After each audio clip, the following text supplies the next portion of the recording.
G'day, g'day! Hello, everybody. I hope you are having a great day today. We're back playing Professor Layton. It's just... It gotta be relaxing. Also, congratulations, Sora, getting first. Thank you, Sora and Kika, for giving the Emperor a head pat. Sorry, this music's a bop.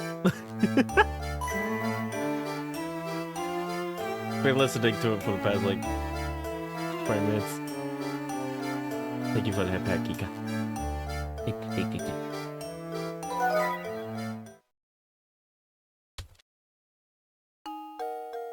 Our stories so far. After witnessing Ramon's abduction before their very eyes, Luke and Professor Layton are shocked to see him return to Reinhold Manor on his own. Busy with the murder investigation, Inspector Chalmers warns Layton against meddling any further. However, Layton is confident that the Golden Apple and the morning's murder are linked to one another. Finally free to move about, Layton and Luke begin their search for the Golden Apple in earnest.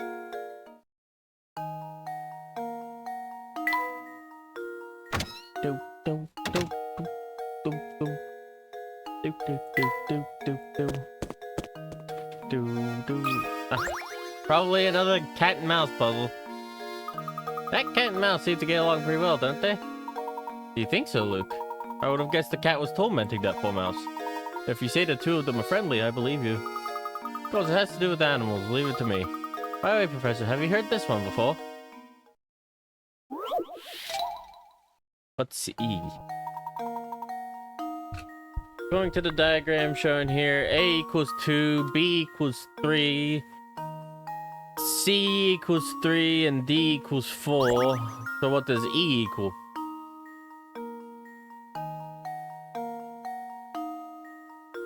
Actually, hang on, how is that 4? Okay, I can understand that being 2. That is 3. This one is also 3, because it's 3 lines. But then shouldn't this one also be 3? 2, 3.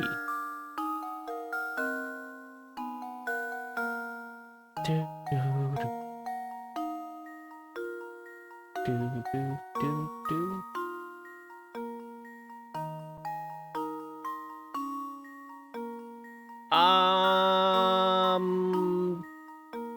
So this would be 4. But why does D equal 4? That doesn't make any sense to me. Wait. 1, 2. 1, 2, 2. Oh, it's the amount of conjoining things. So 1, 2, 3, 4, 5.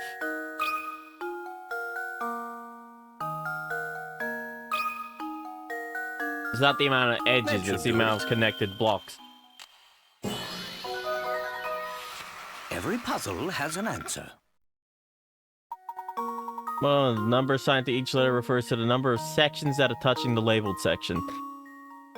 Took me a minute. Because the most obvious solution would be the amount of sides, but then the D piece messes you up with it because it's like, instead of being 3, it's 4. Which makes you think. Gosh, I was sure I'd come up with a really good puzzle, but it was still too easy, I guess. That was a good one.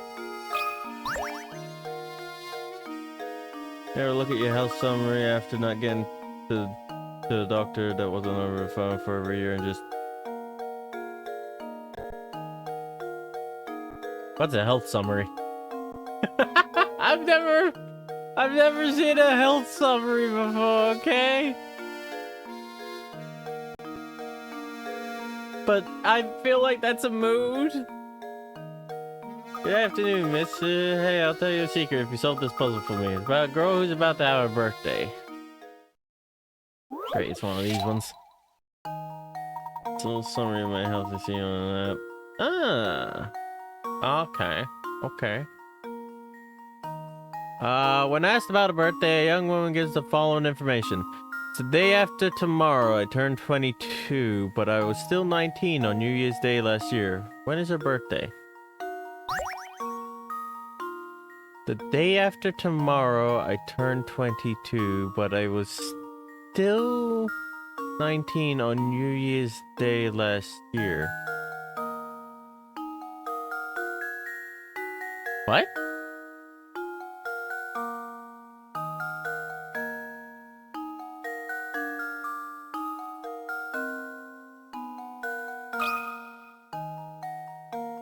Day after tomorrow, I turned 22, but I was still 19 on New Year's Day last year. So wouldn't it be 1 oh 1 oh 1?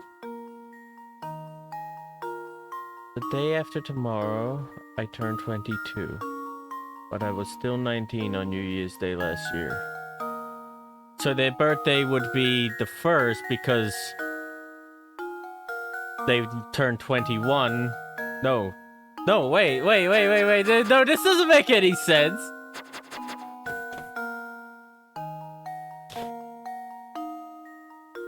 The day after tomorrow, I turned 22, but I was still 19 on New Year's Day last year. When is her birthday?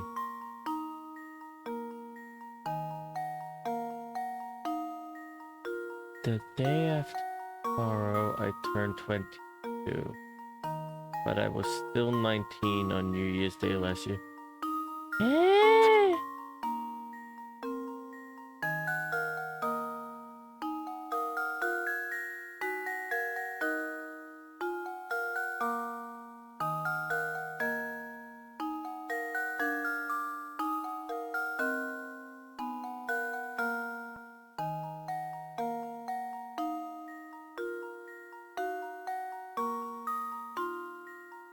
What?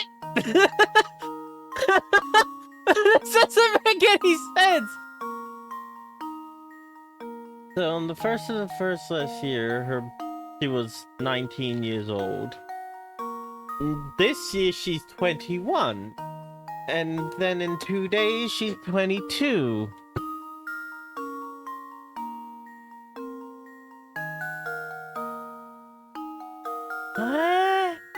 Also, yeah, we added that Pokemon bot.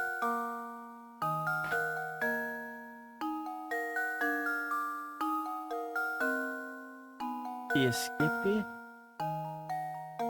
Maybe? But like... that still doesn't explain the math.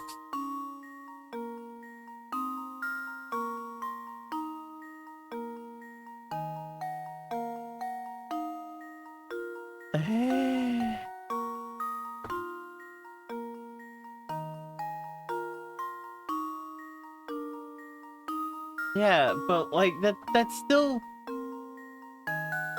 Okay, so she was 19 on the 1st of the 1st last year.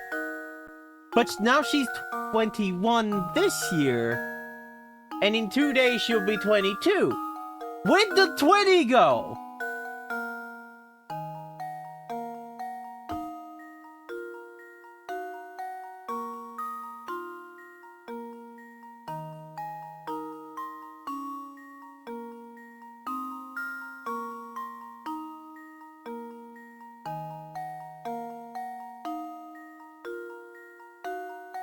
It doesn't make sense.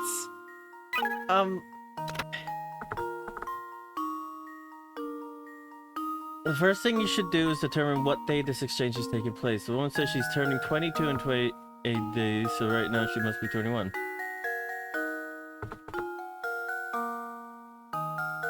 Okay. The woman will turn 22 in 2 days, and her birthday, like all birthday, lasts but 1 day. She also mentions her age last year. A year, on the other hand, is a much larger period of time to deal with. Whatever her statement to be true. I get...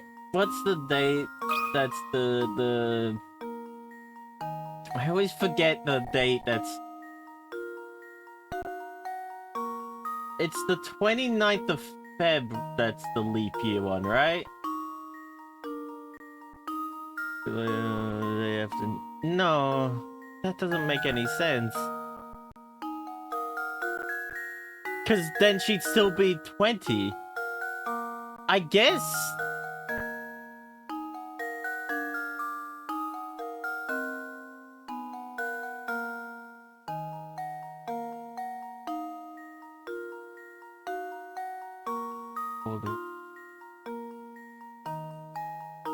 I think 29 is the...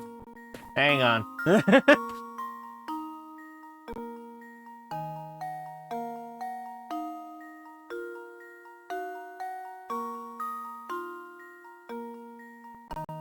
Okay, yeah. I guess... Luke, I here's think, my answer. yeah. Okay, so it's not a leap year thing. I suppose I Her thought explanation might seem convoluted, but it's absolutely possible. This doesn't... But that doesn't... If it's Gen 2... It still doesn't make sense.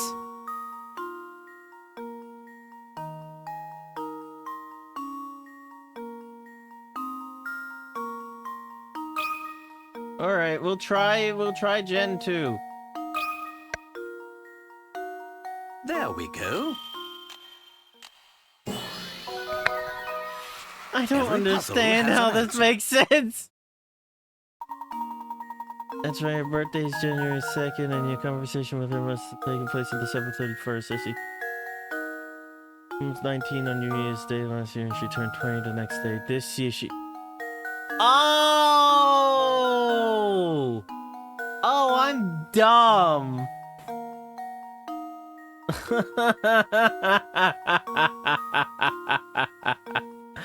Oh, I'm dumb. Yeah, she's 19 on the turn 20. Okay, so her birthday was Gen 2 because she was 19 on Gen 1. So next year she'd be 21 on Gen 2, and 2 days from then it'd be the next year. Oh, that's so convoluted. Okay, come closer so I can tell you what I see. I heard that all the people who get kidnapped feel a little sick right before they get taken. Bet the monster that lives up in the tower feeds it thick of super gross food before it pounces. Oh, I bet it's like hamburger ice cream with butterscotch and mayonnaise swirl. Yeah. Or maybe he just picks the weakest of the bunch to snatch. I just don't get why he needs all those people. Kid. Hi, we're looking for you. Close friends of the Baron? It's true I had the pleasure of meeting Baron Reinhold a few times. Mr. Sapone, you didn't happen to be good friends with the Baron, did you? Me? No, I'll nothing of the sort. Can you think of anyone at all who was close to Baron Reinhold? No, I didn't really know him. Well, there was that one possibility. No, wait, never mind, I'm not sure. Mr. Sapone can't really tell us much of anything. Yes, I'm afraid he was no help at all. But that means we're back where we started. At least we can be sure that this close friend we're after is a resident of St Mystere. Mustn't give up, Luke. Let's continue to ask around.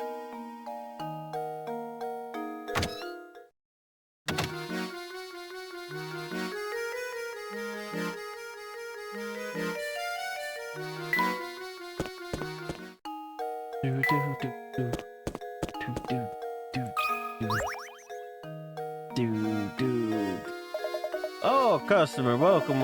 I have some great deals on sausage today, and my skirt steak will make any plate a fashion plate. Sorry to disappoint you, sir, but we didn't come here to shop.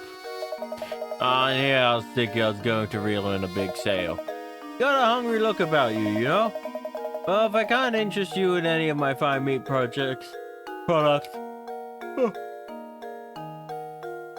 I at least help you with a puzzle? Why am I tired?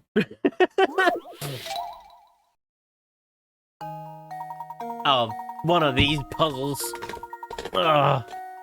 Somebody ate the butcher's sausages. Here's what these four boys have to say. B ate the sausages.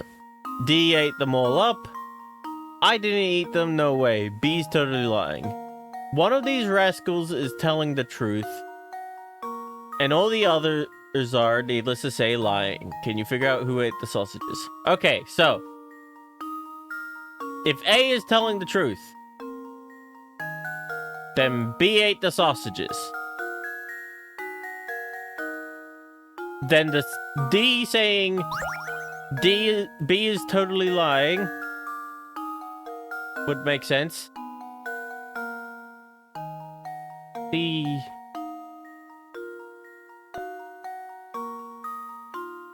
okay, so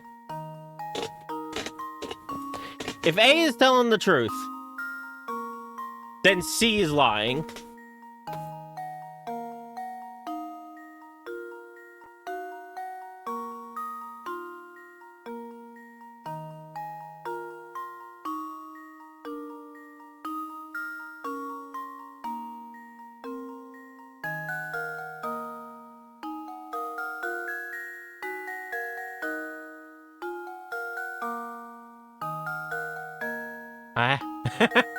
Wait, one of these these rascals is telling the truth.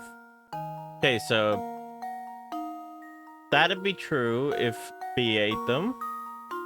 That one would also be true. So it can't be A or D who's telling the truth.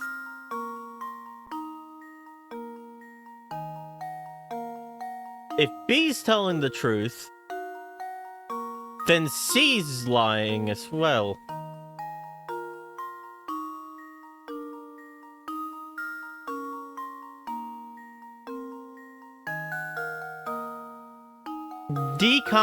B can't be telling the truth,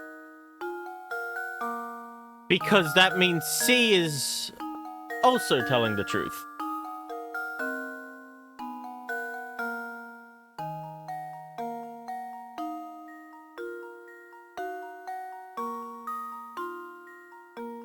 If C's telling the truth, then he's the only one who's not...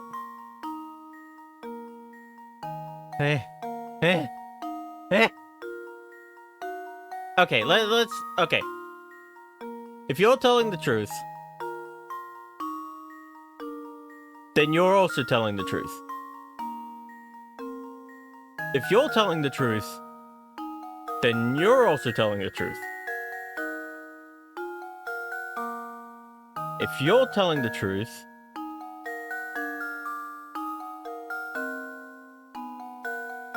you're the only one who could be telling the truth.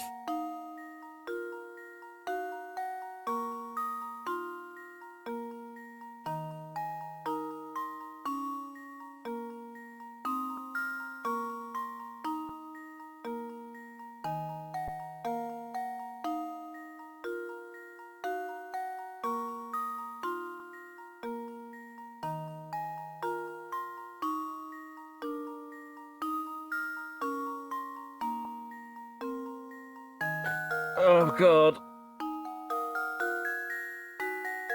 Okay. A's telling the truth. That means D is also telling the truth. Can't happen. B is telling the truth. That means C is also telling the truth. Can't happen. C's telling the truth. I didn't eat them, no way. Okay, so B can't be it, because that's a lie. D can't be it, because that's also a lie. C can't be it, because he's telling the truth.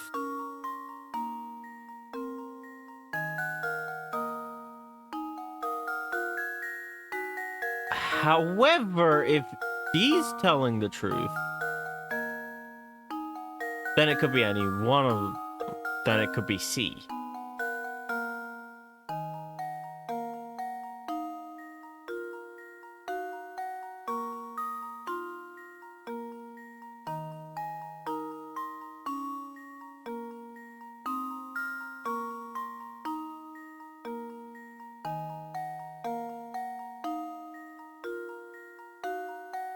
Only D or C could be telling the truth. You blame B. That's a lie.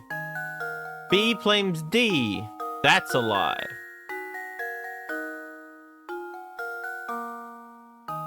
However,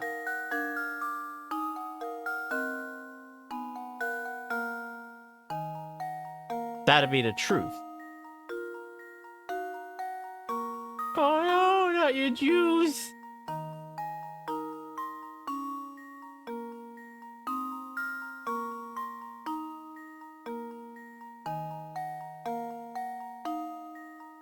Wait, no, he's the only one who could be telling the truth. Because B has to be a liar. Because B and C's stories don't line up. Right?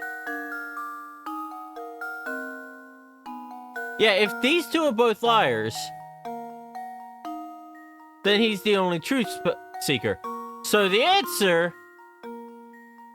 is C. There we go. Critical thinking is the key to success. C ate the sausages, and the only person telling the truth here is D. If you assume A to be the culprit, both C and D's statements must be correct. Choose B and the other three boys' statements must be true. If you make D out to be the criminal, then what both B and C are saying it must be true. None of these possibilities fit the conditions. Yeah! Hey, you're pretty good at this. I suppose for solving my puzzle, I'll throw in some gossip I heard. Word is that somebody lives in that dark, grimy tower. You have to be one odd duck to want to live in that old moldy wreck of a place.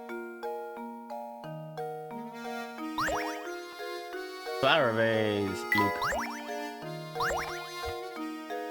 Ooh, okay. Oh, God. Okay.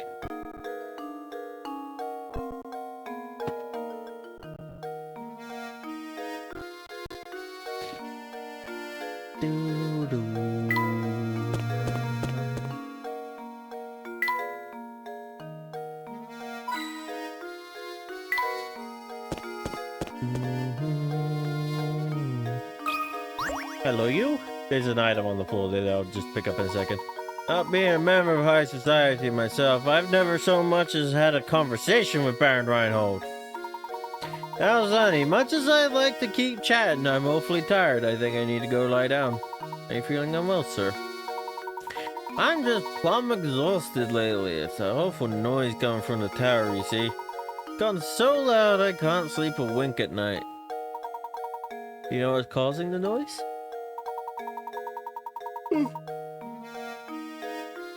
It's just a rumor, but I hear that every time that sound rips through St Mystere, someone disappears. They say the ones who go missing are people who've been spoken about feeling tired. Those who disappear back before you know it, so it's probably just a load of poppycock. The noise sounds, someone disappears. Interesting. Do you think the peculiar sound has anything to do with that strange old man who abducted Ramon? Certainly a possibility, isn't it? But why would he release his victims after going through the trouble of kidnapping them?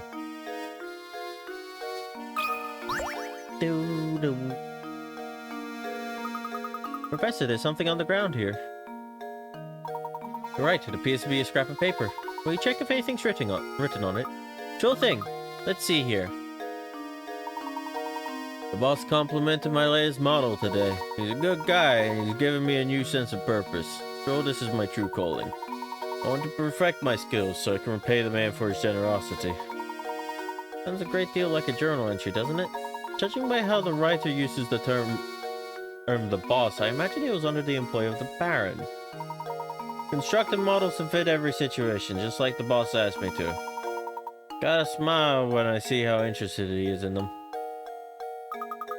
End of the entry. Do you suppose this person made a living?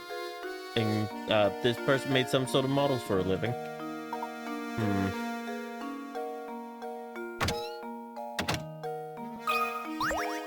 Hello, prosciutto.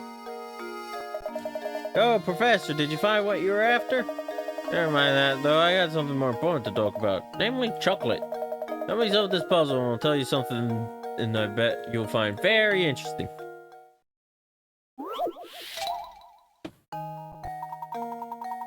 Oh, God damn it. You have a hankering for chocolate, so you buy a huge sheet of 30 chocolate squares. The sheet is 5 squares long by 6 squares wide. You can only break the chocolate at the lines that run between squares, and you're not allowed to stack multiple segments on top of each other. Keeping those rules in mind, what is the fewest number of times you need to break the chocolate in order to separate each of the 30 chocolate squares?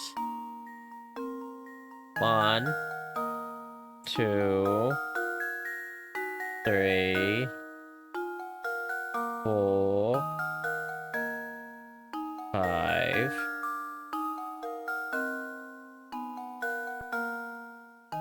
Ah.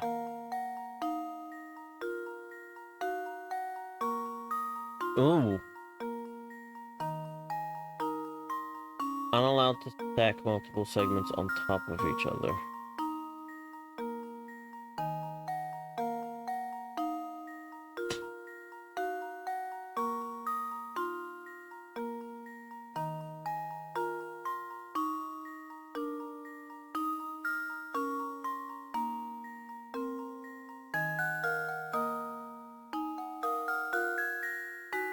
You wouldn't be able to just hold it like that. Oh, 1, 2, 3, 4. So 4 times 6.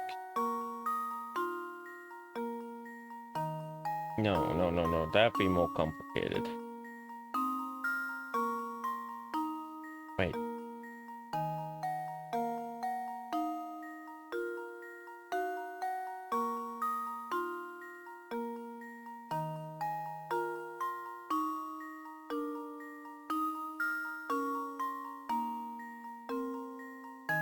One, 2, 3, 4, 6. So that makes 6 by 5. Okay, so yeah, 5.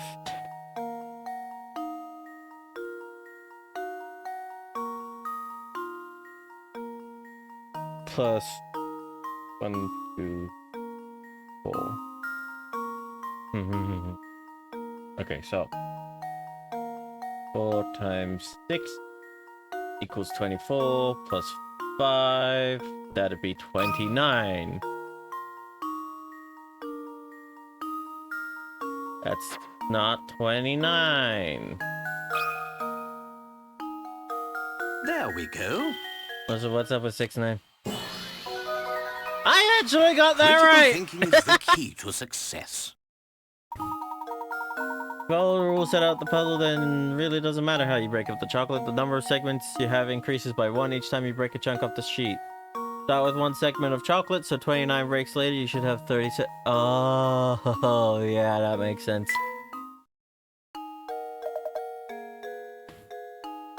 That would make sense. Okay, about that hot info, I promise. You want to experience the best dining in St Mystere, you gotta check out Crouton's restaurant. Everything he makes is Y-U-M-M-Y. Don't even get me started on the stews. You have to try it for yourself.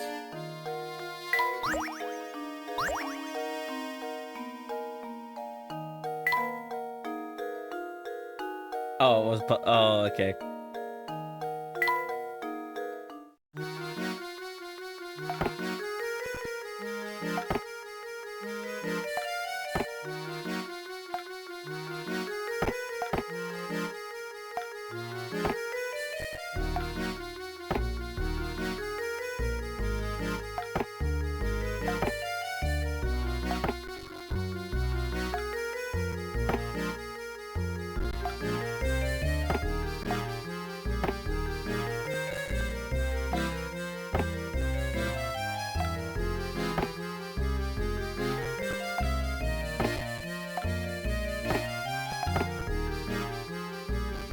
Okay, so he gets these.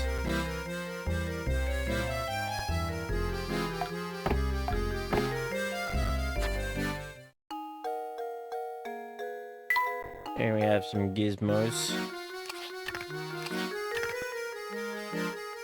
We're missing one piece.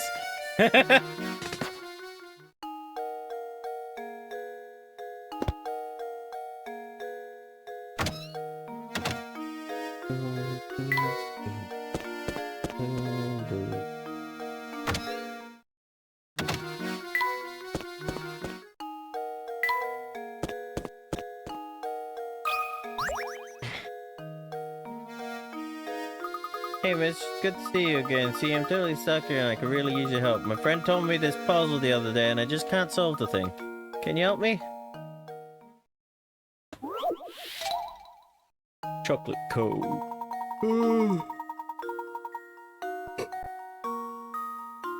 On Valentine's Day, your gadget-loving technophile girlfriend gave you the most unusual slab of chocolate. Well, the jumble of letters looks like nonsense. You managed to decode the letters written on the chocolate. A message from your sweetheart will appear. What is she trying to tell you? Hang on a minute.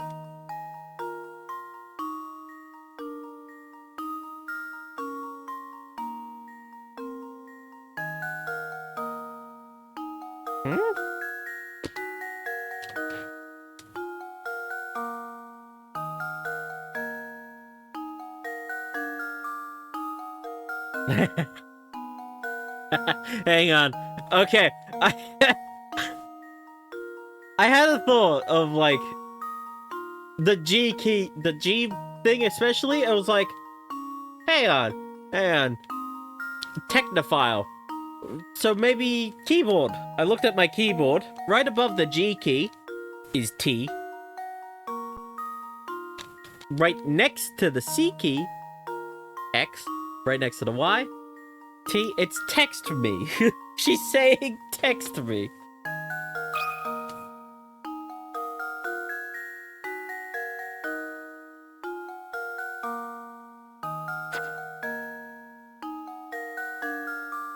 Which, text is hard to write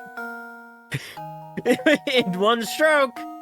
There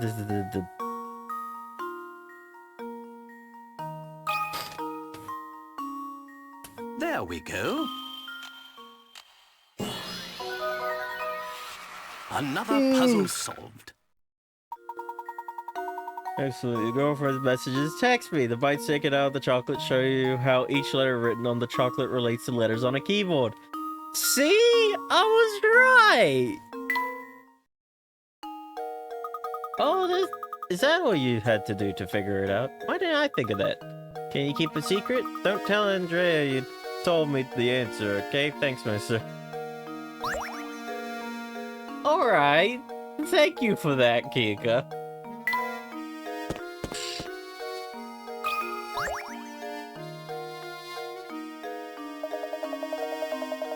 Nothing good can be said about that tower. I heard it's all sorts of scary. You should stay away, yep.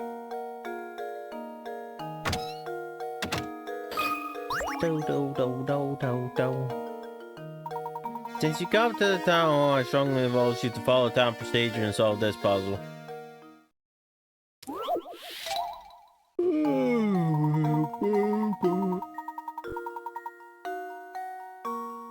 It looks like someone has written nonsense on the blackboard again. It turns out, though, that under certain conditions, these strange equations are actually correct. 8 minus 6 equals 2. 8 plus 6 also equals 2. Assuming the above to be true, what does 7 plus 6 equal? 1?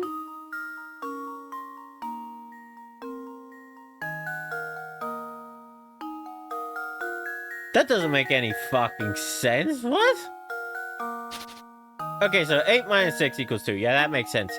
8 plus 6 also equals 2. Oh, minus 8 plus minus 6, maybe. No, that doesn't make sense, because that'd be... No, minus 8 plus... That's not... Wait, or it's 8 plus minus 6, so... 1?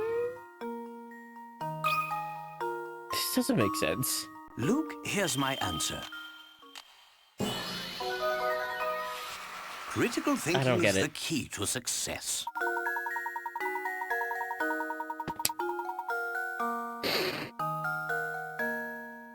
What? This puzzle is using time as a framework for the calculations. If you take 6 hours away from 8 a.m., the time becomes 2 a.m.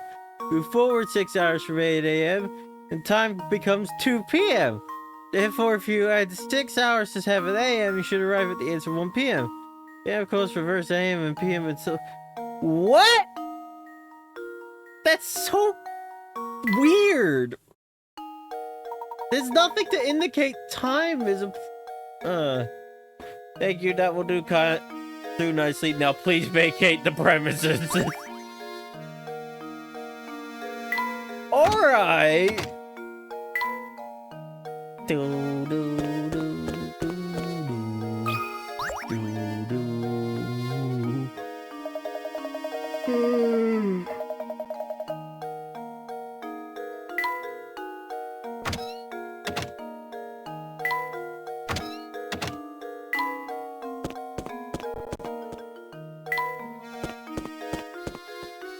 Hey, you, stash and scarfing. Okay, if you really want to understand St Mystere, you'll need to search the village thoroughly. Good luck, fellows, you'll need it. Oh, alright. Oh, she's gone.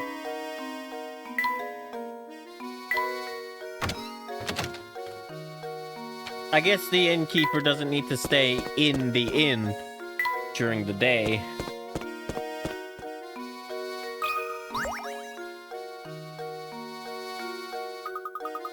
Who are you looking for this time? Want to rest for a minute and solve this puzzle? Which job?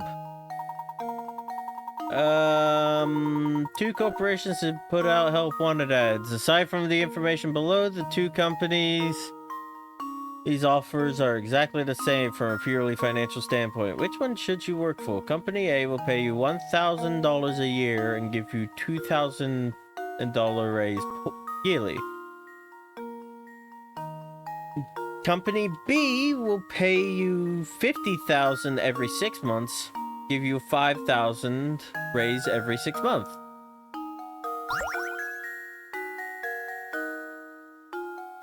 Wait. So, let's just dump the 1,000.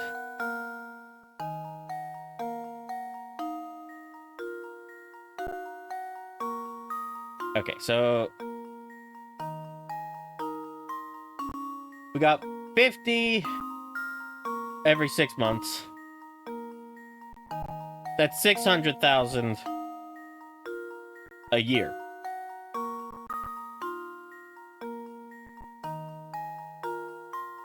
No. Yeah, that'd be 1,000. Okay, both are 100,000 yearly.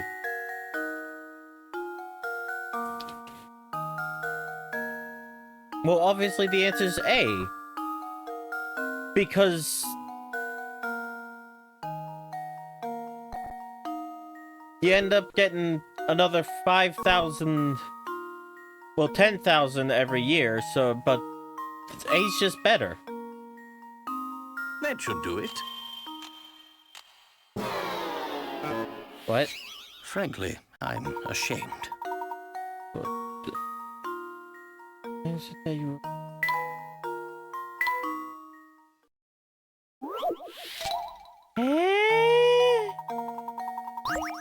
Why is B the answer? There we go.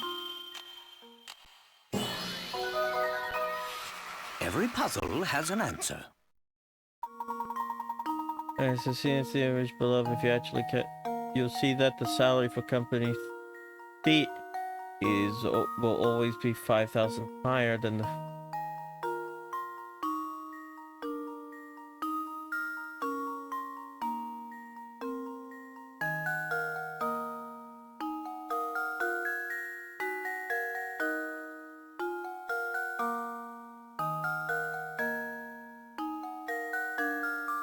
Oh. Oh, okay, yeah, that makes sense.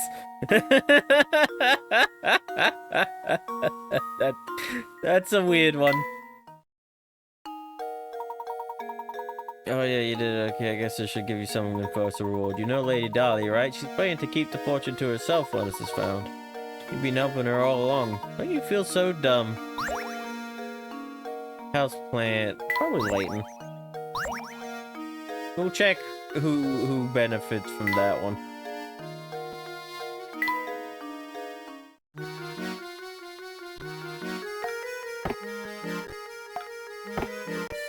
Okay, yeah, I was right.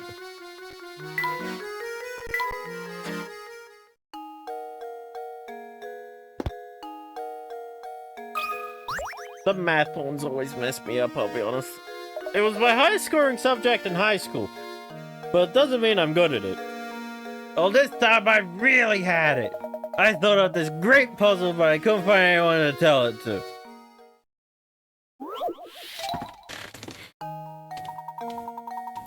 You have at your disposal a large number of tiles like the one shown below. If you were to take these tiles and try to make a square, what is the fewest number of tiles you need? Okay, so we just need to figure out what number can make... Oh, hang on a minute.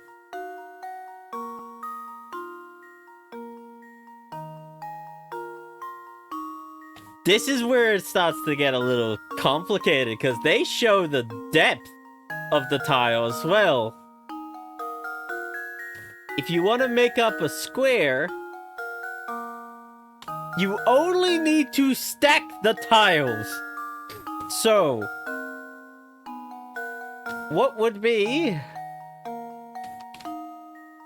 10 times 0.5? That'd be 5. Wait. Yeah, so we'd need 20 tiles. 20 tiles minimum. That should do it. Every puzzle has an answer. They showed me one more side than they needed to. And thank you for the head pat. Which made me realize that was the trick to the puzzle. Because there was no way of getting to the, a square that was, that added up with 10 inches by 12 inches. Alright, I'll do the crunches, but yeah, the key to this problem is realize that the tiles have depth to them. Once you understand that, you have a third dimension to work with, the rest should fall into place. Exactly my point! Yeah! Oh, come on!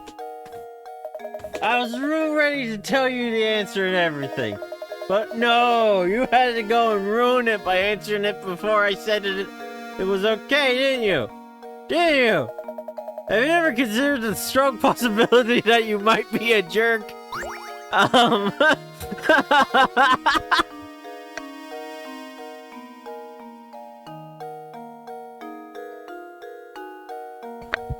I'm getting on the floor.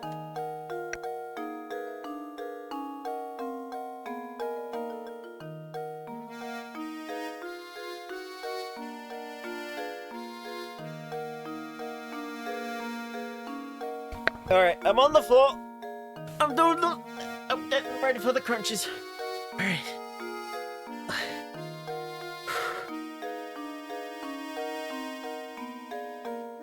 Oh, ow, my back. Ah.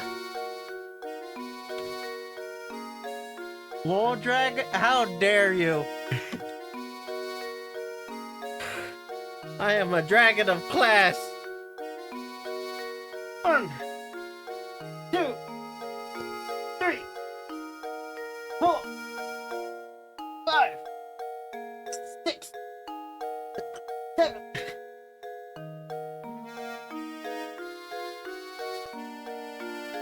8, 9, 10. Oh, yeah. Hold it.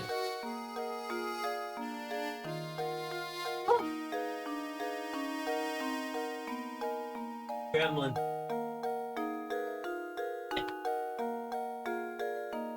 I accept that. But I got more class than you do. Completely honest. You back can say. You can say what?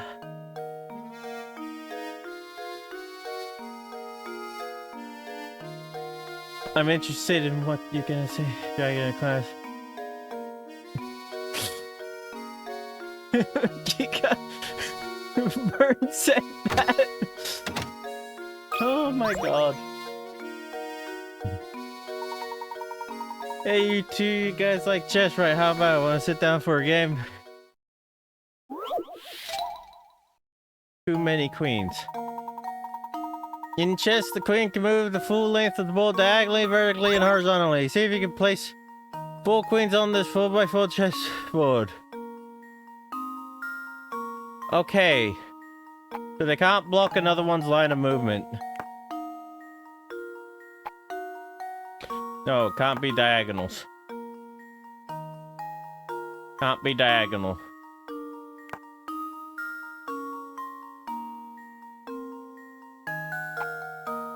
Can't be diagonal from each other.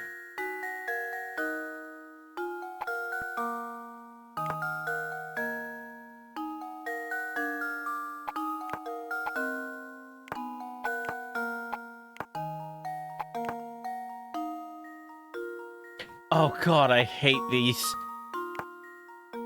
Okay, hang on. Let's start down here. That means you go up there, diagonally up there. So, can't put any there. There or there. Oh, there.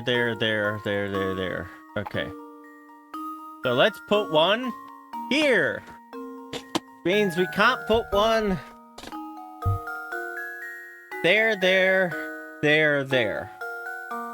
But we also can't put ones there and there. So one there. And then we're blocked. Because we can't put one there. We can't put one there. We can't put one there. And we can't put one there.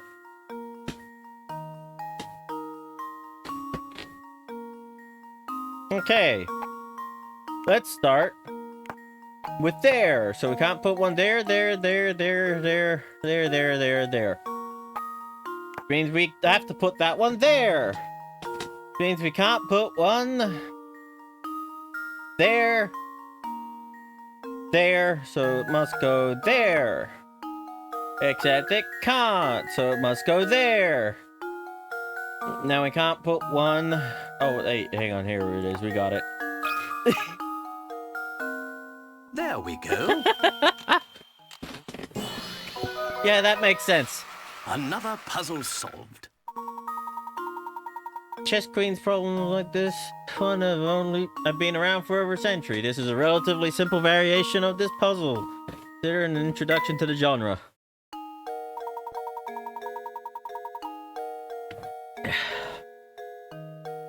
Very nice. You two are no amateurs, I see. Don't worry. Next time I'll have an even harder puzzle for you.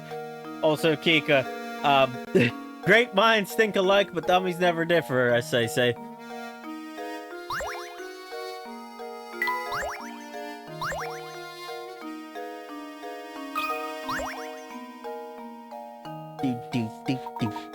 Good day, fellas. Did you ever track down Ramon? Indeed, we did. Thank you for your assistance in the matter. Oh. Whew. Good to hear. Well, since you're here already, why don't you take a load off and rest for a bit? Was this? Oh my, where did I put that measuring cup? Something the matter? I have 16 quarts of water that I want to divide into equal portions of 8 quarts apiece. Problem is, my measuring cup seems to have grown feet. Can you think of a way I could use these 7 and 9 quart pitchers to divide things? Oh, not again.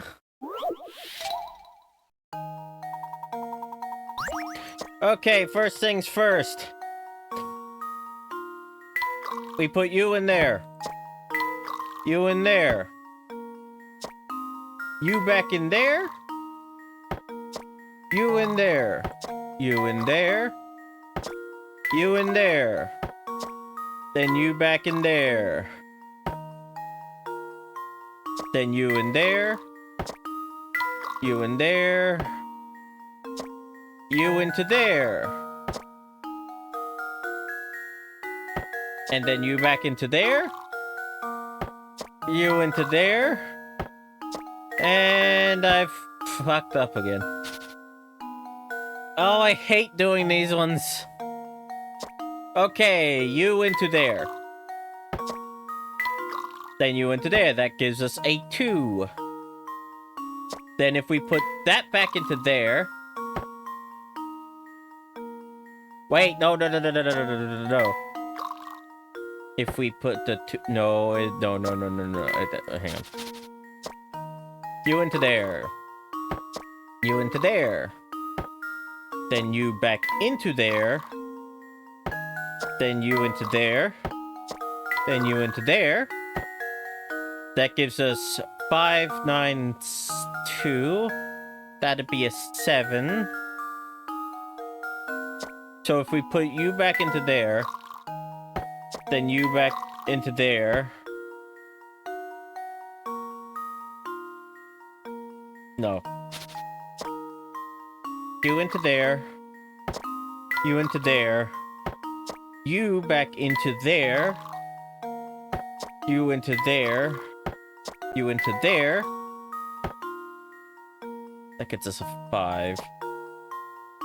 Into that. So then you into there. You into there. You back into there. You into there. Then you into there.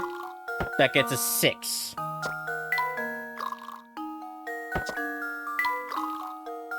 You into there. You into there. You into there. That gets us back to the start! I always hated these ones. Okay, that gets us a 2. And that gets us 14.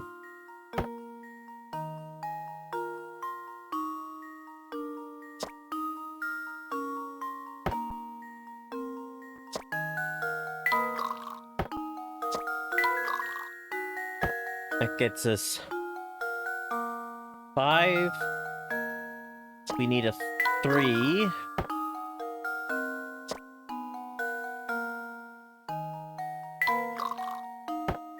No.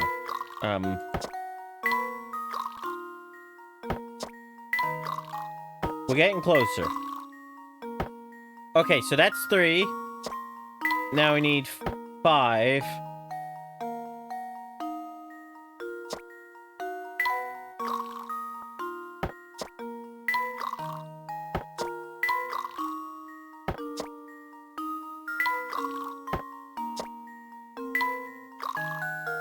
Oh, we did it! That should do it. Another puzzle solved. If you shift the water back and forth long enough, you'll eventually end up with 8 gallons in each pitcher. The shortest possible solution requires 15 moves. Ah, genius. Now that you've done it for me, it all makes sense. I wish I had someone like you in the kitchen. Oh, I meant to mention this earlier. I heard a rumor that the kidnapper lives in that tower. No, I've never heard anyone say anything good about the tower. Make sure you keep clear of it, okay? You know, people have apparently been looking for the treasure of the golden apple for like weeks now, or months, I don't know. And now I'm just like, no one's thought to go to the tower. And everyone says to stay clear of it. So it's like, the first thing I do is go to that tower.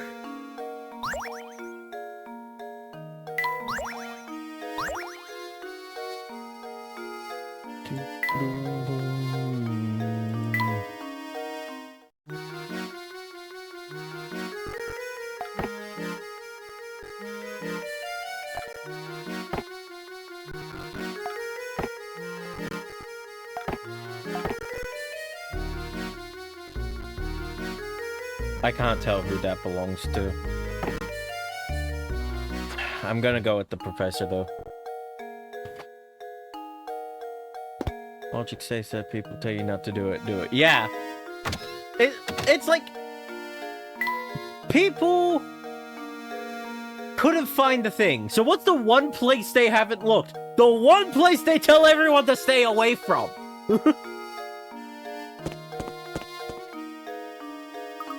It's still locked shut.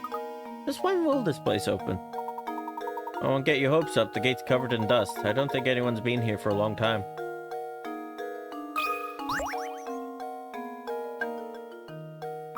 It's still locked shut. Just when will this place open? Okay. I think I've talked to everyone except for the people up here.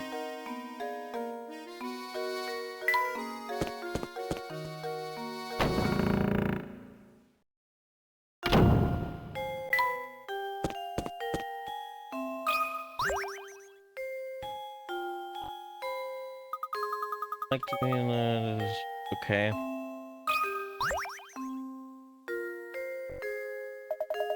Don't worry, I assure you I'll find Simon's killer myself.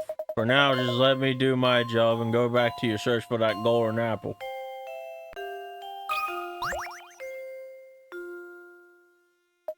Oh dear, I'm stumped again, and I just know I'll never find a bride of my own if I don't solve this puzzle.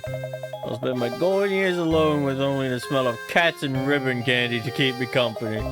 I beseech you, Professor, help me solve this puzzle.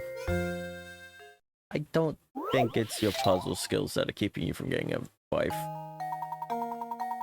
Oh boy, okay. You have a single sheet of balsa wood as shown in the diagram below. Your job is to cut the wood up along the dotted line so you end up with 4 identical pieces. The pieces may face different directions, but they must be mirrored versions of each other. Go on and get chopping. Well, first thing I do is that. That doesn't work. Because you can't do that any... Yeah, you can't just do that. Okay, so like, let's start with like something simple like this.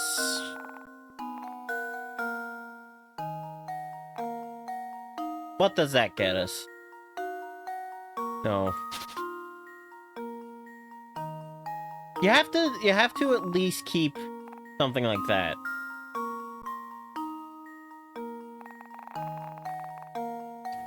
But then that doesn't work.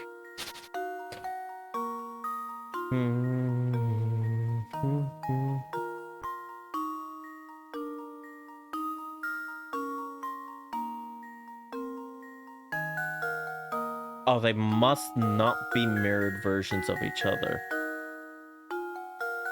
What? They face...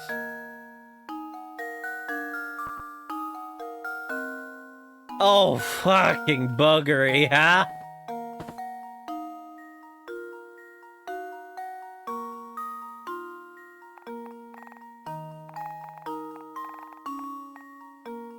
Wait a minute, I got it!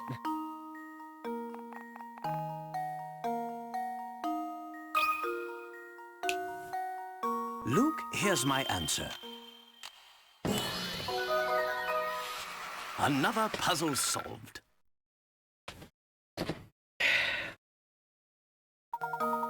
That's right, we got the shape of the pieces. It wasn't difficult, but it wasn't that easy to find them within the wood, was it? Yeah.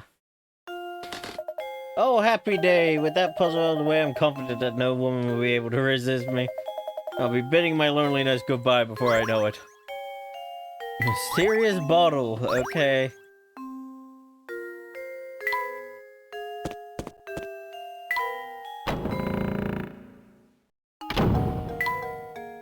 We have talked to everyone in town.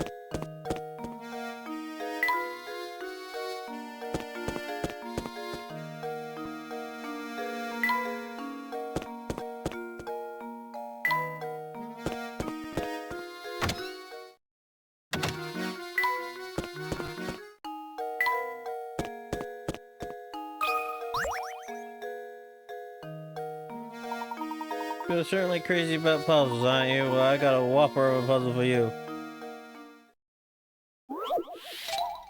Find the pentagons. Number of 5-sided shapes are hidden within the picture below. How many can you find? Answer when you think you've found every hidden shape. How are there pentagons in this? Wait. 1...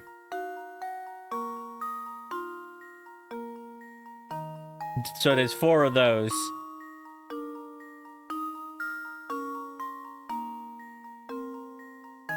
And 4 of like...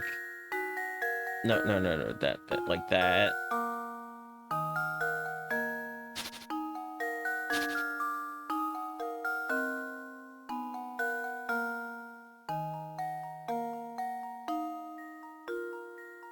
So 8?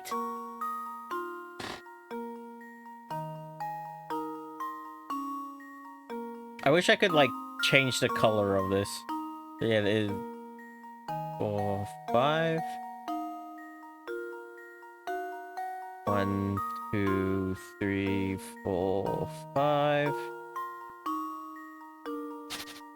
So there's 8 of those 2. 1, 2.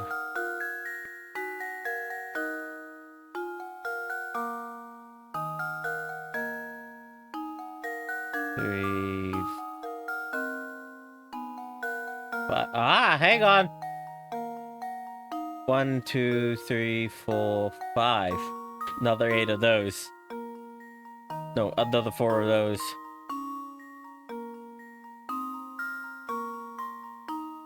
So the answer's 12.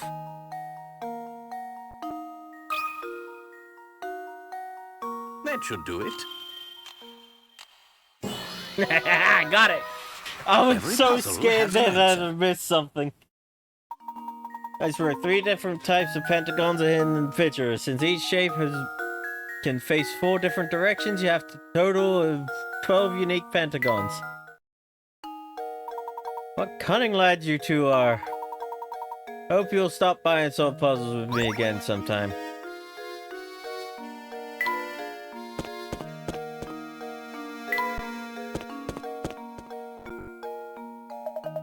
You there, yes you.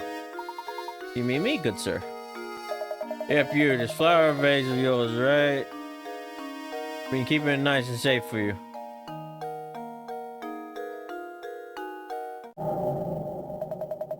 Never seen anyone just forget something like this while shopping. You're a vase case. Sorry, but you must be mistaken. I've never seen that vase before in my life. What? Fancy vase doesn't belong to you? So why did that guy tell me to give this to you? What did this maid look like?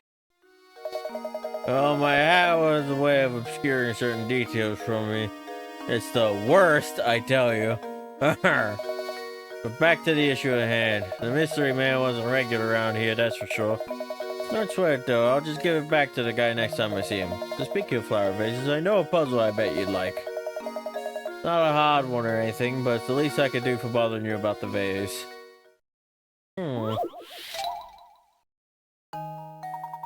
Ah, okay. Someone knocked over this fabulous vase and shattered it. Fit the pieces together and restore the vase to its original shape. There's a catch though. Mixed in with the pieces of a single piece different from a different vase. Well, first things first, you take the pieces that obviously can only line up together. And then you stop piecing it together one by one. Luke, here's my answer.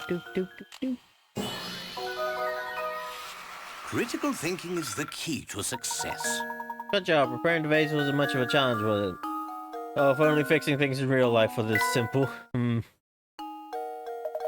Got a good head on your shoulders. I'm impressed. By the way, you sure you don't want to take some fresh sausage home with you? Believe me, these are some links you don't want to be missing. No, thank you. We're just fine. Too bad. Not to bust your chops or anything, but that deal was a one-time offer. Maybe you'd have said yes if you knew what was at stake. I think we're done here, you, Luke. Couldn't agree more, Professor. Oof. What the fuck is up with this?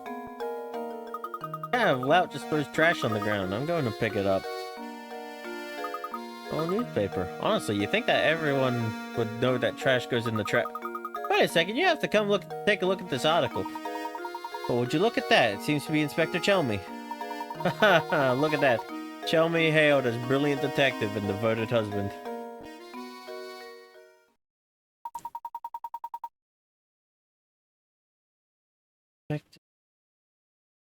Identifies. Chelmy celebrates each successful case with his favorite treat, his wife's sweet potato fritters. Oh, who saw that one coming? He's so gruff that I never imagined he had a soft side like that. Just look at that old grump grinning over his plate of sweet potato fritters. He was fussing over nothing when he said he hated sweets. Eats back at Reinhold Manor, he hated sweets. Oh, That's right, Luke, he did say that. How very curious. Inspector Chelmy's acting more suspicious by the day. So is it true what I'm hearing about the two of you? Are you really running about town in search of the Reinhold fortune? That's correct, sir. Currently, we're in search of a close friend of Baron Reinhold's. We believe he has entrusted this friend with an important note. Gracious, that's quite a search you have on your hands. Oh, excuse me. My name is Archibald. The Baron and I were great friends. Thick as thieves. We used to have the most amazing conversations late into the night. Do you think that perhaps I'm the one you're searching for? Yes, I think so. What luck that after all the searching we should bump into you in a place like this. I have one question. Do you recall ever receiving a small note or written message from the Baron? No, I don't remember ever receiving anything of the sort from Gus. But he did give me a fine desk that once belonged to him. It's at home. Maybe it holds some kind of clue. Baron's desk, you say? Excellent. Would you like to come over to my house and take a look at it? You're most gracious. If you'd be kind enough to allow us to look at it, we would be very grateful. I'm sure Gus won't mind two fine puzzle lovers such as yourself looking over his desk. Actually, let me impart a few pearls of wisdom on you while I had got your attention. Focusing on your case is all well and good, but if you don't solve some puzzles, you'll be sorry later. So make an effort to find puzzles around town and just solve the ones you can. Take from this old timer, it's good to stop and smell the puzzles sometimes. Alright, I'll get off my high horse now. Let's head on over to my house. Follow me. This is Gus's old desk. Take all the time you need to examine it. Splendid. Luke, let's get right to it.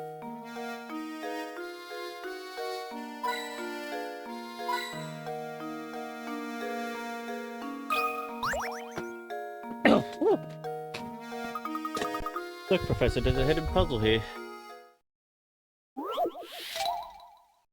Oh, God. Oh, no. Oh, God. In front of you are 4 tangled lengths of rope. Mark the ones you think will form a knot when you grab and pull them by the ends and pull them taut. That one. That one's gonna be straight. That one's fine. That one's also gonna form a knot. Right?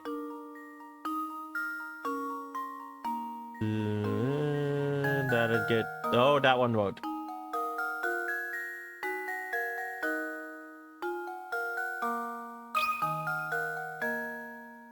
How does this sound?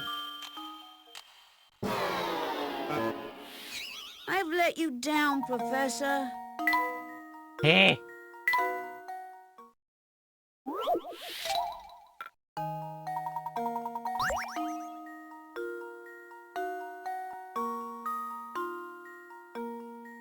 But that would cause that to bind up on that one. And that would bind up there. So that one absolutely will form a knot. That one, all of the pieces aren't even overlapping with each other in a way to form a knot.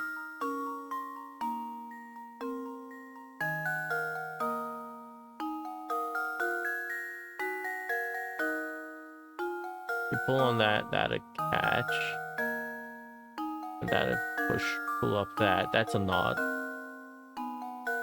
I guess that one too would be a knot then, wouldn't it? Yes. Okay. I think I've got it. What? Oh, I was I sure don't I had it. understand. What am I missing?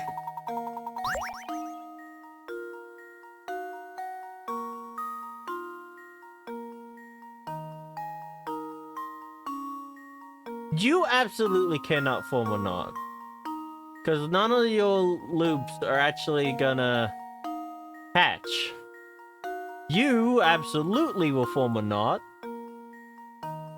Let's try A and D. I'm just doing like process of elimination Well, here. here's my guess. Okay, so it can't be I A was and sure C. I It can't had be it. A, C, and D. It can't be A and D. Is A not gonna form a knot?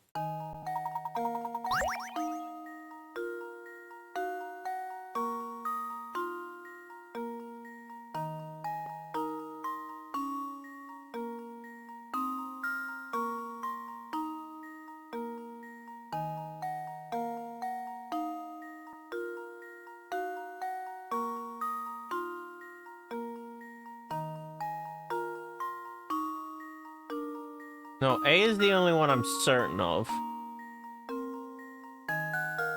But it can't be A and C. Unless B somehow forms a knot? But that's not possible. C...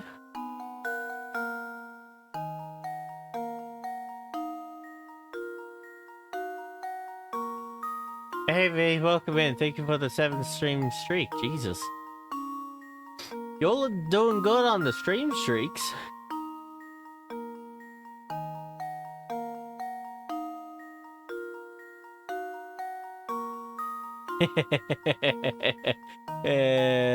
Well, okay. To be fair, Burn redeemed exercise ow. Why? Burn redeemed the exercise like 29 minutes ago. So, like, in about a minute, you can redeem exercise again.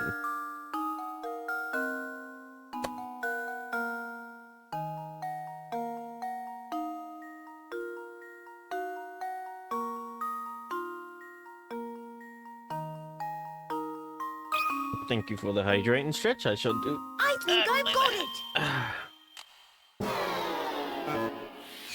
I've let you down, I am so Professor. confused.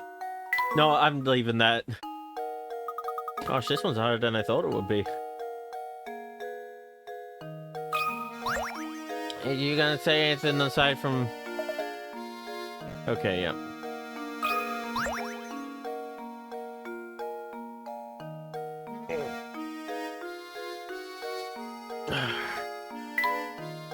Is being left unfinished.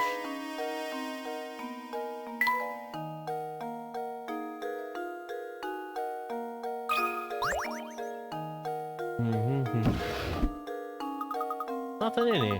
Let's look someplace else.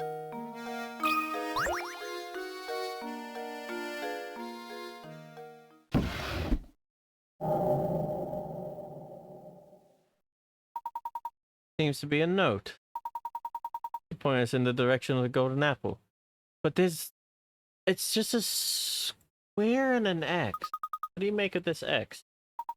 I'm afraid I just don't know at the moment. There must be somewhere that fit. That makes sense. Sorry to interrupt you, but I just received a call for you from the innkeeper Beatrice. Seems she's concerned about one of her lodgers, and she'd like your thoughts on the problem. Well, we best go to help her. Thank you, Archibald. Off to the inn we go, Luke.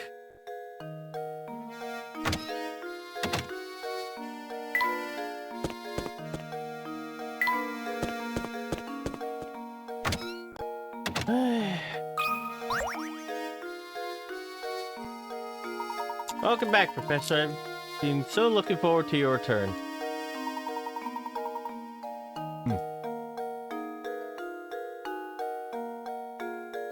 Thank you. Was it something you wish to discuss with me? My list. Listen to this. I guess he just performed a doze and dash routine on me. He's gone and so all his things. I'd like you to bring him back. I'm a businesswoman after all. How can I run a business with a scoundrel skipping out on the bill like this?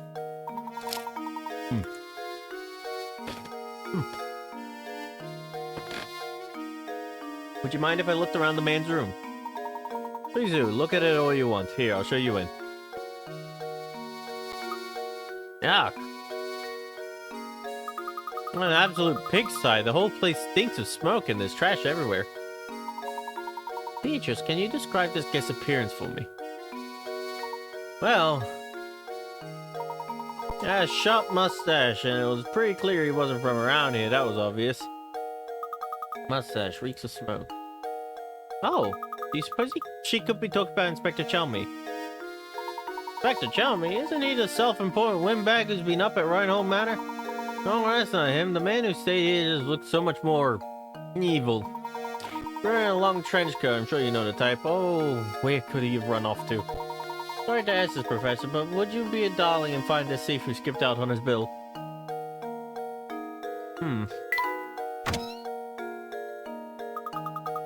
Be a darling and find that bill-dodging thief. Honestly, how are we ever going to make progress on a search for the golden apple? It's not looking good. No one knows anything about the item in question, and we have no leads. Beginning to wonder if this golden apple that everyone is in a flap over even exists. Yeah, Luke, I wouldn't say we're without any leads. Think, my boy, there's a place in St Mystere that every villager has warned us to stay away from. What do you mean? Tower, Luke. No matter who we ask, no one seems to know a thing about the place. So suppose for a moment that the tower has something to do with the golden apple. Then it follows up that people of St Mystere, scared to draw near the tower, wouldn't know anything. Of course, we need to investigate that tower. The tower marks the far northern border of St Mystere. Let's search the road north of the market for a route to the tower.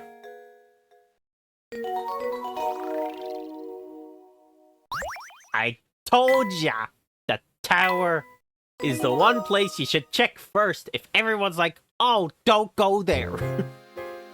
Ooh.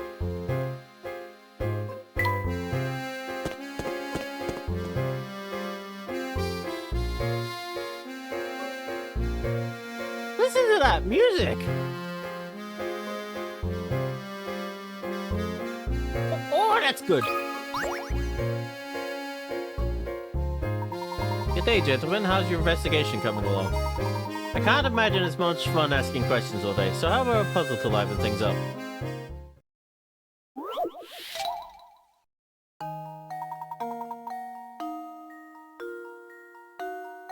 None of these words... Which of these words doesn't make the sound of silence? Note, rhythm, rest, treble, chord, scale.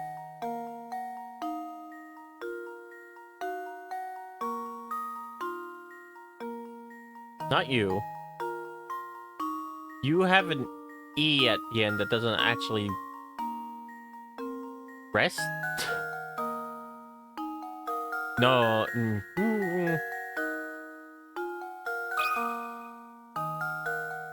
How does this sound? Yeah. Because all the letters get pronounced. Yes!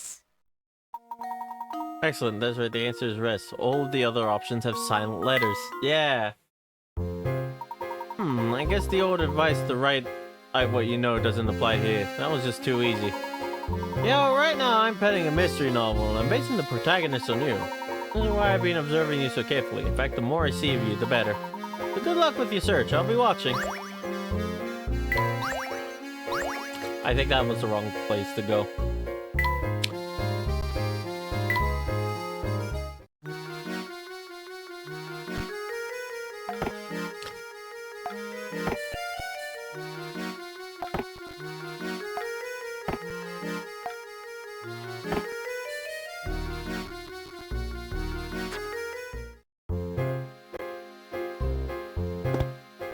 Damn music is so good.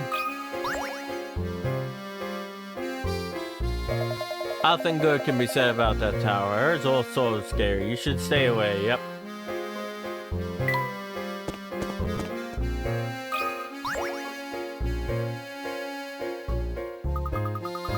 seem to be a lot of animals around town. Quite the animal lover, aren't you, Luke? Now come along, we don't have time to sit here and play around.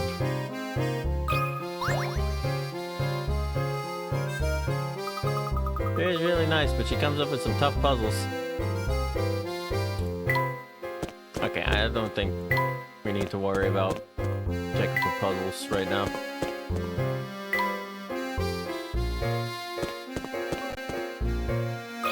Ah, hello, you're at a different place.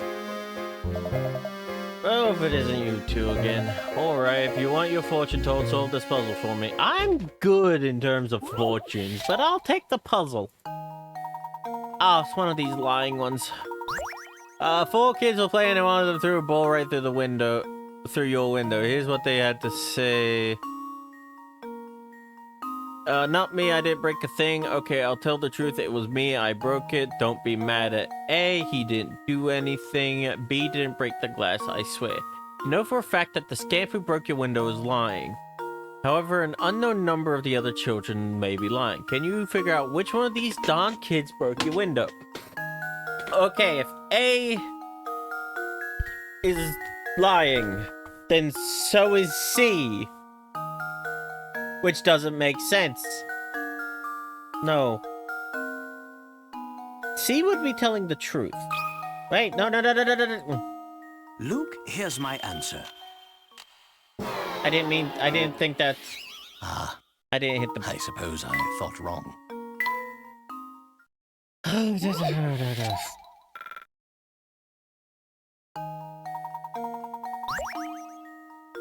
B didn't break the glass. But B would be lying to cover up for someone else. A is the liar who broke the window. There we go. Critical thinking is the key to success. Good job. B and C were also lying about what happened, even though they themselves didn't break the glass. Make sure you give those two a good scolding as well. There's going to be a doozy of your rainstorm tomorrow. Hang your wash inside if you want it to dry.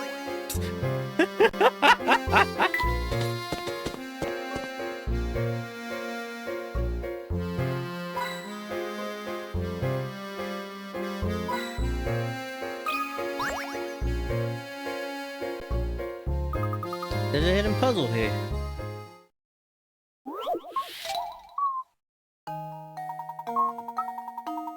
Oh, it's one of these. Okay.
Well, here's my guess.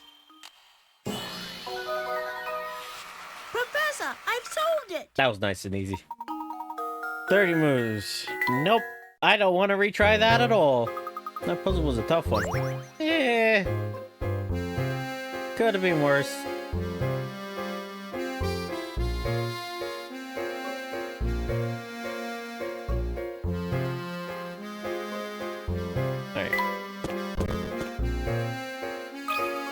Another note on the floor! Oh god, that view. Oh, what's that on the ground? Appears to be a scrap of paper. Can you please read what's written on it, Luke? Leave it to me, Professor. Boss hasn't been himself since Lady Violet's passing, and he shows no sign of recovering. That's why I decided I'll make one as a tribute to Lady Violet. I'm sure it will put a smile on his face.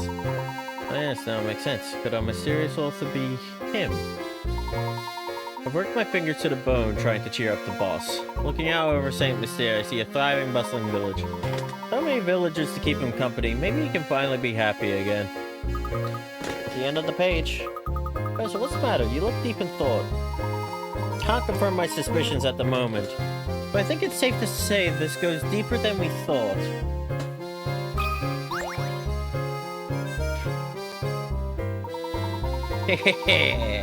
Oh my, it's not every day I see a handsome buck around these parts. You look so impressive, dearie. But let's see if you got smarts. Try this puzzle on for size. Be happy to solve any puzzle you have, madame, but I don't believe we met before. You are... You want to know my name, dearie? I'll tell you as soon as you solve this puzzle.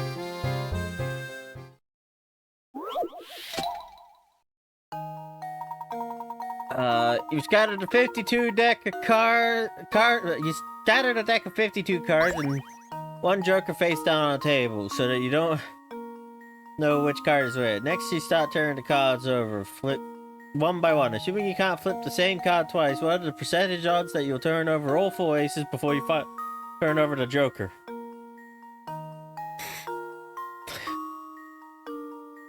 What? Oh, no. Wait, no, I know this one. I know this. Okay, so. You have a what? 4 in... No. 4 in 53. Each chance.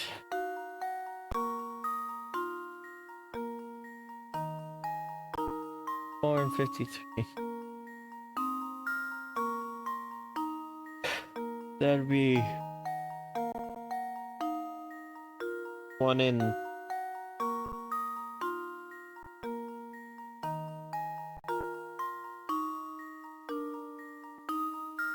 53 divided by 4. That's 13.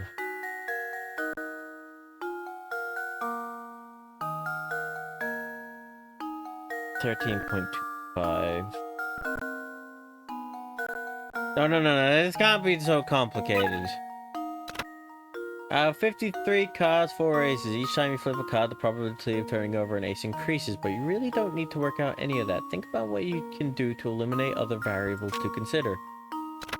If you distill this question down to its simplest form, it's asking you how likely it is you'll flip over 4 aces in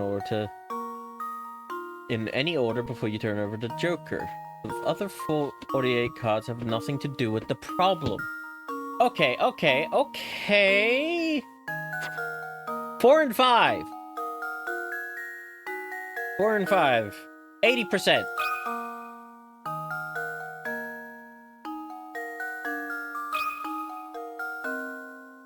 There we go. No. Ah, I suppose I thought wrong.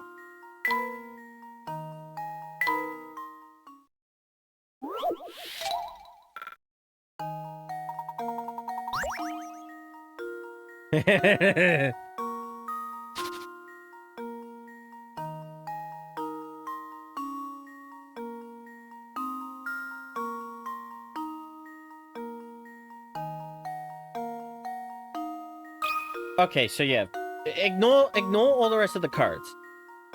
All that matters is the aces and the joker.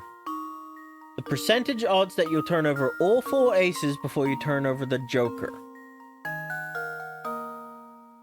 1 in 5? The joker is always going to be a 1 in 5.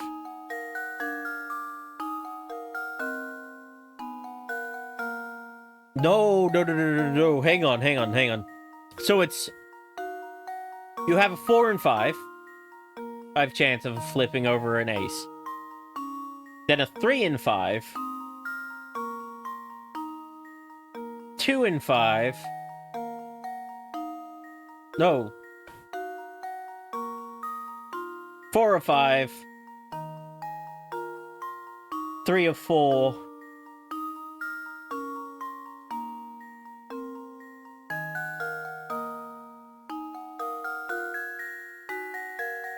Then 2 and 3.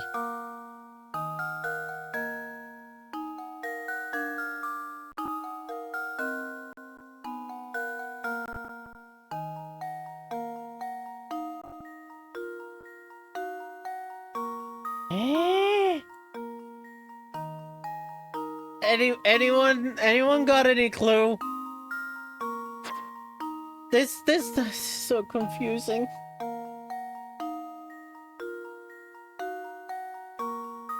So we have a 4 and 5 chance of flipping over an ace the first time. Then a 3 and 4 chance of flipping over an ace after that. Then a 2 and 3 chance. And then it's 50-50. So what's the math for that?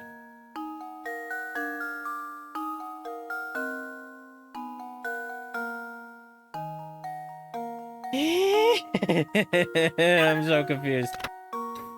Okay, let's say there are 5 cards that actually matter in this puzzle. Oh, there's 5 cards. The Joker has to come last. What's the probability of flipping the Joker?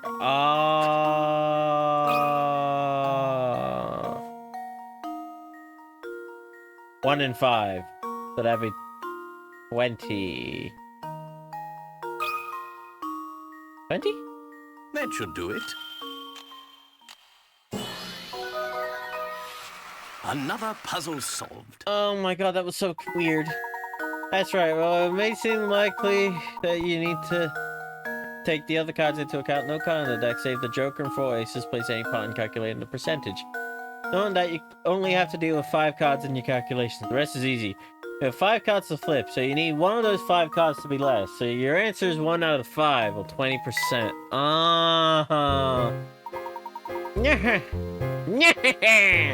Yes, indeed, that's right. Smarts and looks. You're just a total package, aren't you? I'm Martha, and I just love cars. Especially puzzles that use cards. Oh, those are my favorites. Yum, yum, yum. I don't think I've mentioned how much I enjoy the company of handsome gentlemen. Professor, don't we have somewhere to be right now?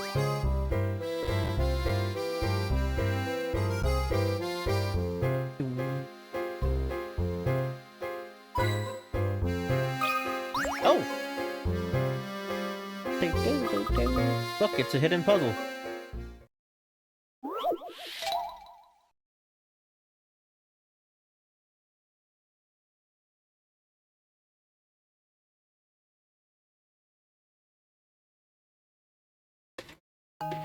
Painting a cube.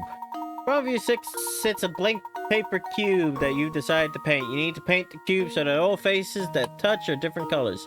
Using 3 colors of paints, how many ways can you paint the cube so that it satisfies the above conditions? Each painting scheme should be a different pattern, not just the same pattern with the colors rearranged. Also assume that you can't leave any sides of the square blank. Hang on a minute.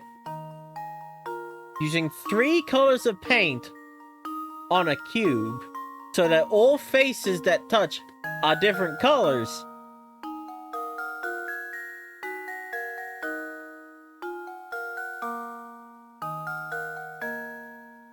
Okay, say for instance we put blue there, red, yellow, blue.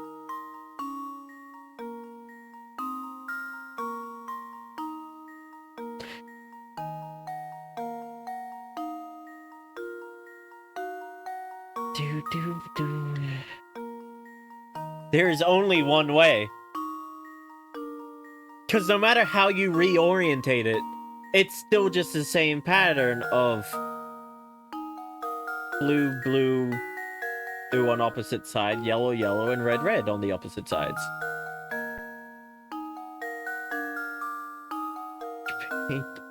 Oh no, not the planks! Okay.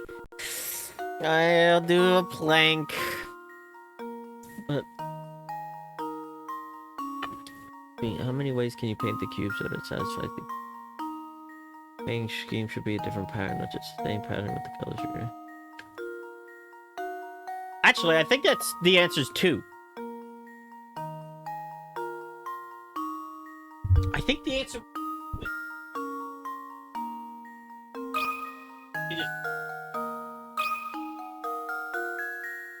Well, here's my guess. Nope. Okay, I'm Oh, dumb. I was sure I had it.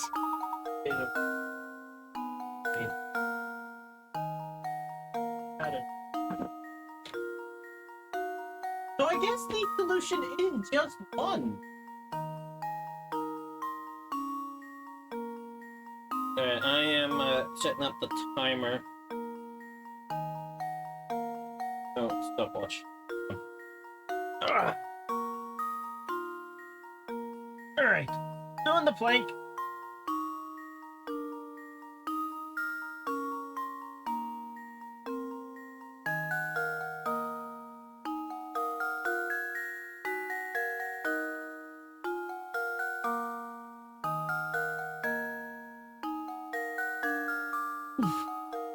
Alright, I've done the plank.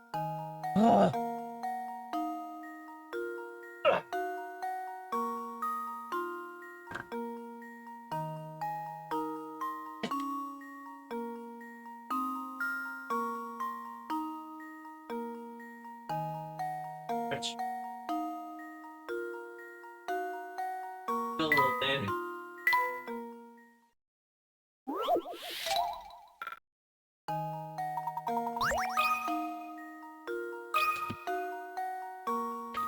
I think I've got it. I was right the first time. It was 1. I have to paint the cube with 3 colors, and your own choice is to paint opposing sides of the cube the same color. See the diagram above. And if you have to change the way you use each color rotating the cube proves that you're really just reusing the same idea, painting opposing sides the same color. Only one unique way to color this cube using 3 paints. I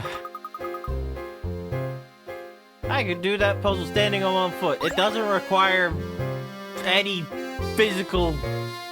that kid.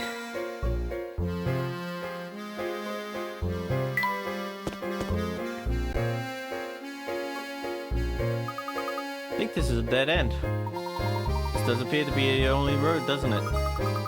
Gosh, that tower sure looks awfully ominous, doesn't it?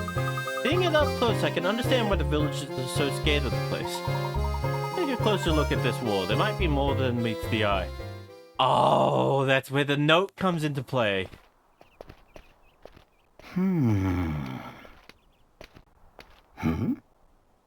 What?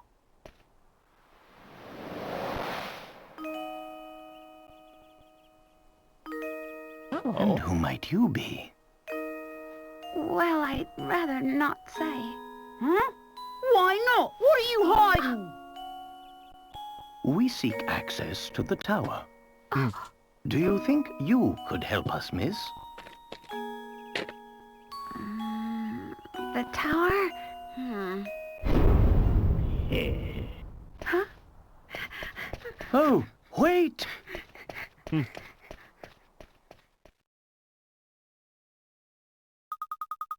Wonder what was that about? Huh?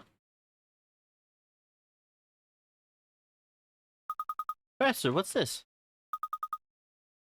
Ferris wheel ticket. Very curious indeed. I think this girl may have dropped this to tell us where we should head next. But why would she want to help us? Your guess is as good as mine, Luke. Still, I can't shake the feeling that she's trying to help us.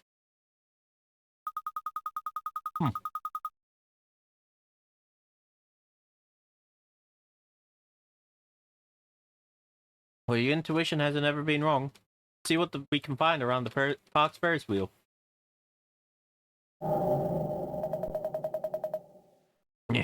That's right, Link. Go straight to the park. Been a thorn in my side for too long. I think it's about time for you to disappear. For good.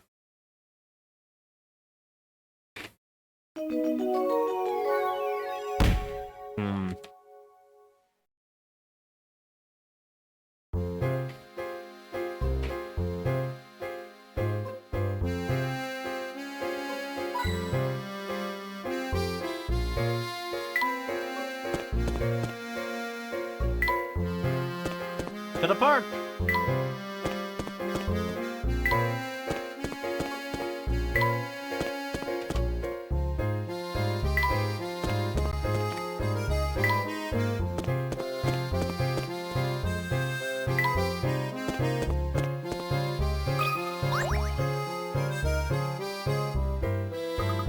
Fog is being closed every time we come by. Why do you suppose that is, Professor? I haven't the foggiest idea. Perhaps we should ask someone at the town hall.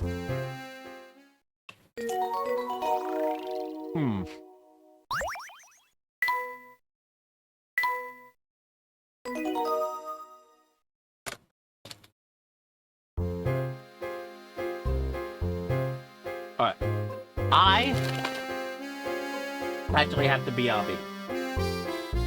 So, give me just a minute.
I'm back, and I am surprised there was no rioting.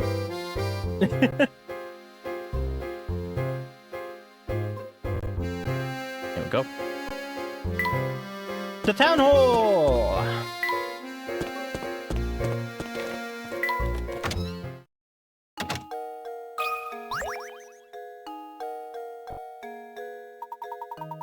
They say the gate to the park is locked shut. No, that's impossible. We employed a caretaker, should have everything up and running. Be that as it may, the gate is locked shut and we can't get entrance to the place. Would you please open it for us? That sort of thing is the job for the park caretaker. I strongly advise you go find him. Where do you think we might find this caretaker? Now that's a good question, isn't it? Managing the park is the caretaker's duty, but who knows who manages the caretaker? Can't say, it's not one of my duties. Why bureaucracy? Manages the town sewer system as well. Unless you have some form of you need to fill, I strongly advise you to beat it. Oh, she's rude. The sewers. Pleasant as it might be, is one place we haven't searched yet. Perhaps we'll find a clue to our mystery down there. I've only seen one manhole in town. Alright, the one on the path to the park. It's a dirty job, but someone has to do it. Off we go.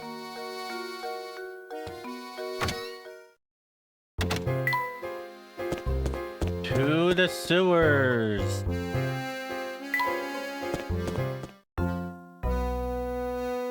Hello.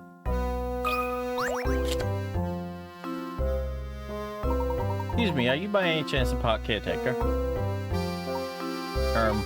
No. I am explorer of El Mundo right now. I'm trying to familiar myself with the local culture. Please pardon my mistake then. Have a pleasant day, sir. Away for one momento, silver play. I saw a man in work, but I was past here. Could he be the caretaker you seek? It could be. Which way did he go? Probably to the right. Or maybe it was the left. I see. I'm feeling alright. You seem a bit directionally challenged for being an explorer. Just arrived here after years of world travel. Je ne sais pas of the local geography here, that's all. See, in that case, please forgive me for making another assumption. Please excuse us, we need to get going. Hey, which way to the village? Villaggio. Donde está the train station?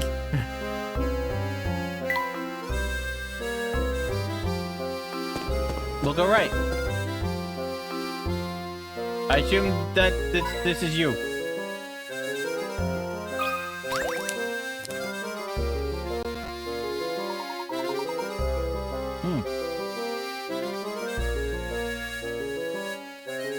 Oh there, now what can I do you fellows for? You're a park caretaker, are you not? Would you mind opening up the gate to the park for us? Well, could I refuse two curious lads such as yourself? Well, I'd like to open it up for you. Well, I gotta finish this repair job here before I do anything. Is there anything we can do to help then? Well, you should mention that. If I could just figure out the area on this map, I'll be done in a jiff. There you go with things like that.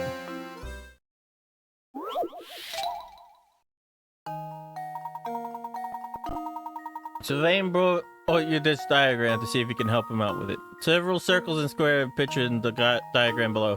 How many times larger is the area of the blue square when compared to that of the red square?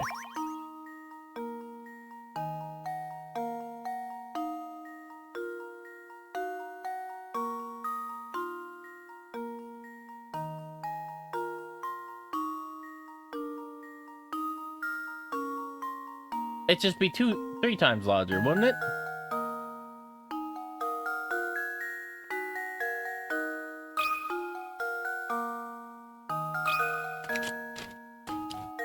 That should do it.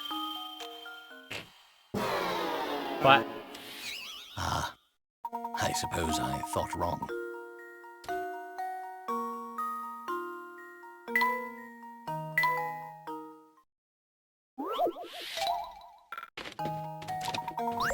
Wait! No, hang on.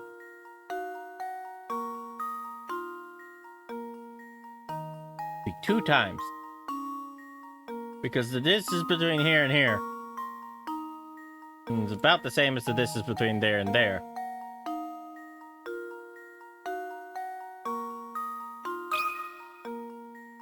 Ooh.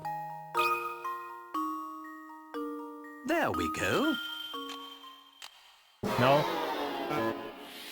Frankly, I'm ashamed.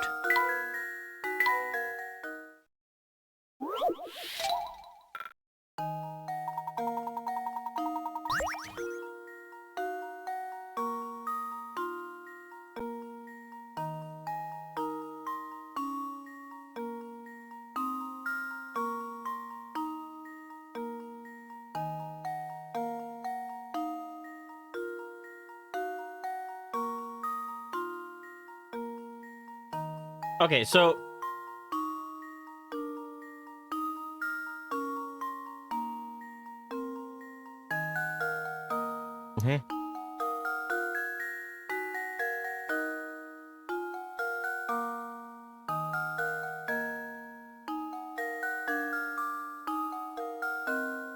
Okay, so hang on. The diagonal distance of this square is equal to the length of this square. And the diagonal distance of this square is equal to the length of this one.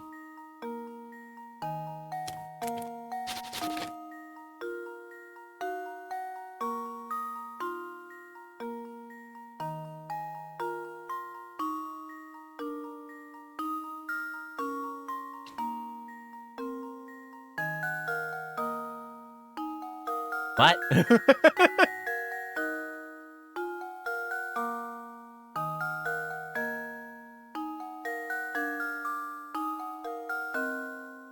So this would be 2 times. So that'd be 3 times. No. That'd be 4 times. 4. That should do it. Every puzzle has an answer. If you rotate the middle square 45 degrees as shown in the picture, the answer becomes apparent. Middle square has half the area of the large blue square, and the little red square has half the area of the middle square. Therefore, the little red square is 1/4 the size of the blue square. Yeah.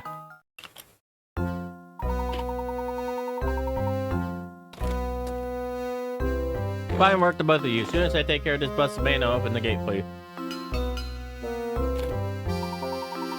Yeah, now I'll take care of this mess. Now let's open up the pot, okay? Pop.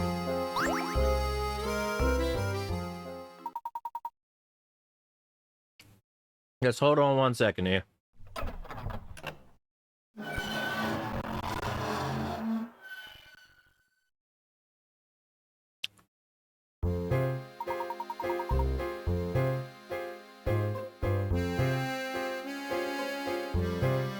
Here we are, the park is yours to explore now. Professor, we're in. Thank you, you've been a great help, caretaker. I hardly need thanking, sir. After all, this is me job. Way back when, I used to keep it open every day, but these villagers, they don't care a whip for me park. Glad you fellas stopped by. It's the first time in a while I've had to do me job. I missed something in the sewer. On the other side.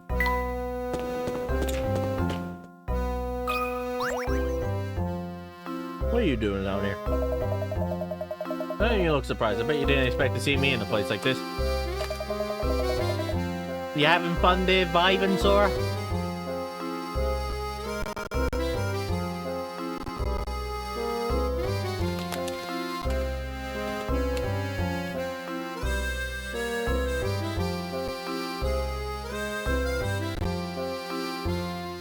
The river that encircles most of St Mystere is right past this pipe.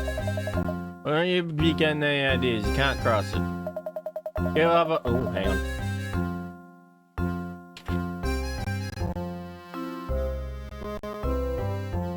I'll be honest, I want that one.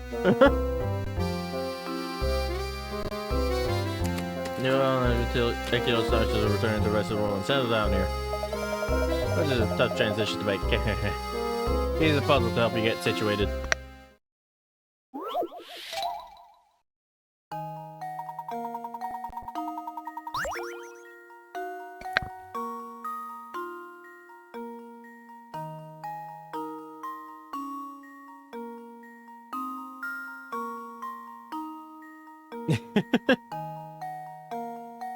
Preparation for your big move. You packed your belongings in 20 boxes and arranged them as shown below. With everything packed, you're now ready to label each box with its contents. In order to do so, though, you need to move a few boxes around.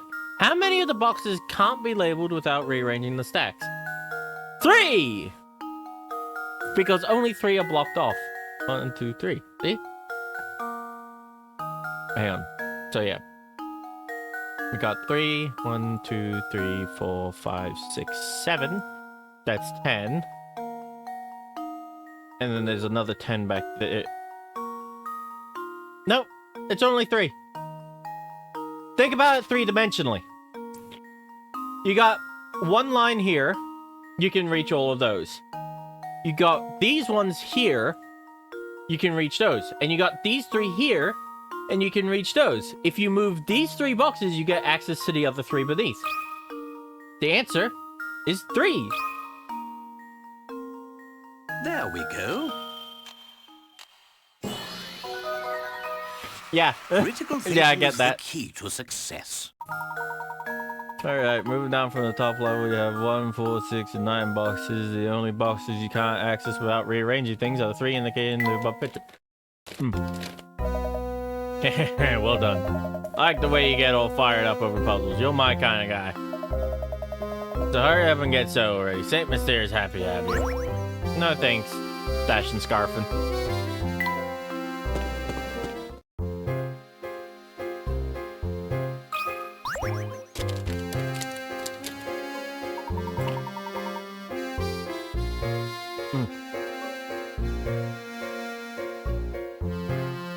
I certainly didn't foresee sewers leading to a place like this. Look, Luke, there's my automobile.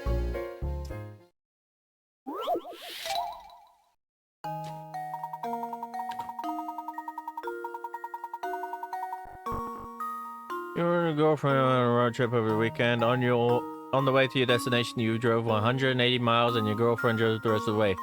Coming on home on the exact same road, your girlfriend drove the first 150 miles, and then you got behind the wheel for the last leg of the journey. What's the difference in miles between the distance you drove and the distance your girlfriend drove?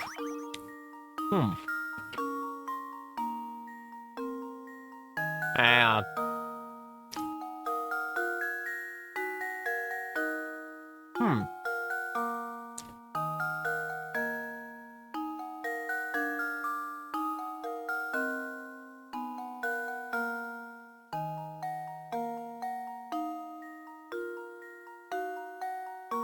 $180.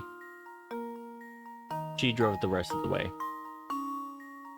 You drove 150. No, it's not that simple. It's not that simple. At least I don't think so. Because you're not taking into account how many she drove here and how many you drove here. The total distance is the same.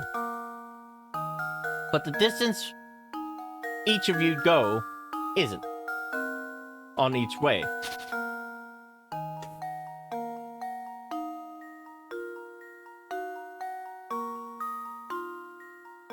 So 182. The only numbers we get are 182 and 150 of the way back.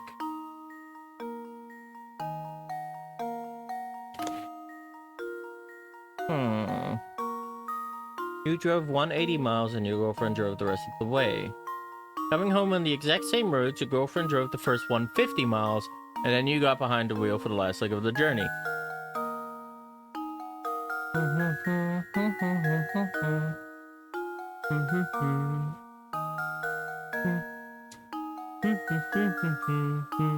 Okay, so let's just run on the assumption that it is 300 miles to and fro. So 180 and 120 for her. And then 150 for her, 150 for you. So 150 plus 180, that's 330. 120 plus 150, 270. That'd be a difference of about 60.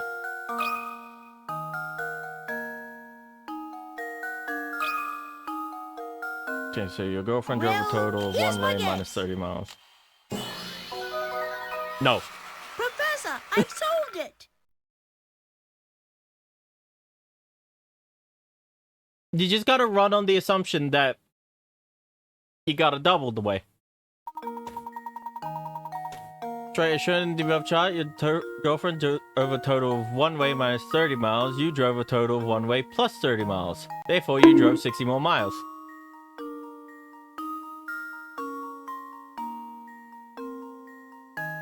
Bye. Bye, Bonk.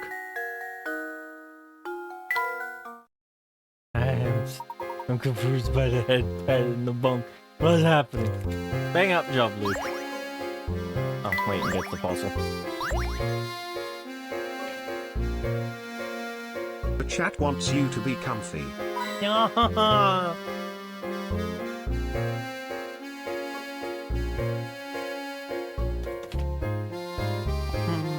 on.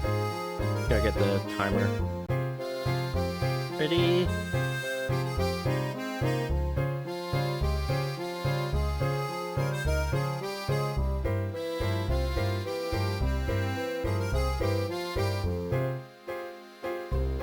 You should have seen how much people were using the comfy outfit on the Saturday.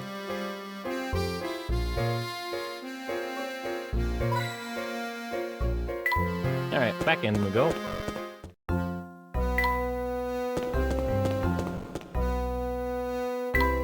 Boop.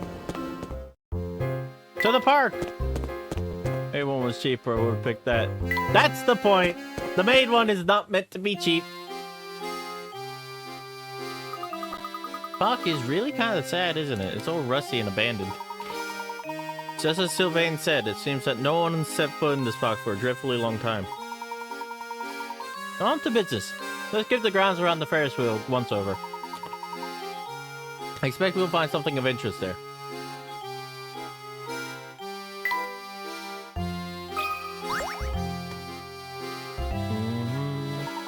Oh my. What is it, Professor? Just posted. The picture appears to be the same as the one on the ticket we picked up.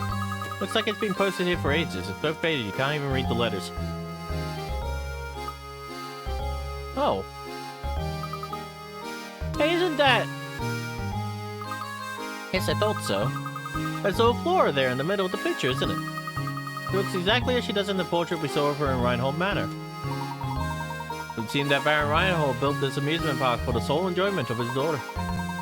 Strange, I wonder why it wasn't more popular with the village folk once it was open to the public. I don't suppose speculation will help us very much. Let's keep moving. Right you are, Professor.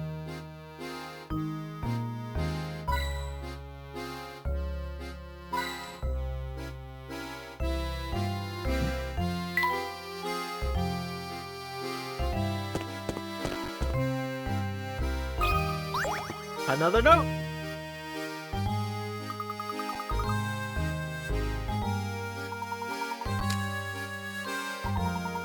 Would you read it out for me?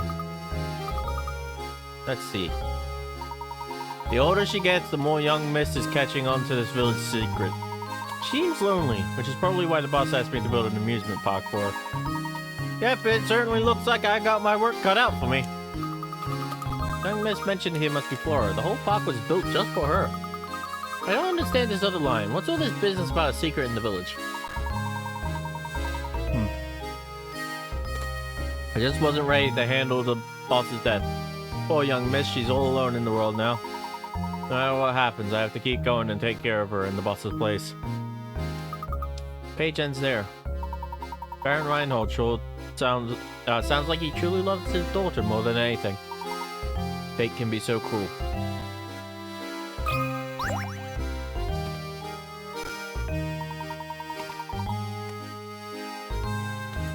Well, you lads again, eh? How do you like me park? Lovely, isn't it? The sun's shining bright today, and I'm in fine spirits. Nah, it's not getting cheaper. Why not celebrate this weather with a puzzle? Let me tell you one of my favorites. Oh. And oh! Hey!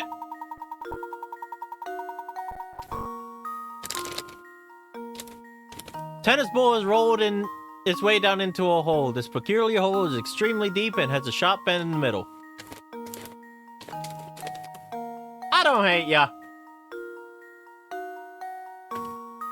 Like made Mondays a thing. No thanks.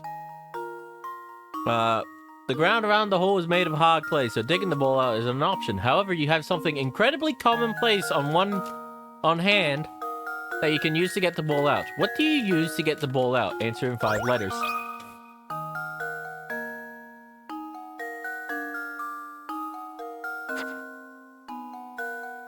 I know the answer to this one off by heart.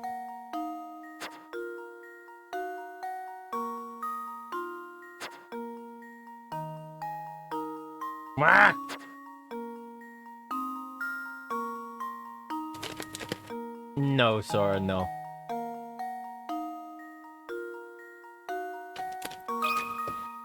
Anyway, the solution is water. That should do it. Another puzzle solved. That's correct. Theoretically, you could use any liquid in which tennis balls can float, but water is the liquid you would most likely have handy.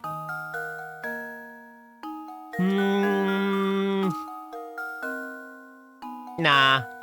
Since the ground is hard clay, there's little chance of the water getting absorbed into the surrounding earth. The ball should come up with little difficulty.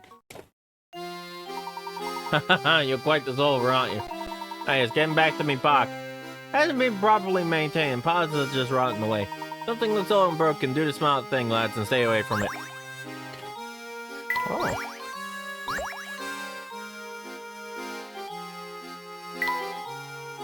violin, eh?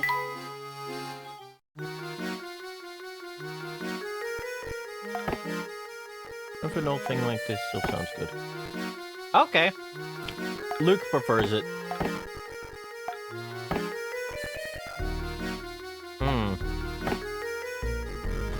That one's difficult to figure out.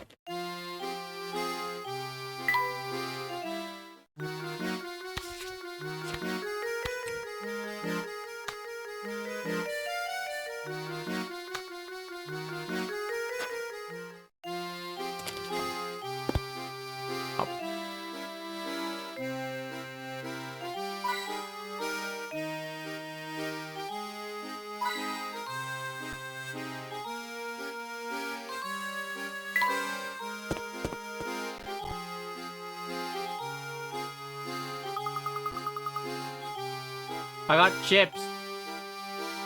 Salt and vinegar, crinkle cut.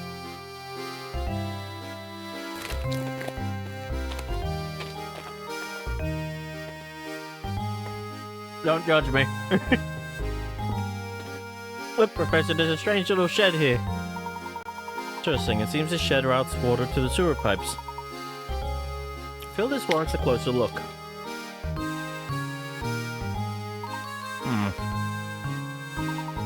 Doesn't appear that the door will open. Let's move on and explore the rest of the park, Luke.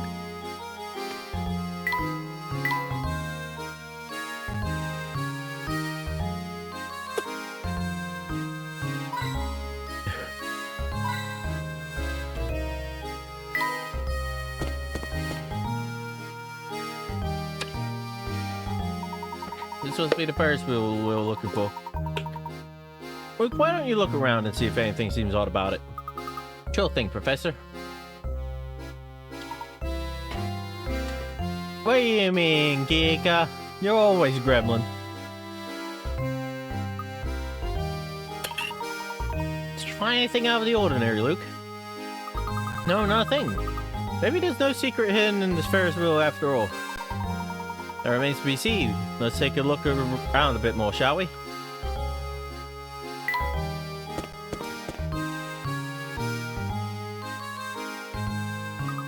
Place is so run down, it looks like it hasn't been touched in years. What a shame. I bet it used to be a fun place. There's even a big tent, like the kind you see in circuses. Yes, there's something quite sad about it, isn't there? How strange. This was clearly a traveling carnival, so why was it left to rot here in St Mystere?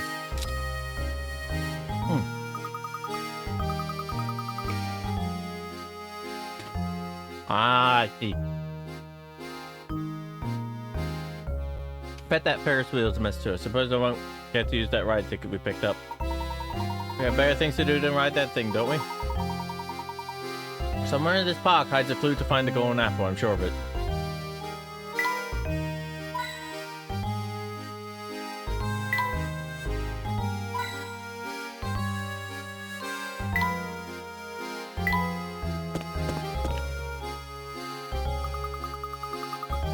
So in the end, that ticket we picked up turned out to be meaningless. So it seems. I suppose my intuition has failed us this time, Luke. Come, let's head back to the house of St Mystere and search for our next lead.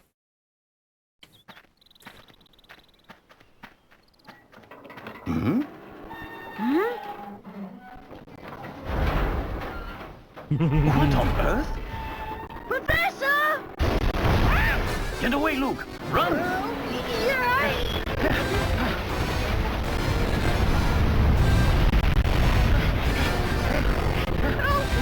What? They keep jumping onto us! That's preposterous!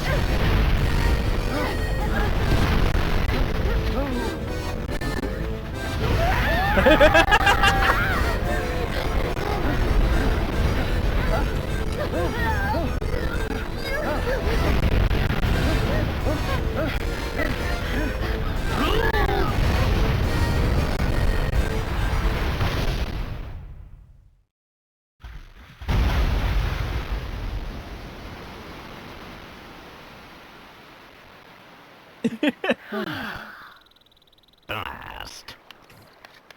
That's terrifying, isn't it?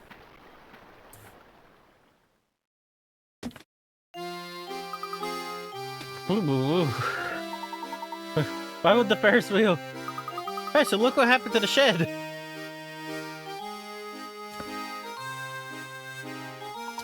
Ferris wheel must have simply destroyed it.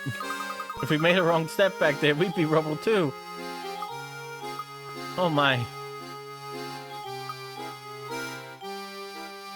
I think I found something here, Professor. What could that be?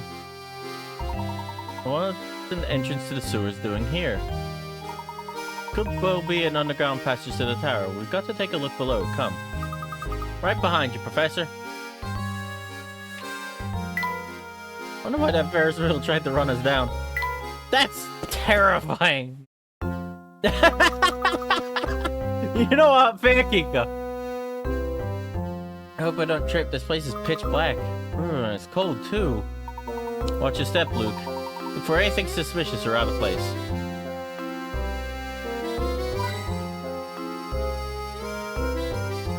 Well, that looks like a map. Look, there's a sort of stone tablet embedded in the wall. It's clearly some kind of puzzle. I wager the solution will tell us the direction in which to proceed. Which way?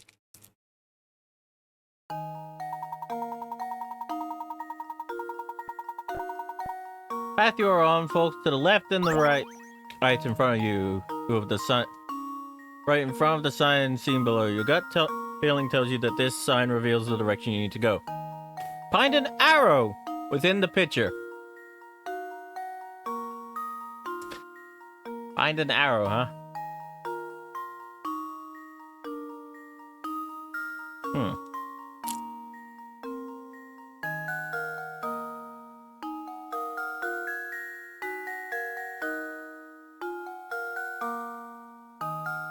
Oh, hang on.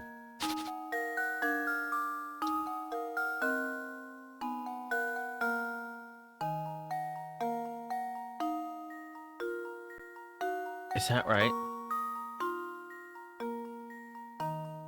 No, that's not right. Your searching for may not be the same size as the one pictured below.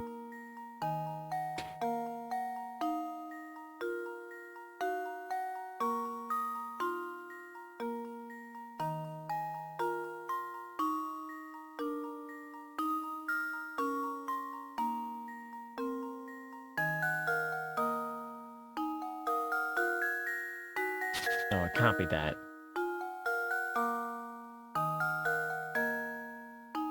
It must be that. That's kind of the only way you could do that.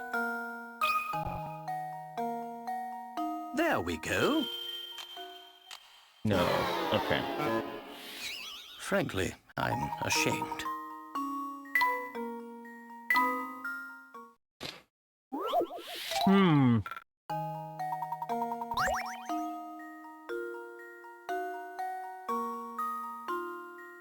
Yeah, because if I...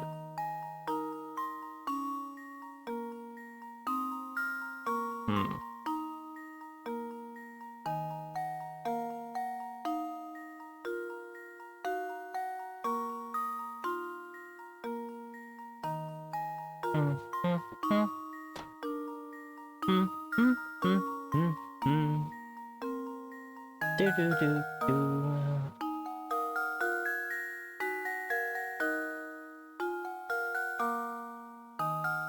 Do.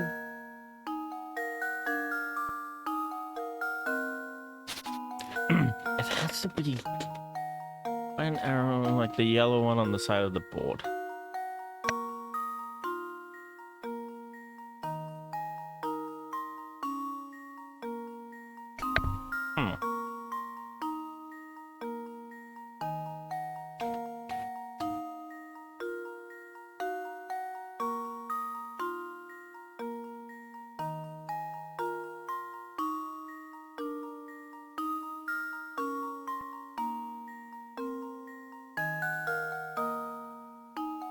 So it has to have like that kind of shape to it, you know?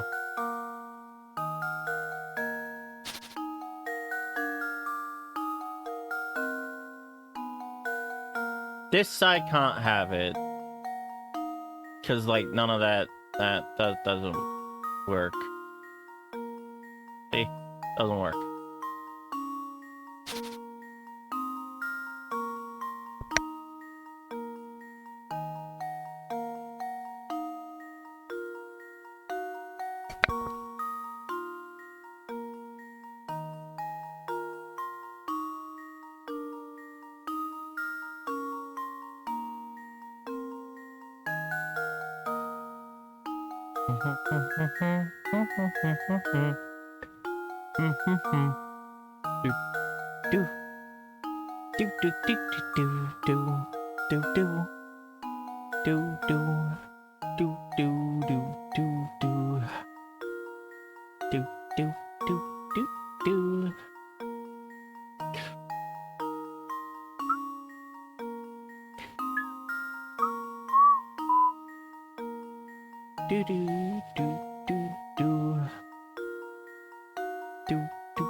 I cannot see where the damn triangle is.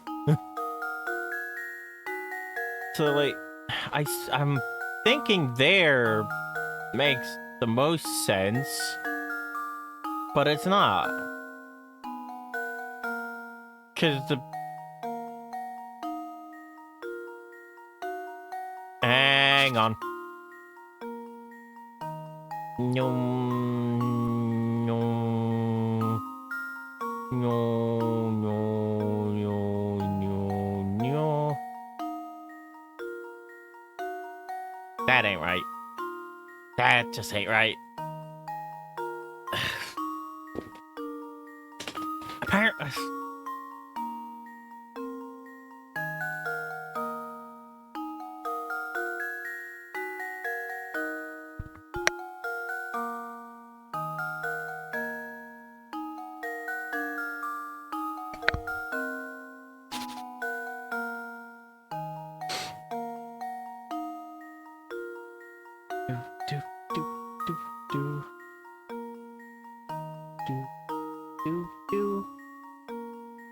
Oh, found it! Found it! Took me a while.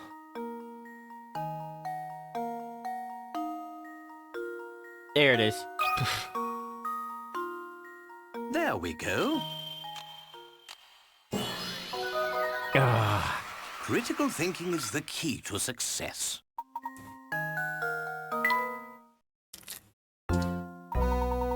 There's no answer. We will proceed down the left corridor.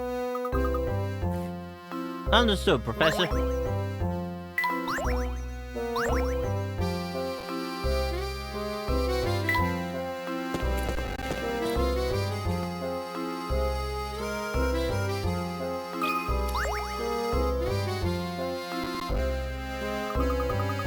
Look, Professor, there's a strange device on the door here.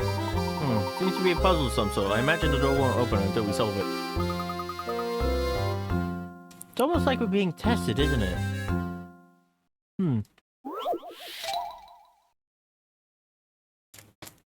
God damn it. Okay. I shall do the squats. Alright.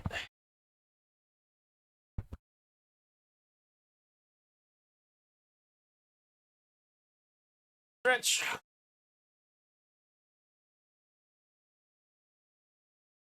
Alright. 1, 2, 3, 4, 5, 6, 7, 8, 9, 10. Don't riot. You gremlin. I'm watching you. I can see you rioting. Sorry, don't. Sorry. Kika, are you two rioting? We're still here. Oh, fuck me running.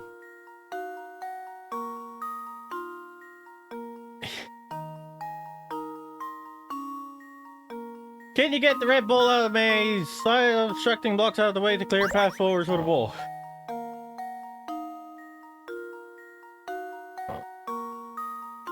And that gets us basically fuck all, doesn't it?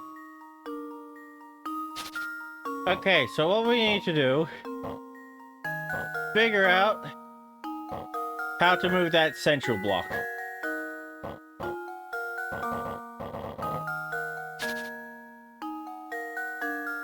Okay, all we can do right now is this and this. That allows us to move that. That allows us to move that. Gets us nothing. For chat, you can unlock an emote for 24 hours if you pay 480 channel points. Oh! Huh? I didn't know that.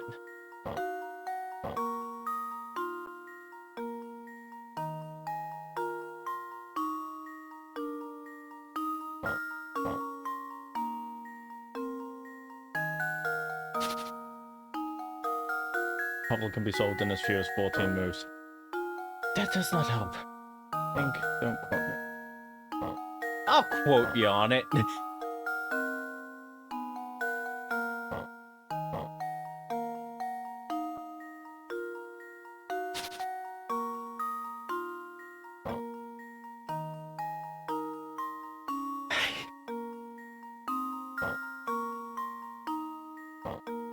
Hey, I am genuinely confused as to what I meant to do here.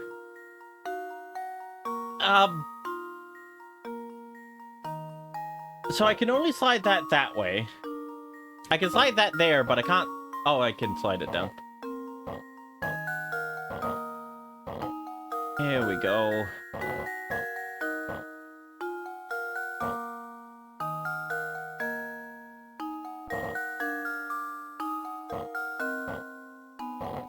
That does not benefit us at all.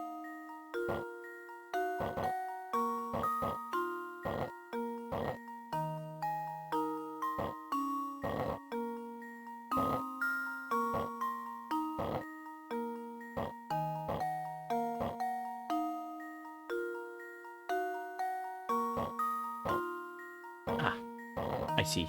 And then we go up, up, up, across, and we're there! That should do it. Going for the Mystere, eh, sir? Nice, nice. Critical thinking is the key to success. I'll be honest. I think Mystere suits you.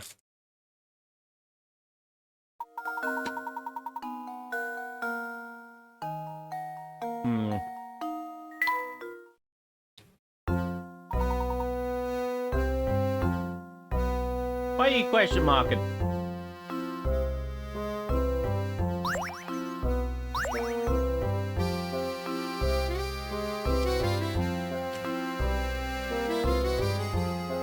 I'll be honest.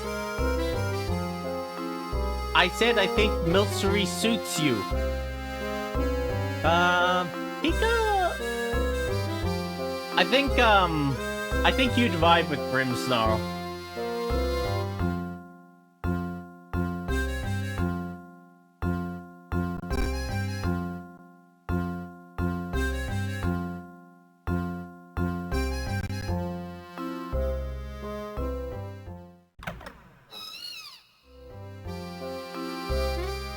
Grimmsnarl. It's a fairy gremlin kind of thing.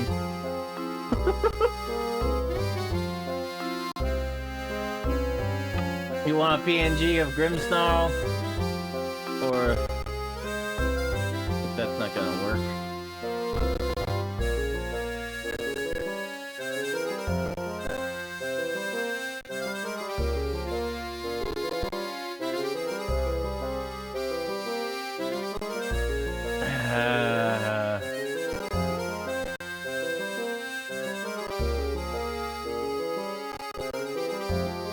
It's not allowing me to bring up a... Wait, hang on. No, that's not it.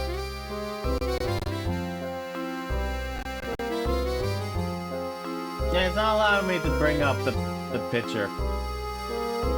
Not easily, at least.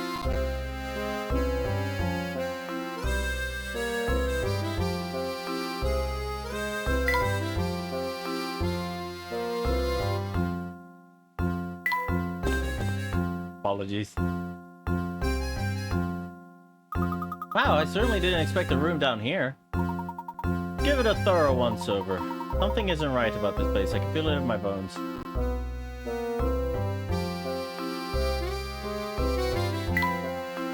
There's a milk jug. There's some tiny paintings here.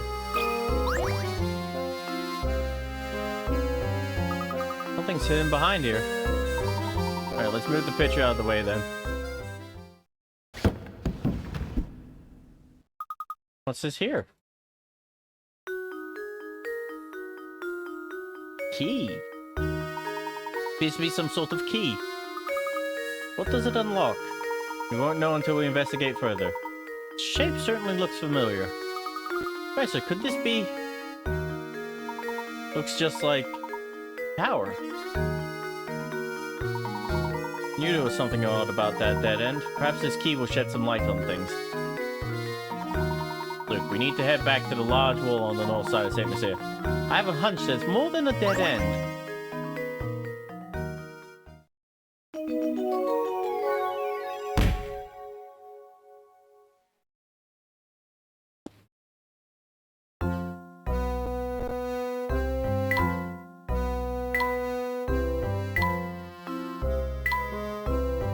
Yeah, what would you start? Oh, if we're picking starters.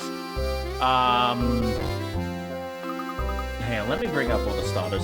Pokemon starter.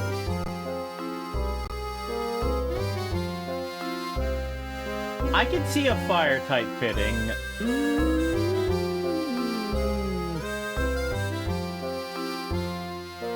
It's a toss-up between Fuecoco and Fennekin. I cannot see Kika liking any of the other fire types.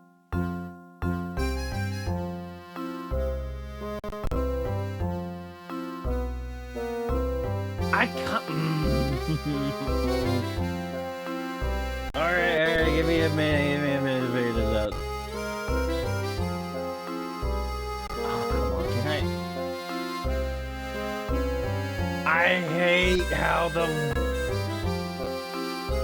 I hate how the internet keeps making me save things as WebP!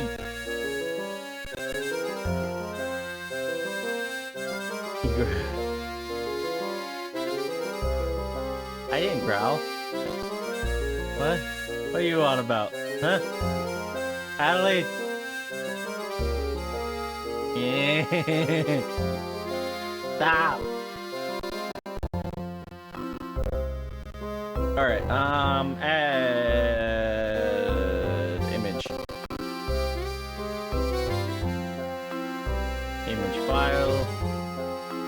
Why is it going to there? Streaming stuff. Okay. So, I think Kika would either have... I think Kika would either have this little guy here. Y'all can see that, right? I think Kika would have either that little guy or the fox.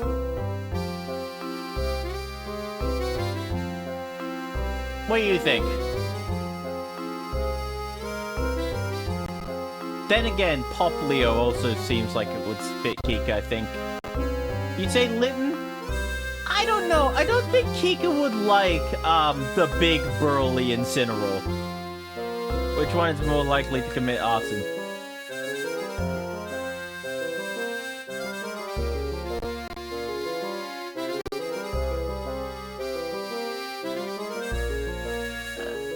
I don't think Kika gives cat energy. Oh, also, we're out of time on the, comfy outfit.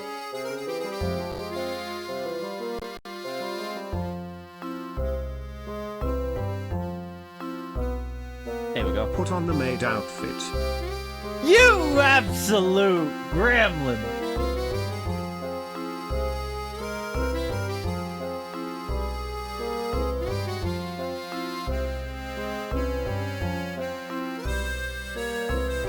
Okay, hang on. I gotta show you what the cat evolves into. I don't think you'd like it.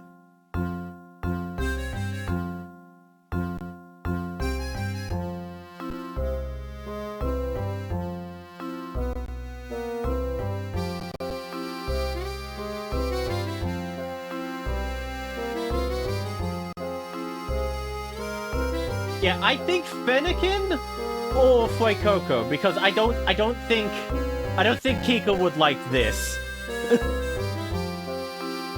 That's what Layton evolves into. And I'm just gonna use its paw as a pointer. It's awesome, but I don't think it's Kika's vibe, you know? Also, my game is a little loud. I'm actually feeling like I'm yelling over it. Hang on.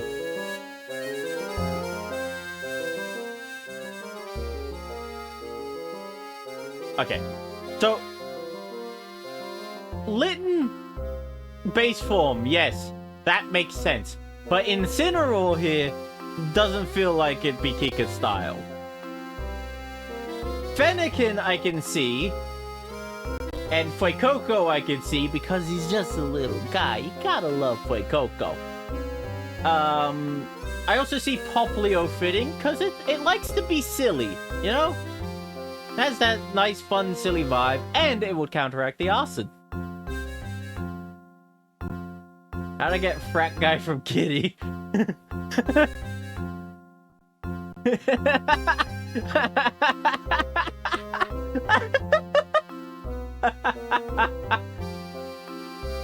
Oh my god, that's funny. But, yeah. I think Fennekin suits Kika the most. Skull Bunny is cool, yes. But, actually, I can kind of see Skull Bunny and Kika getting along well. Because I have a feeling Skull Bunny is the kind that will, like, get hurt a lot. Oh, god damn it. Okay,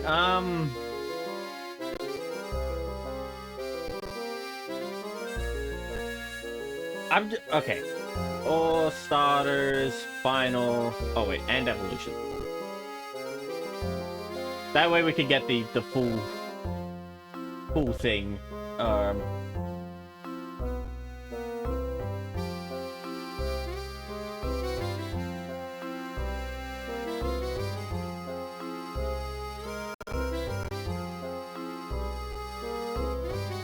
That's the best picture I can find. Okay.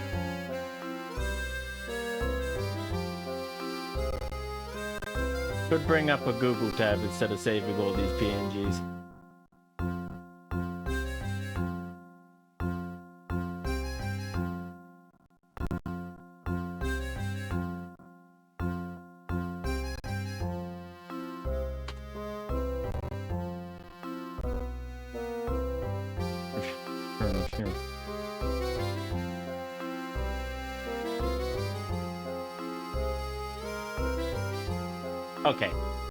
Okay.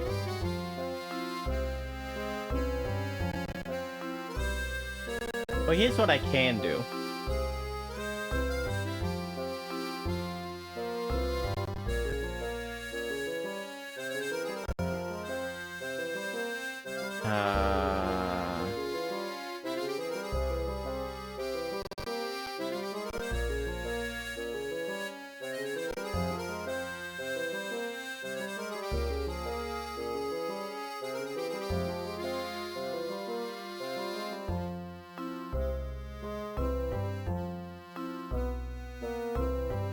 Does this not work? Nope. Okay.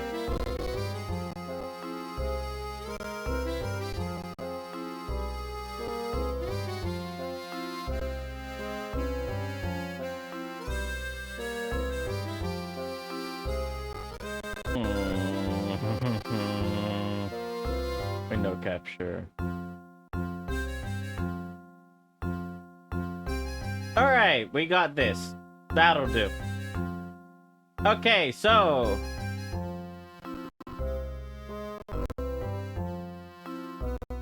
yeah, we want to look at Fennekin's final evolution. We'll show Skull Bunnies too. Fuecoco's as well.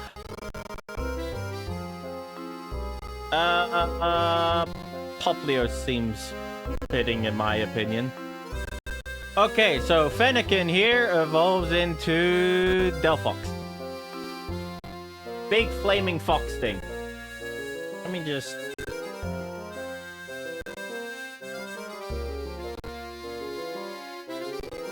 there we go. Yeah, Fire Fox. Quite literally. Skull Bunny here evolves into Cinderace. I'm not sure if Kika likes soccer or football, whatever you prefer to call it. Fuecoco evolves into Skeledirge. Rabbit Twink.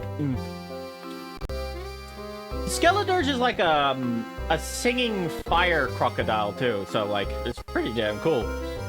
And Poplio here evolves into Primarina, water fairy type. I'm not sure if Primarina suits Kika, but yeah, I'm pretty sure we're going with Delphox, right? Right?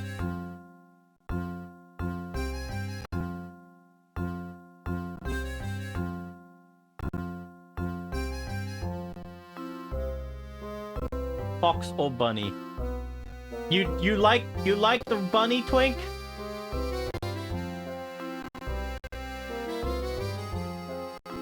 You like the soccer playing bunny, Twink? That's a sentence.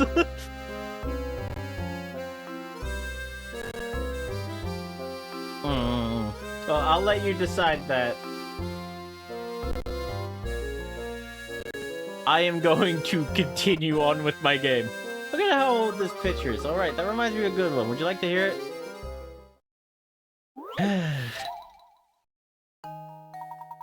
Oh, bugger. Sugar. Large shape below... Oh, hang on. Oh, this one's easy. Okay, so...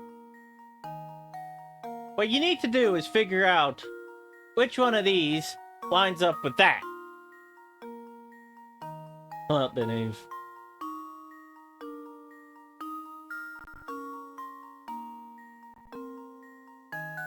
Yeah, Kika, give Sora, give Kika the names. But yeah, so you gotta figure out which one of these fits the pattern. It can't be A. A does not fit the pattern at all because you need it to be an X there and a square down there. This one can't fit the pattern, so it's this one. That should do it. Critical thinking is the key to success. Exactly, it is really just a matter of finding the right matching pattern, but staring at all those different pieces and trying to find one that fits is more complex than one would think. There, you got Cinderace and Delphox, that's the final evolutions, but you got Skull Bunny or Fennekin as the base forms, if that's what you're asking. But yeah, there you go, thank you. Hey! Shiny! Okay, so you need to check the, there's a panel underneath the stream that has all your Pokemon in it. Check that and tell me if it's shiny. Yeah, I didn't think it was that easy.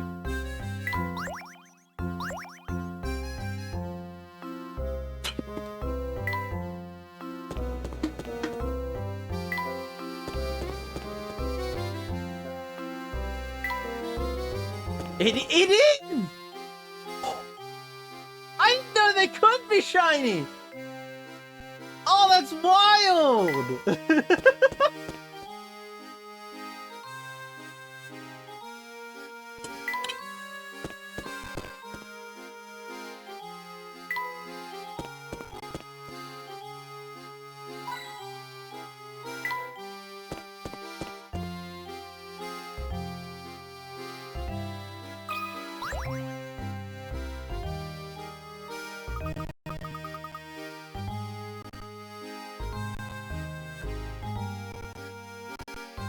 Yeah, I thought you would have put it there.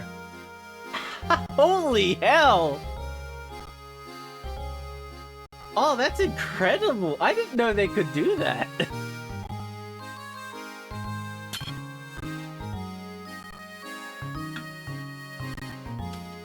That full Ferris wheel is totally destroyed now. That reminds me, Luke, have you heard this wonderful puzzle about the Ferris wheel? Not a good transition there.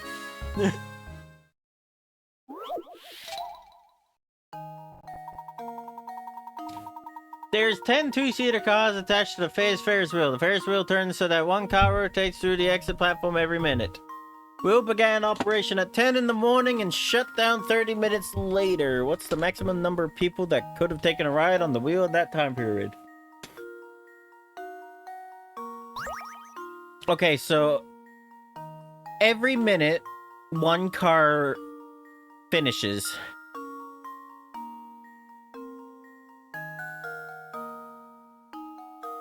Every 30 minutes, for the 30 minutes, 2 people leave per minute. Ah.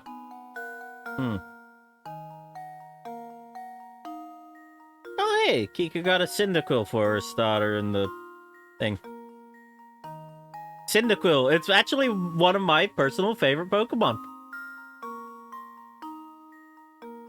You can check it out in the panel below the stream.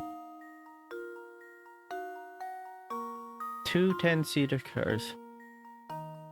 Oh god, no, don't bring that up. I hate that.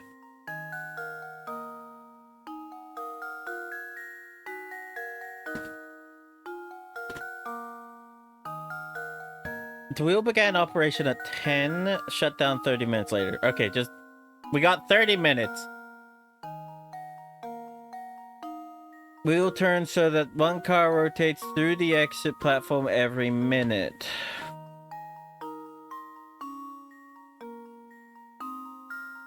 Eh? Eh? Well, the X is also the entrance, so one car every minute is 2 people. So it'd be 60? 60. They gave you Sobble. I love Sobble. I don't like Inteleon. I love Sobble. I've let you down, Professor. The car comes once a minute for 30 minutes. 2 people can ride in each car. It certainly sounds simple, but it's awfully easy to overlook some important facts surrounding this problem. It certainly sounds simple, but it's awfully easy to overlook some important facts surrounding this problem.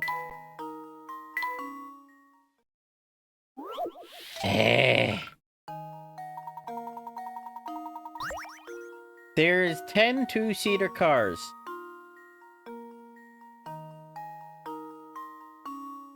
Ferris wheel turns so that one car rotates through the exit platform every minute.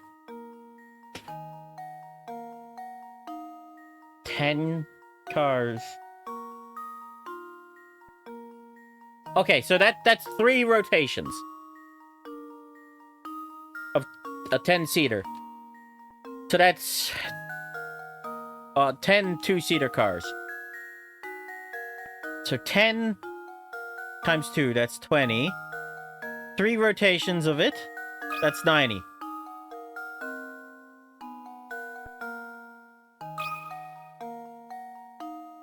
Well, here's my guess. I'm so embarrassed.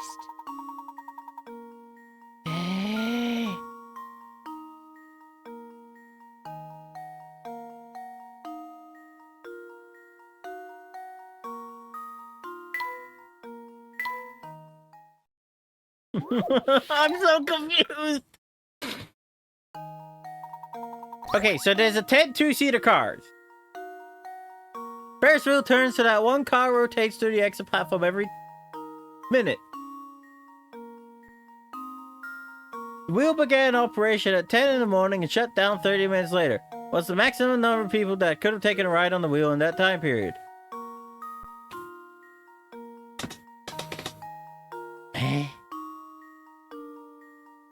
I'm so confused. Anyone got any ideas here? Because that's very confusing to me.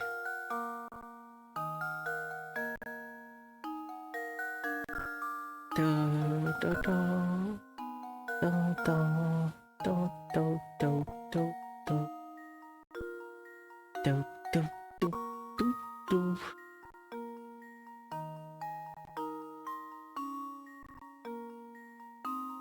can't even see? What do you mean you can't see? Is it hard to read? Let me swap this around. Hang on. Oh, you don't have your glasses. Okay. What's the hotkeys here?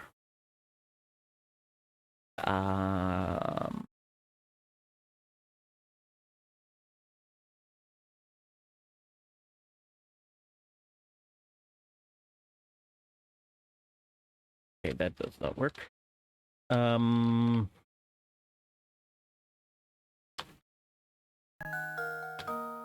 Alright, is that easier for people to read?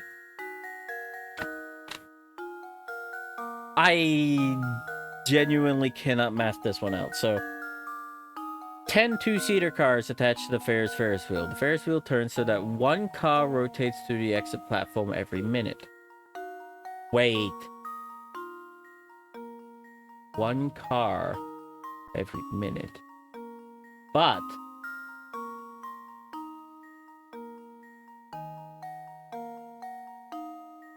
one car every minute, but then it'd be... They all have to get off too.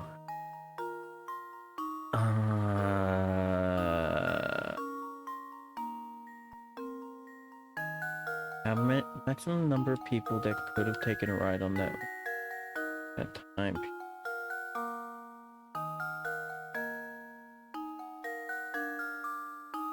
They would have, yes. They... Okay, so like... It takes 10 minutes for every full rotation of the wheel. Like, full thing for the people to go through. So that's 20 per 10 minutes. But people would be getting on, so that'd be an extra 20. So 20 per 10 minutes. 20, 40, 60, 80. 80? Well, here's my guess. I'm so confused. I was sure I had it. Car comes once a minute for 30 minutes. I'm so confused.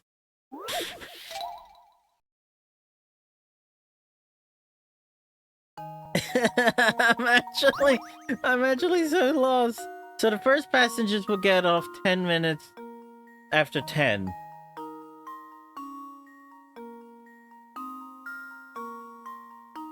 One car rotates through the exit platform every minute. Full rotation can... Yeah, that's where I got the 20. So... Okay, so... It takes 1 minute between that car and that car. So they get 10 minutes to make a full rotation. But every minute, someone's getting on.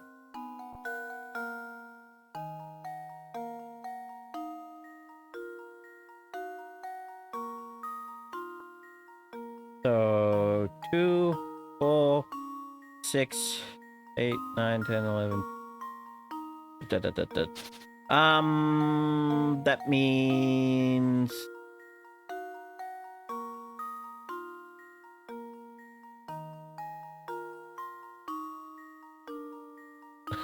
I'm so confused. Okay. Let's just assume every minute, 2 people getting on. 42. 42 does not sound right.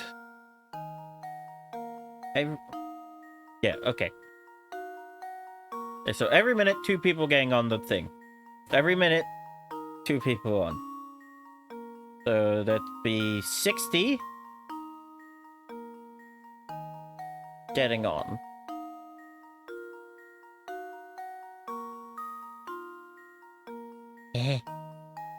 Thing? Is it 42?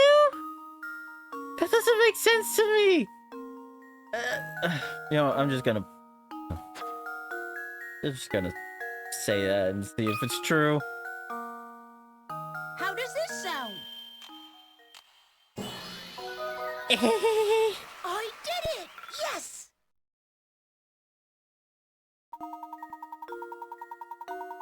The first 9 minutes, Ferris wheels moving, the cars arriving at the unloading zone are unoccupied. For the last 9 minutes of operations, right.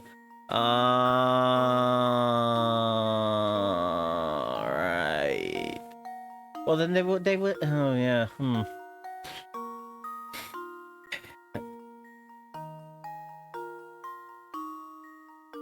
So 21. I'm confused. Oh, my headache. I'm getting a headache. Excellent job, my boy. I have to leave 10 minutes for the last cut to start. Yeah, I get that now.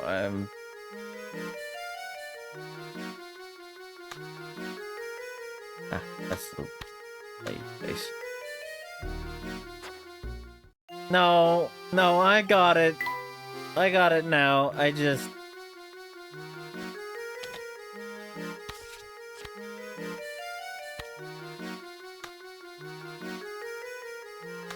I'm getting a headache.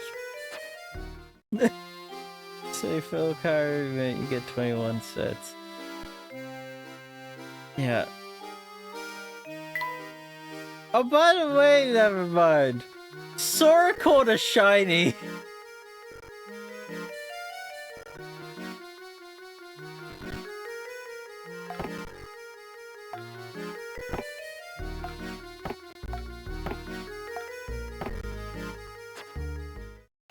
Yeah, using the Pokemon game thing, Sora managed to find a shiny, which is absolutely hilarious.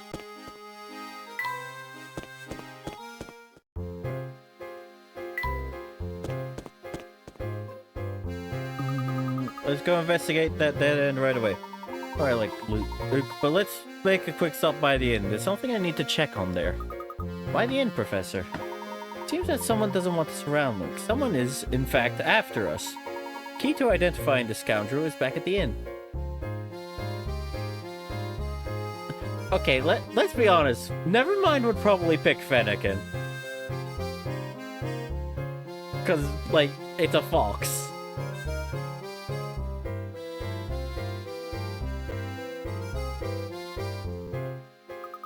So you already have an idea about who's behind this. Haha, piqued your interest, have I? Oh, he picked Skull Bunny. You know what? Yeah, that's fair.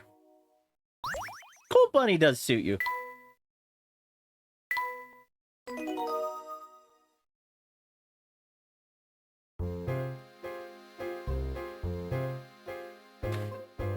Oh! Wait, you Huh.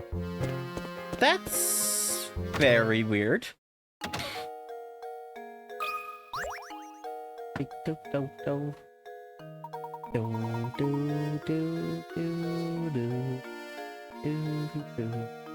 Oh, Professor, something the matter. You look a little shaken. Beatrice, I have an urgent request. Could you show me the newspaper from the last couple of days? Papers? Certainly. Hang on for just a moment while I go fetch them for you. That's strange. I'm sure I set them down around here somewhere. Presently, I'm actually trying to make her heart. Fair.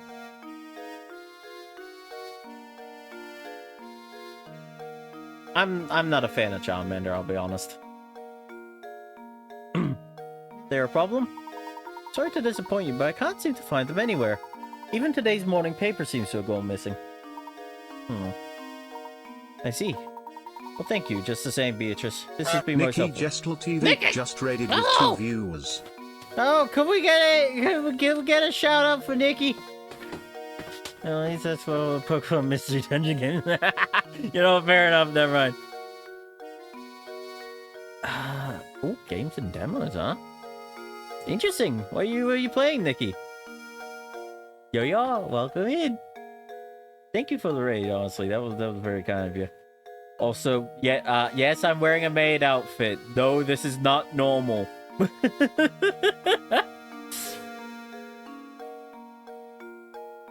Bro. Oh. So what was in those papers anyway, Professor? Yo-ho, Professor Layton. Ramon, and to what do we owe this visit? Oh, he told me I needed to find you and bring you to Reinhold Manor. The inspector, I mean. He and Lady Dahlia await your arrival at Reinhold Manor. Touched. Ah. Oh, I see. Oh, hang on. Oh, yeah, I remember now. I remember watching you work on that model. Oh, it was so good. Yeah. Yeah. Kika knows her, boss. Thank you for the message. We will set out for the manor in just a few moments. Do, do, do, do, do. Do, do. You found the key to the tower, haven't you? How do you know about the key? You mustn't interfere with the tower. Whatever you do, just stay away from there. Interfere? What do you mean by that, dear?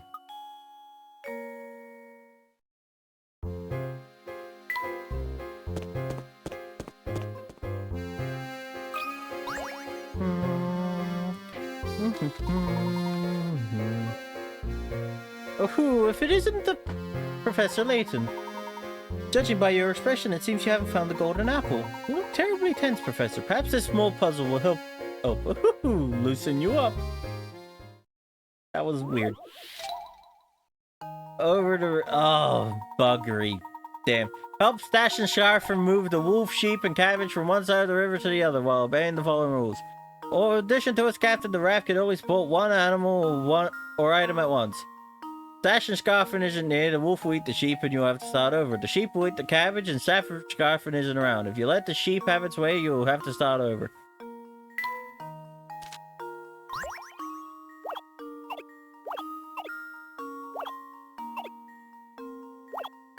Sheep must go first.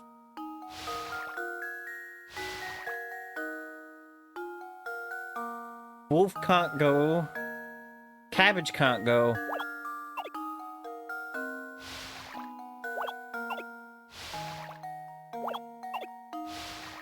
Wolf must go, sheep must go. Bam. Well, here's my guess. Legion's Nice and apprentice easy. saves the day. That was masterful, but I expected nothing less from the great Professor Layton. Oh, hoo, hoo, hoo. Do, do, do, do, do. Do.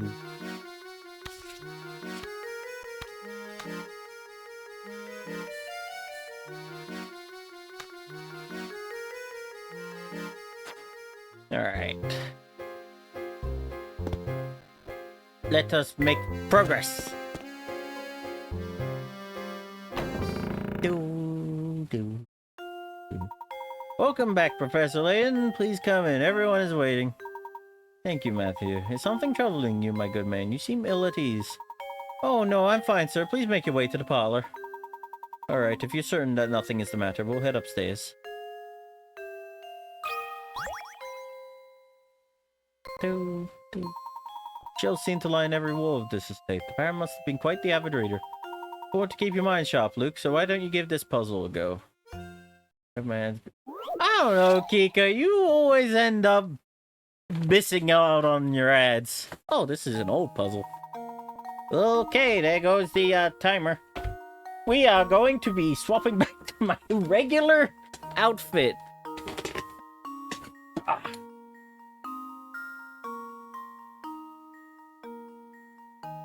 Put on the maid outfit. Never mind.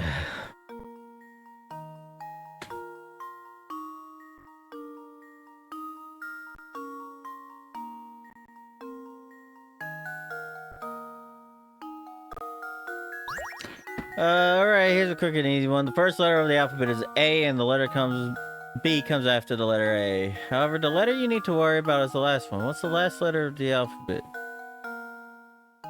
Here's a hint. It isn't Z.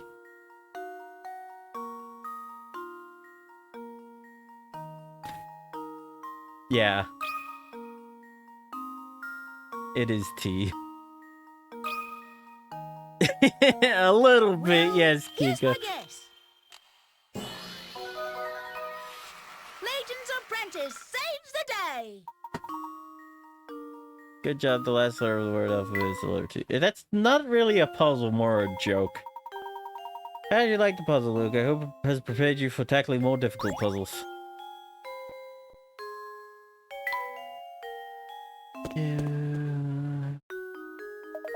Ah, Mr. Layton, thank you for arriving so promptly. Come, have a seat. Why have you caught us here, Inspector Chelmy? Like you, I'm not the kind of man who beats around the bush, so I'll just come out with it. I'm on to you, Layton, as clear as day. You are responsible for Simon's death. Are you suggesting I murdered Simon? Nonsense. Nice, Layton. I have to admire the way you keep cool under pressure. But of course I would expect nothing less from a cold-blooded killer such as yourself. I don't suppose you've seen this before, eh? Vase was on display in the room in which Simon was found dead. Well, the forensic evidence I've gathered suggests that the killer struck Simon with this vase. Our killer was no professional, you see. He left his fingerprints all over the murder weapon. Fingerprints that match your own, Mr. Layton. Oh, that's the vase from the market, isn't it? You rotten murderer. The vase is evidence. Why did you just break it like it was nothing? So go on and give me an alibi, Layton. Where were you when Simon was killed, eh? Come on, out with it. I was with Luke, investigating matters down in the village. Is that the best you can muster? Clear the little brat as an accomplice to your crime. Admit it, Layton. You two wanted to keep that golden apple so badly that you conspired to murder Simon. You can't fool me, Layton. So cough it up and start talking. Why, man, I'll take the key to the tower you picked up, too. Seems that you are intent on pinning this crime on me, Inspector. But if you are a true enforcer of the law, you will acknowledge that I'm not the only reasonable suspect. Any member of this household could have committed the crime. In fact, you can't even rule out the possibility that everyone here had a hand in the murder. Furthermore, are we even sure that a murder took place here? What kind of nonsense are you spouting now? You really think anyone here is fooled by your crackpot theories? Inspector Chelmy, I'm beginning to think the only person here with something to hide is you. That's absurd. This has nothing in the slightest to do with me. No, Inspector, it has quite a bit to do with you. Meaning? Isn't it obvious? Oh, the audio's a little... If there is any criminal element involved in this case, then it is you, sir. What? That's absurd.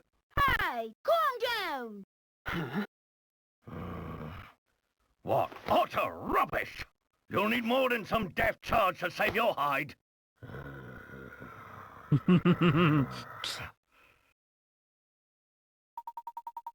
Yeah, there's a reason why this game got a crossover with Phoenix Wright.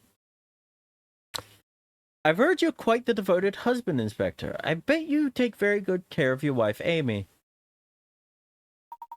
Luke and I found this article in the paper. Luke, what was Inspector Chelmy's favorite food again? Fresh sweet potato fritters. Article specifically states you love sweet potato fritters, and yet you raged at poor Matthew when he brought you sweets with tea. Why? Your point is, just so happens that I have a fondness for Amy's sweet potato fritters. Is that so? Thank you, Inspector. This little conversation has made things quite clear. Please take a look at this. I believe you just called them Amy sweet potato fritters, yes? I'd like everyone to look at this article. As you can all see, the article clearly states the Inspector's Chelmy wife is Emily, and not Amy. Do you mean to tell me you've forgotten your own wife's name? Out with it then. Who are you and why have you been impersonating Inspector Chelmy? And why have you been running this investigation? But your sudden memory loss regarding your wife's name isn't the only suspicious thing about you. Try to recall the time around Simon's death. You said you received a report that prompted you to come to St Mystere, but you forgot one thing.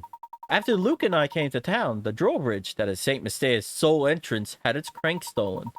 This effectively sealed the village from that point on. No one could enter or leave the village. Do you recall just when this seclusion began?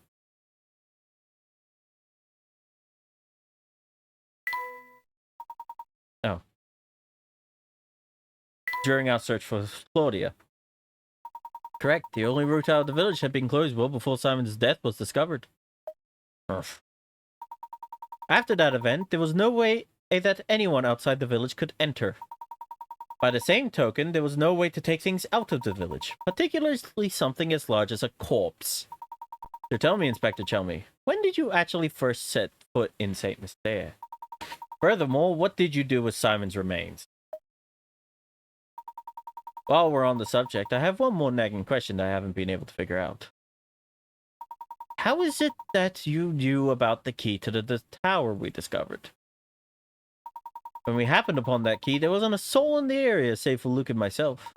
Furthermore, I've spoken of what we found there to no one. There's no conceivable way you could have known about this key. Unless, of course, you were spying on us from the shadows when we picked it up. Now let me see if I got this all right. You posed as the inspectors and used Simon's death as an excuse to enter Reinhold Manor. Since then, you've been waiting for the ideal time to strike and steal the golden apple from us. How am I doing so far? Yeah. What's so funny? This is no laughing matter.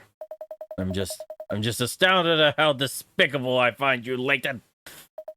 But that's exactly why you're worthy of being my archenemy.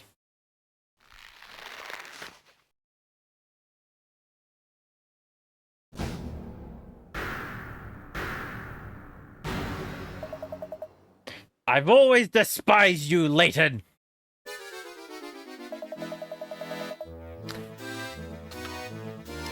Thought I'd be able to crush you once and for all here in St Mystere. But that will have to wait since you saw through my disguise.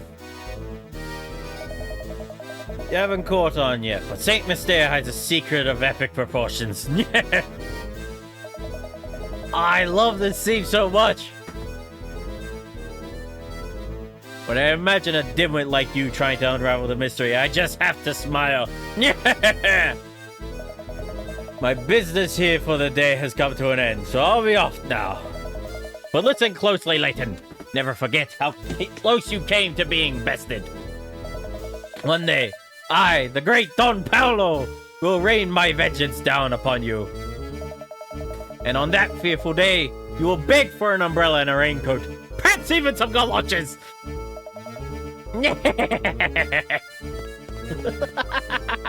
Gosh.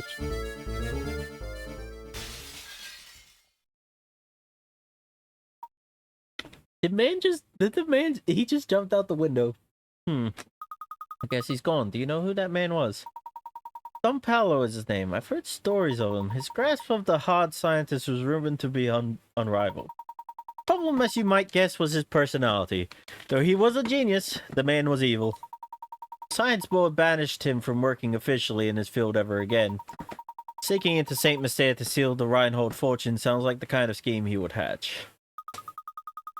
He seems to hold quite a grudge against you, Professor. What did you do to cross him? I haven't the slightest idea, Luke. Well, that aside, what was all that talk of a secret hidden in the village? What was he talking about? I'm mystified by it myself. For the time being, though, let's focus on finding the golden apple, shall we?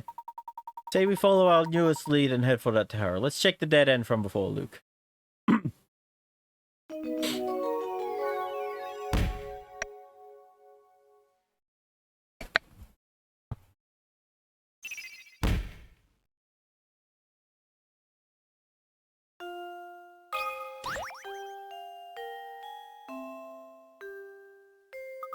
Simply shocked at this turn of events. Who could have guessed that we had an imposter now, miss? He had me completely fooled. But you saw right through him, Professor. I must say, I'm quite impressed with your cunning. I ask you now to put that brilliant mind of yours to work again and set out in search of the golden apple. It would be my pleasure, madame. By the way, are you feeling all right? You look a bit pale. I woke this morning with memories of a peculiar dream I must have had last night. In it, my husband and I had just had a brand new baby girl, and oh, how everyone fawned over her. Next moment, suddenly I was in a park walking hand in hand with my young daughter. With your daughter, you say? Why would I have a silly dream like that? These past few days have really been quite draining. Professor Layton, I don't feel particularly well at the moment. I think I'll go lie down for a bit. What's wrong with Lady Dahlia?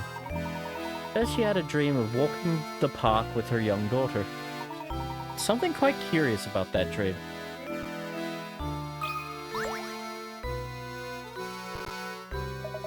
Would you please let me know of any eligible bachelorettes you might meet in your travels?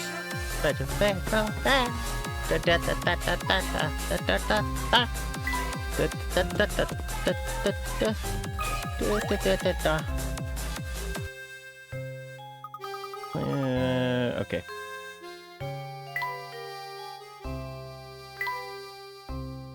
Thank you for the head pat.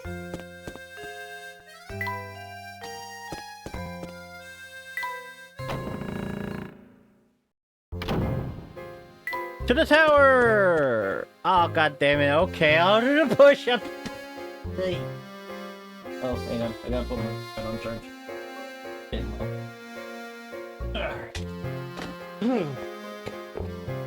Making me do push-ups. How dare he? Getting on the floor. Alright. 1, 2, 3, 4, 5. Oof.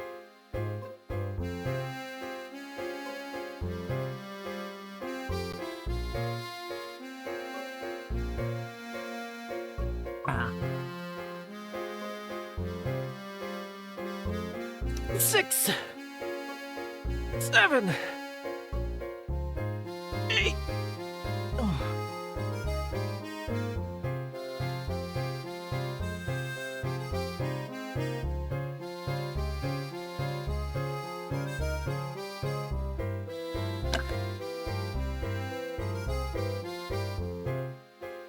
9, 10. Oh, God. Ow. Oh. Ah. I feel dead. Quit rioting, please. I need to do more arm workouts, I think. Because the push-ups are getting rough.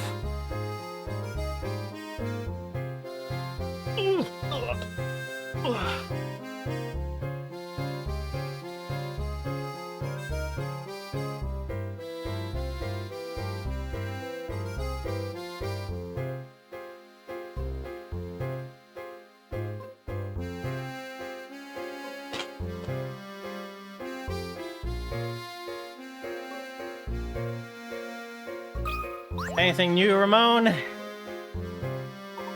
These Ellie's requests are always such a handful to take on, aren't they? Okay. You got anything new to say? Yep. Just as I thought. Nothing new there.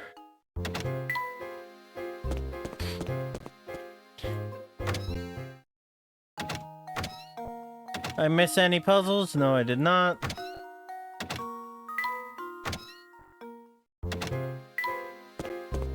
To the tower! Eat the vein.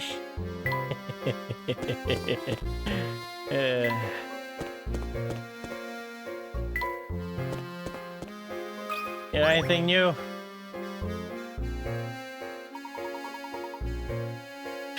I got a new puzzle for you, dearie. I bet you're just dying to see it, aren't you? I'm sorry, madame, but right now we're in a terrible rush. You can't fool this though. Now I've seen you strolling around solving other people's puzzles. Now it's my turn. Cenas, what do you mean? Have you been following us? Rolling a 3. Oh, god damn it. When you roll die, the chances of rolling 3 are 1 in 6. The chances of rolling a 3 twice in a row are 1 in 36. And the chances of rolling a 3 times in a row are dropping 1 in 216. Assume you roll a dice 3 times and get a 3 each time. Your chances of rolling a 3 on your next roll are 1 in how many? It's 1 in 6. Because it doesn't matter how many you roll before. It's always a 1 in 6 each go. There we go. Another puzzle solved. Terrific. Doesn't matter how many times you roll the same number. If you are only asking about the probability of rolling a 3 in one turn, chances will always be 1 in 6.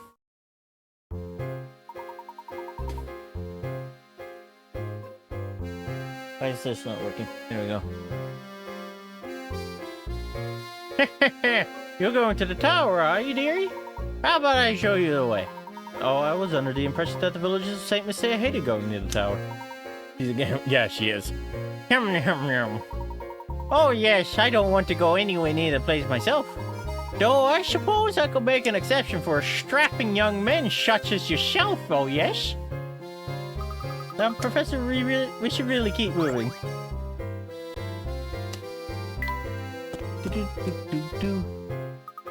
Dead end, no two ways about it. Maybe there's another pathway to the tower hidden around here.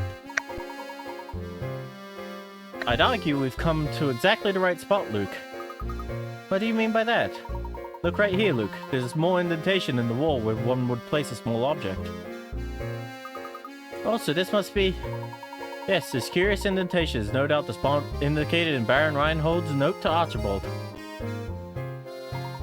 I'm willing to wager that if we put this in there and give it a turn...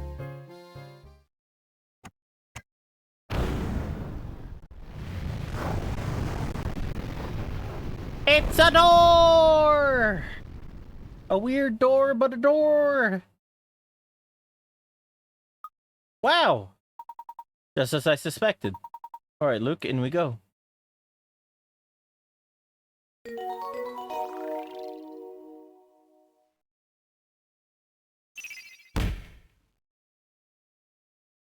We're getting near the end now. Quite excited about that.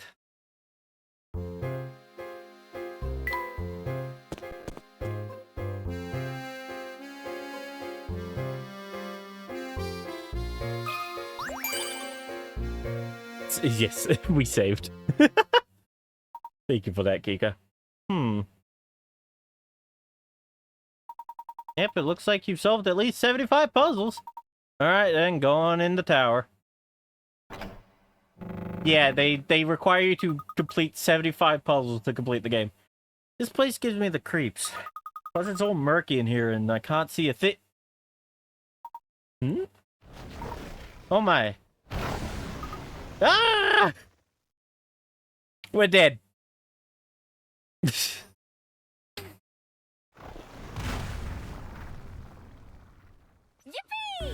Yippee! My head. Luke, are you alright, my boy? No injuries, I hope. Don't worry, Professor, I'm fine. And yourself? Nothing a good long bath later weren't told, but more importantly, where are we? This room is stuffed to the gills with curious machines. I've never seen anything like them. What do you suppose they do? What in the world? Look over there on the wall, Professor. My word. There are views from all over town displayed here. Don't they almost look like blueprints? What's this? Almost every villager's name is on the wall.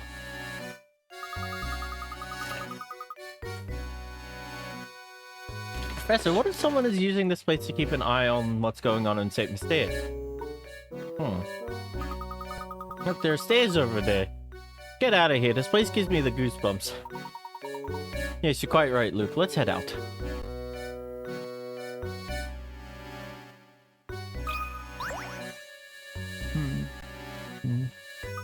What's this notebook? Did you find something interesting? I think so. This notebook looks like someone's been using it as a diary. Just a little longer now. Soon this village will complete the task it was designed for. Waited so long for this day, but as it comes closer, I feel a little lonely. Hope that, at the very least, the young mistress finally finds happiness at the end of all this.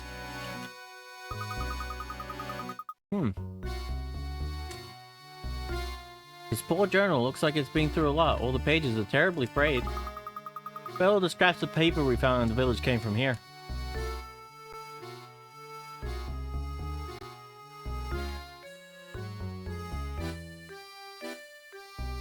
Nothing else? Okay.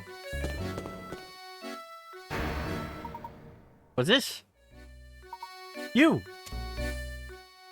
No. You two again. What are you doing here? What are you up to? Just a moment, sir. What are you talking about? I knew it. You came here to steal my secrets, didn't you? Didn't you? Don't play dumb with me. I see right through you. Don't think I haven't been watching. Seen you two sniffing about every crook, nook, and cranny in town, getting in the way of my work. Now I've had it. So unless you want trouble, give me back number 38. Please calm yourself, sir. Just listen to what we have to say for a moment. We haven't intended to get in the way of your work. We are merely searching for the golden apple. Neither of us know anything about this number 39 business. Oh! Did you just say the golden apple? Really here looking for the golden apple, then? Precisely. Do you know anything that could be of help to us? So that's how it is, eh? What you were looking for is on the top floor of the tower. Watch out, because the puzzles in this tower are harder than a whole mess of diamond tip drills. I know they call you a puzzle master, but are you sure you have what it takes to solve them?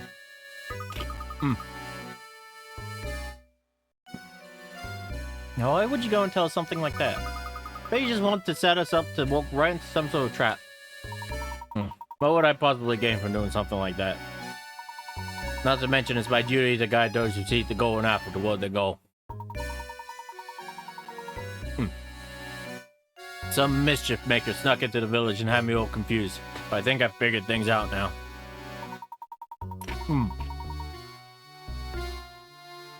Seeing as how it's your duty and all, would you mind filling us in? What is St Mystere's big secret? Alright. The name is Bruno. I work for the Reinhold family. For some time now, I've managed St Mystere from up here in the tower.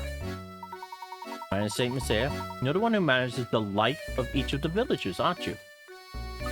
What in the world are you two talking about? Surely you must have seen them too, Luke. Do you recall the cogs we found about the village and the list of names we saw in that room? Total villagers in St Mystere are robots, created by Bruno. What do you mean the villagers are all robots? In other words, the inhabitants of St Mystere aren't human, but intricately constructed machines. They're robots, my boy. I have to say, I'm astonished that anyone could build such elaborate machines in this day and age. Yep. You must be quite the engineer, sir. Oh, aren't you a sharp one? I never managed to figure it out so much of the mystery by yourself. What do you mean, sir? St Mystere isn't a real town, Luke. It was constructed by Bruno and the late Baron. How am I doing so far, Bruno? You're right on the money. I have to believe that one day an heir worthy of his fortune would come forward. Have me build this city and all who dwell within it to prepare for that day. Then he hid his greatest treasure, the golden apple, away in the top floor of this tower. I was ordered to protect it with my life. Till the person arrives who can solve the puzzle of the golden apple, I will continue to protect it. Remarkable. I'm impressed at how far Baron Reinhold went to protect his treasure. Not just any treasure, mind you. The golden apple was the Baron's most precious treasure. But why go through all this just to hide treasure? Why build an entire village to protect it? Oh, seems I've been a little loose-lipped here. Or he said more than I should have. Answers you're looking for are waiting for you at the top of the tower. Go on then. Tell me if you're one who can solve the puzzle of the golden apple.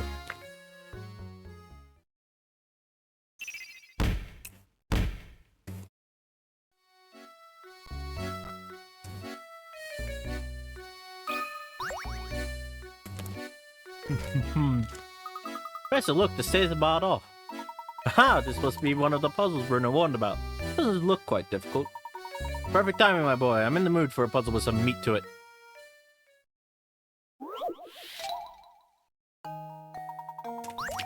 Oh, buggery, I hate these.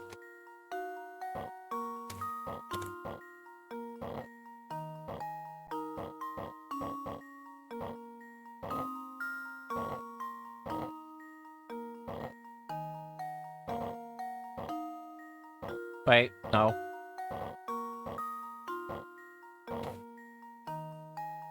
No.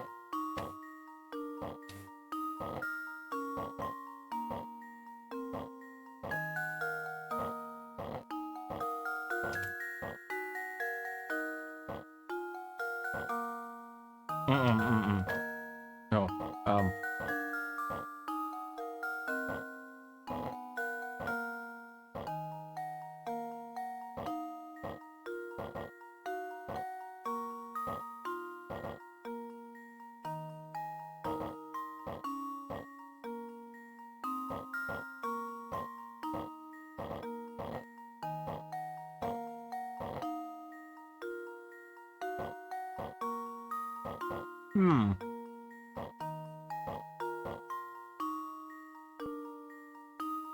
Okay. So, I can get that, there, that there, that there, that there, that there, that there, that there, and then nothing from there.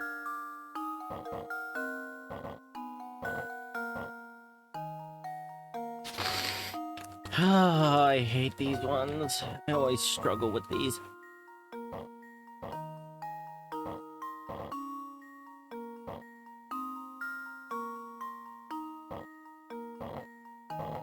What if I do that, then that, then that?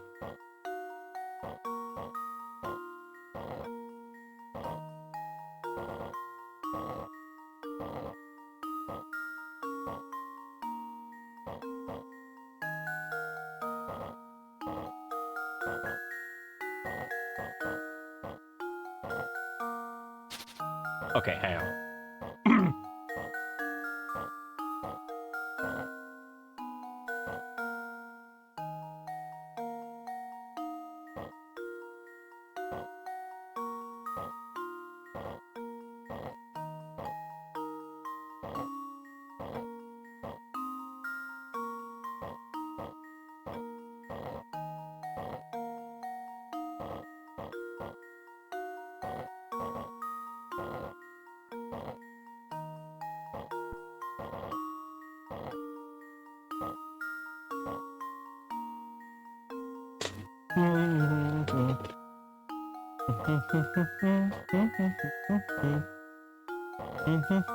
There we go.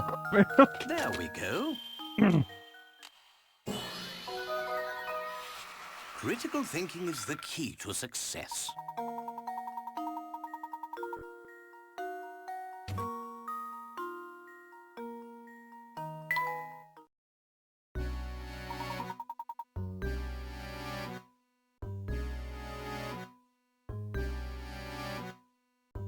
There we are. Come on, Luke. We must press on. Alright, lead the way, Professor. Hey, Professor, there's something that's been on my mind for a while. Oh, what is it, Luke? When the crate for the bridge was stolen, we were sealed in the village along with Don Paolo. Could be just me, but I feel like this wasn't just a coincidence. Somebody planned it, but who? Haha! Well, Luke, I don't have any direct evidence of it, but I wager it was Bruno's doing. Bruno, but why in the world would Bruno do something like that? Oh, and we're out of time on the maid outfit.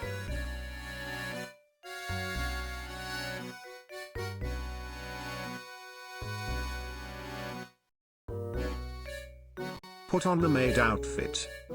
Who the hell still had points? How the...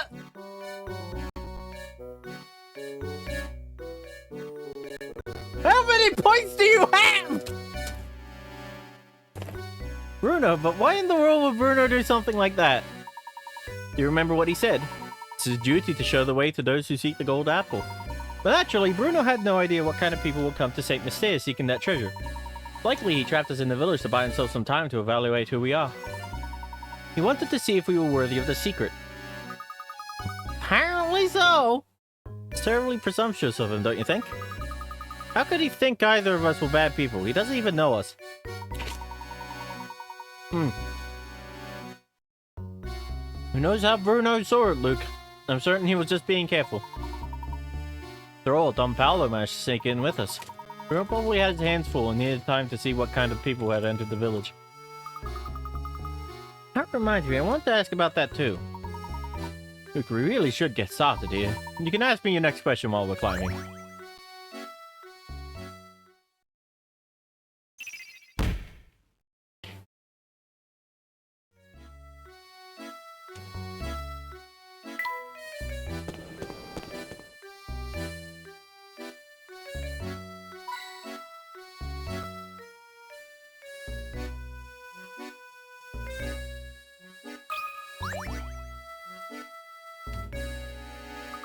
Oh, not another locked door. Whoever built this tower must enjoy watching people suffer.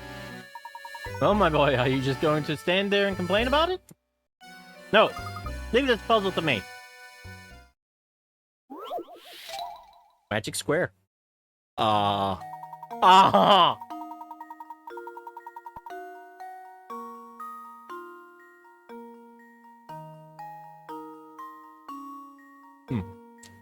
I hate magic squares. They always mess with my brain. Alright. The only thing I know about magic squares. 5 is the only one that works in the middle. 8. No. No, it doesn't. Now if we do 195, 258,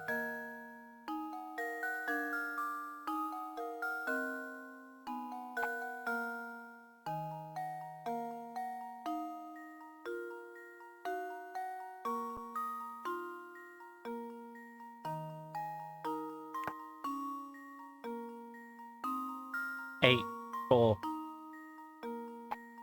3, 2, 6, 7? No.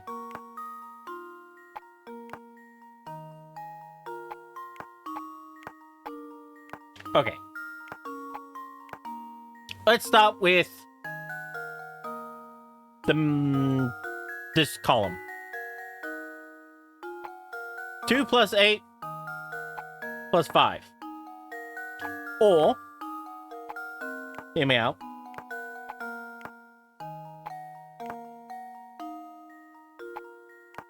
Four.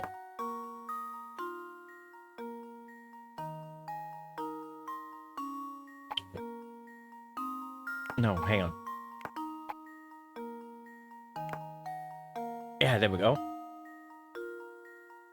No. 1, 5, 8. 2, 8, 5.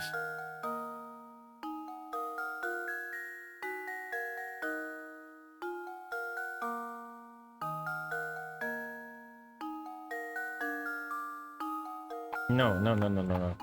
It would be 9. Sorry, my brain. Why? Okay, so 2, 9, 4.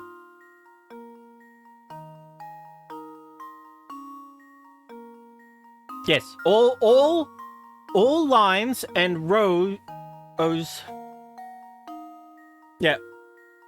Or horizontal, vertical, or diagonal results in the same total of 15. So 6 and 8 at the bottom.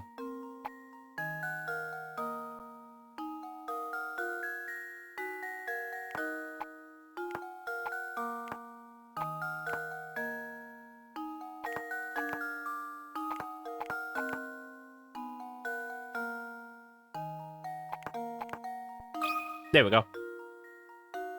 How does this sound? Yeah, you got the Legends of 8 and the Riches 6 saves the mixed day. around.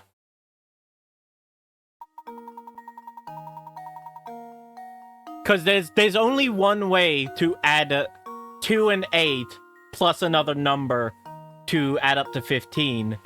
And it doesn't work unless you put 5 in the middle. 5 has to stay in the middle. Any 3 numbers aligned horizontally, vertically, or diagonally should add up to 15. Magic squares have been around for thousands of years. The earliest record of a magic square dates back to 650 BC in ancient China. God, the door's open now. Good show, Luke. So what was it you were asking me earlier? I'm all ears now. Who are you talking to, Bird? Bird? What are you on about? Wanted to know when Don Paolo snuck his way into the village. It seemed like he followed us here. The only way into St Mystere is through the drawbridge. Plus, I doubt Franco would let in such an obviously evil character as Don Paolo. Ooh. Sorry. Bye!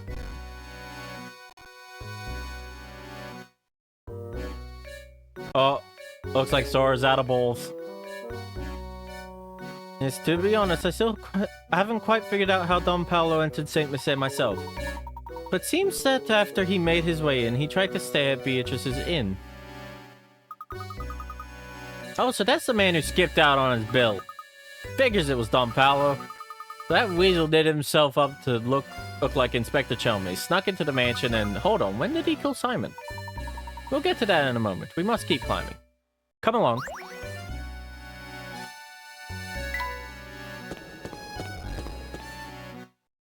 How the fuck did you get in here? Yeah, apparently you can sell the Pokemon. That one's a bit weird. Ah, konnichiwa, amigos! I'm so glad to see other people. I thought I'd be wandering this place forever. Hey, how did you get in here? There's no way you solved all those puzzles. Je ne sais pas, it just happened. Un momento. I'm wandering the sewers. Next thing I know, I'm here. Take it that this isn't the local hotspot my guidebook promised it would be. How curious.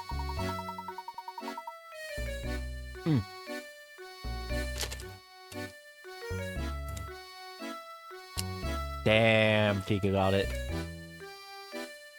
So where is it you'd like to go? If you go down these stairs, you can return to the village proper. Make sure you don't fall into the large hole by the entrance. Ah, GG. That should be enough information to get me there. May I ask one more favor? Well, let's talk of stairs. It reminded me of a Nazo I know. Answer it for me, por favor.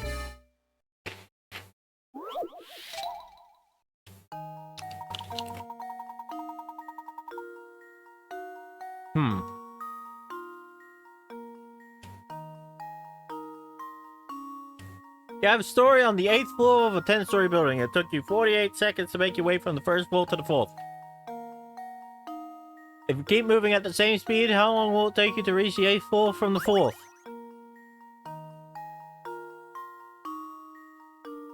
Eh? No, it can't just be 48 seconds.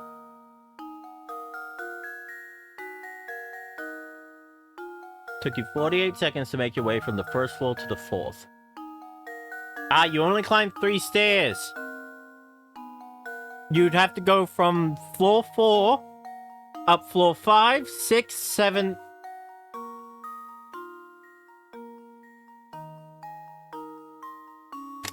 No, you'd have to climb up the stairs on the 4th floor as well.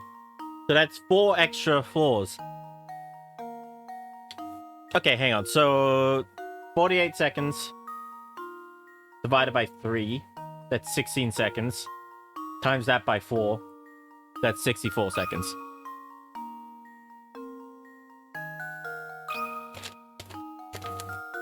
Luke, here's my answer. Every puzzle has an answer.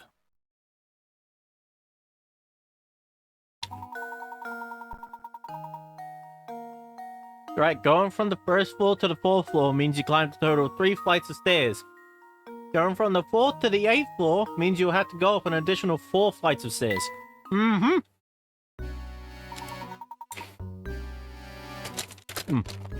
Alright. Grazie, now I'm ready to go back to the village. What a strange fellow. Professor, do you suppose that man is human? I believe so. He's an odd one, though, isn't he? Never seen an explorer with such a poor sense of direction. Stranger still is how he entered St Mystere. I don't think even he knows how he did it. Perhaps his presence yesterday was another reason why Bruno felt compelled to hide the crank.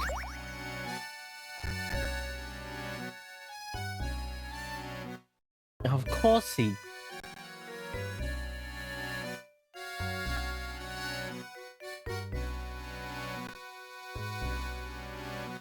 Maze needs to restart his PC.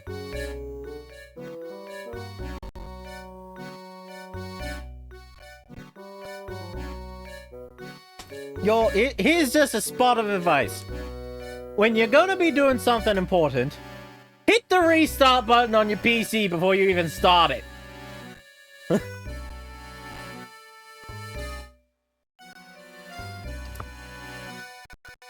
I can't hear him right now, so I'm just, you know.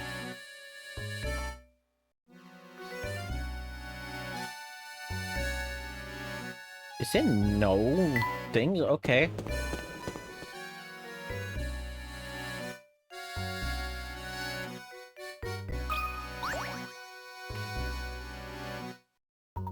Seems that we're faced with another puzzle lock, Luke. Oh, I meant to ask you, but our run-in with that explorer distracted me. How did Simon, you know... All in good time, my boy. First, we need to solve this puzzle here. It looks to be quite the challenge.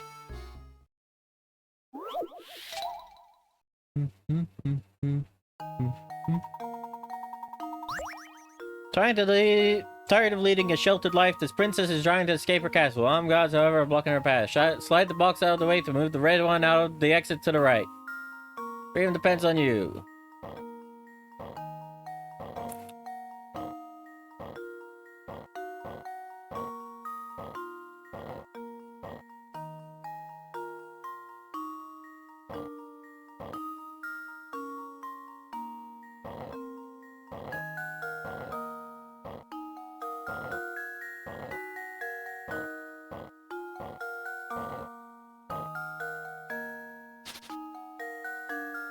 Oh, okay.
Ugh. There we go. I hate sliding block puzzles. They always tick me off. Another puzzle solved. There we are. The door should open now. Amazing as always, Professor. Now about Simon, what exactly happened in the mansion? Did Don Paolo really make off with Simon? I'd say so. This is just my theory, mind you, but I think that Don Paolo followed us into the manor. That's when he met Simon, or came across him as the case may be. I suspect Simon had already collapsed when Don Paolo found his body sprawled on the floor. Just like with Ramon. So maybe Simon had also stopped functioning properly, huh? Guess all the robots break down sooner or later, and when they do, Bruno comes to collect them. Then he fixes them here in the basement of the tower. Oh, do you suppose the noises from the tower are actually the sounds of Bruno's machines working? I think you're spot on, Luke. That must be why people began to associate the disappearances with the roaring of the tower. Don't forget that, despite his peculiar appearances, Don Paolo is a scientific genius. Therefore, he probably realized why Simon had stopped moving. Not for the golden apple, Don Paolo likely would have left St Mystere right then. Sure, he was eager to take the robot apart and learn how it worked. That must be when he decided to disguise himself as Inspector Chelmy, right? That rat made up the whole murder story on the spot. But that's not the whole mystery. Come, Luke, we must keep moving. I'll explain the rest as we go.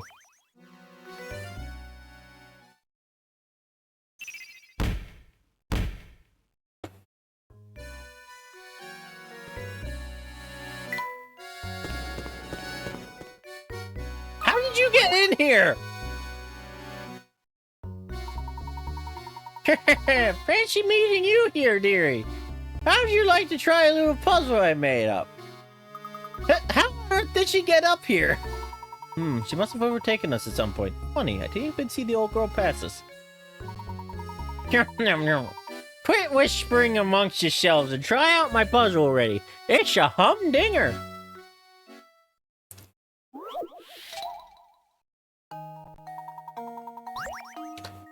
Place one joker and 4 aces with different suits face down on the table. Use the hints below to determine the position of each card. The club is to the immediate right of the heart. That's the club, right? Yes. Okay, so the club has to be on the right side to the heart. Club, neither the diamond nor the joker is next to the spade. Neither the joker nor the diamond is next to the club. Neither the diamond nor the spade are next to the heart. Okay. We only know that the club is right of the heart. And neither the joker nor the diamond are next to the club.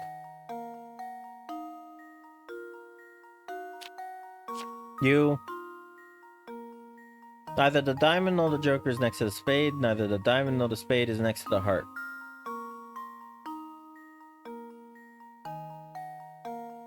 Wait, no. You have to be in the middle. Neither the joker or the spade nor the diamond are next to the club. Which means you have to go there. Neither the diamond nor the spade is next to the heart. Which means you have to go there and you have to go there. That should do it. Critical thinking is the key to success. A strong grasp of the principle of the logic. Okay. Oh, yes, that's the answer, all right. Well, then, I guess I'll be off. Come visit me sometime. I guess she followed us in here.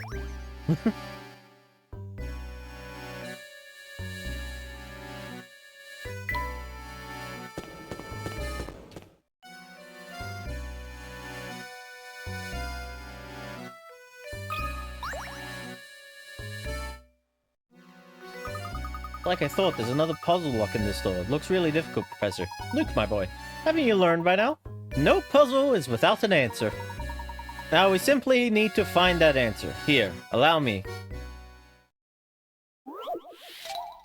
33333.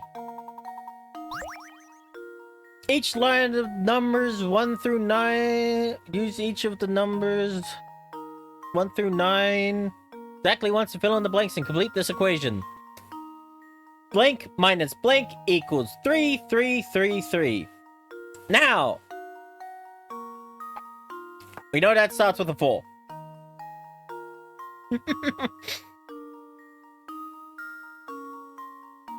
Okay, hang on.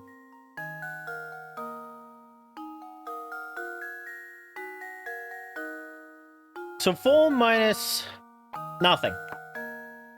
No.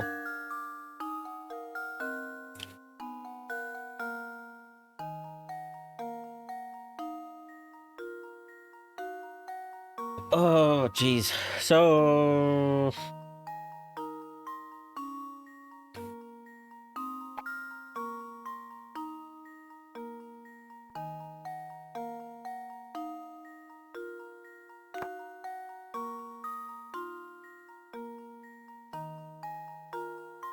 What?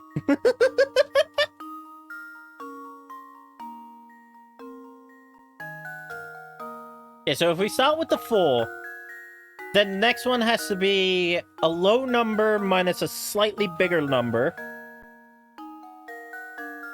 No, that doesn't make sense, does it? Oh, I always forget how to do this stuff.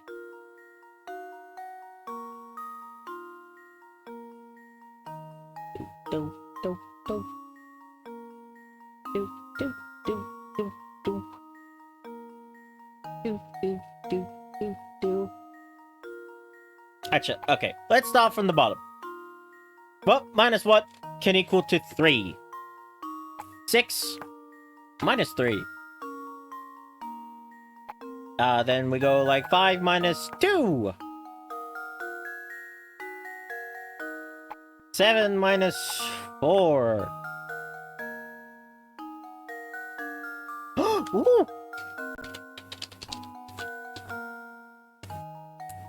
That one's a favorite of mine. Hope I get that. And then we got like 8, 9, and 1, which doesn't work. Okay, no. I have to start with 4. We move down the list.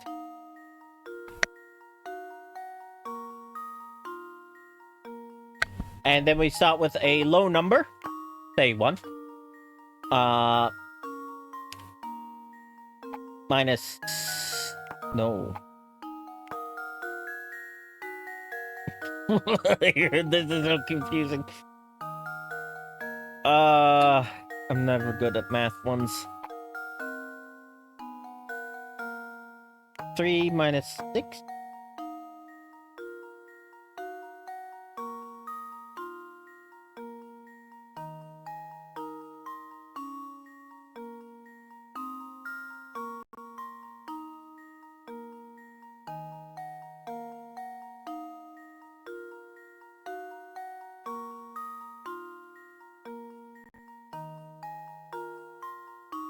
No.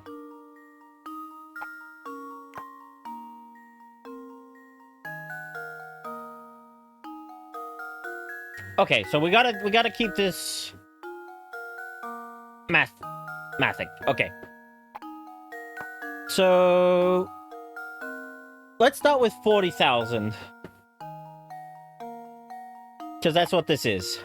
40,000 minus 7,000 would equal to 3. Be 33,000.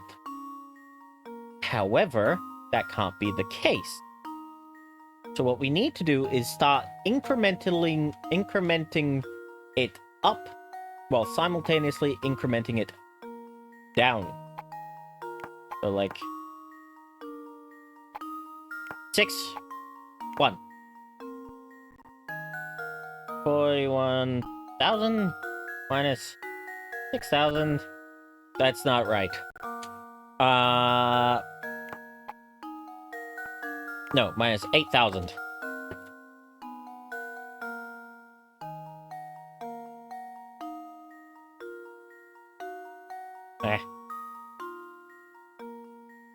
Yeah, 30. Okay, that works.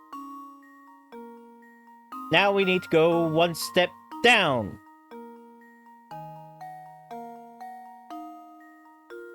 We could do 6 minus 3.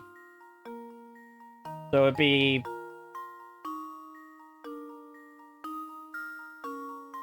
Yeah, that maths out.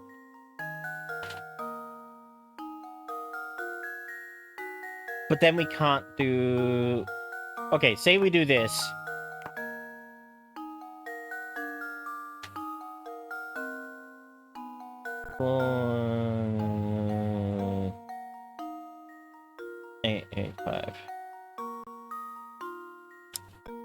Okay, so what if we do 01672 minus 8359.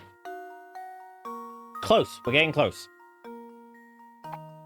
So if we do that, and then we do that, that can work.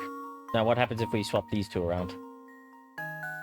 41652 minus 8379.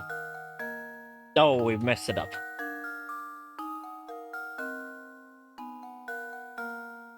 Do, do, do, do.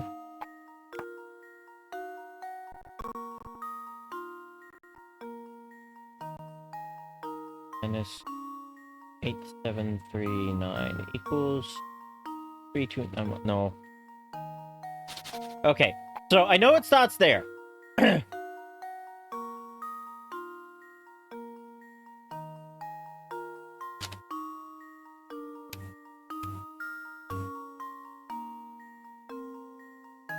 Yes, I would like to hear your guess, actually.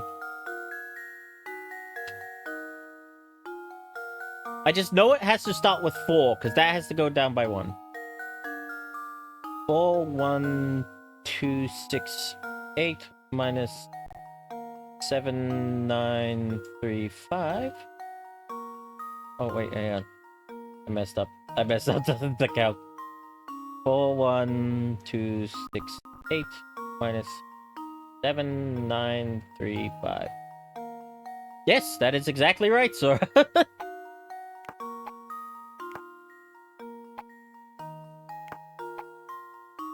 Oh, I see now how it works.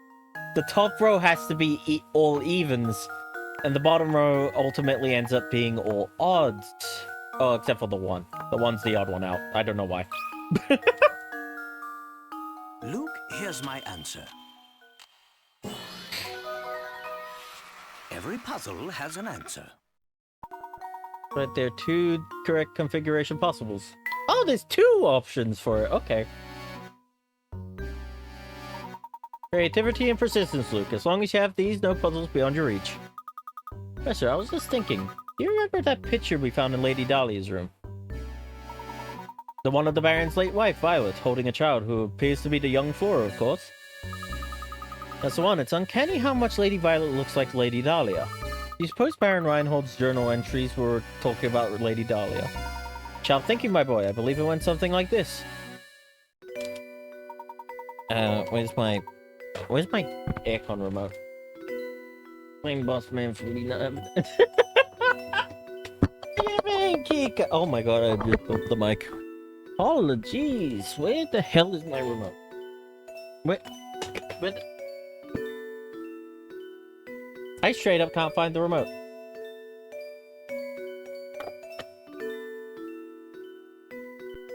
Oh, there it is. Yep.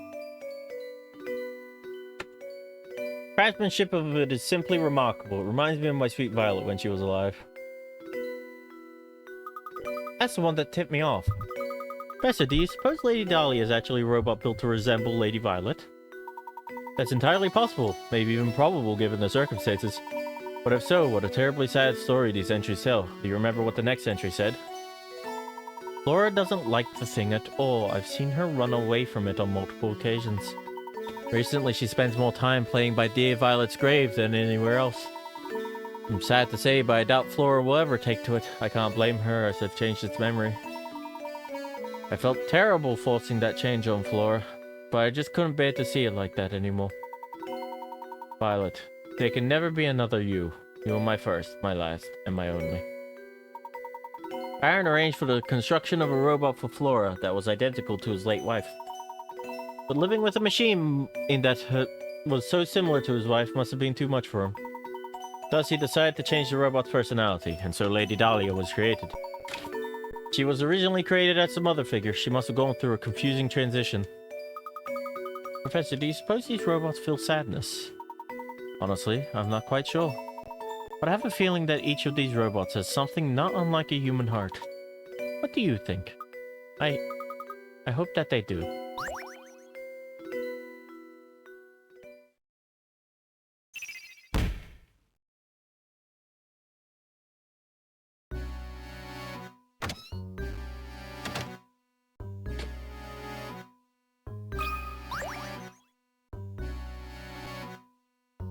Well, that's our timer.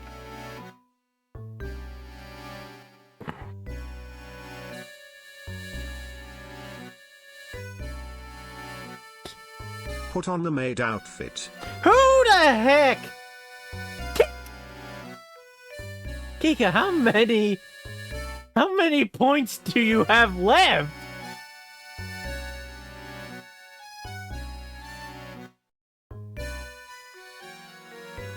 Why are you wasting it all on the one stream? Do you suppose we need a top yet? Yes, but it seems that we have another puzzle in the way before we get there. You two. Some nightmares. Task is to draw lines between the pins on this board to form 7 squares. The 7 squares do not have to be uniform in size, but you can only use each pin once. Alright, then give it a shot. Form 7 squares.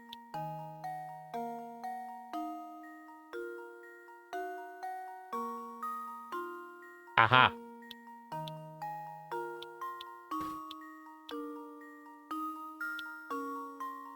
No.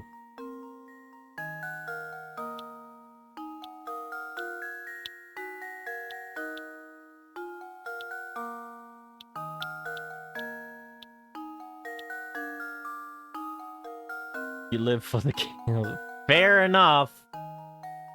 Even still.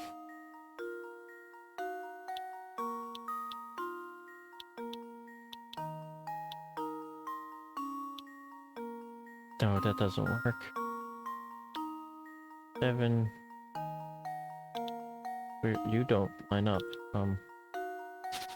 Okay, so let's start from here. You can really only form 1 square this way.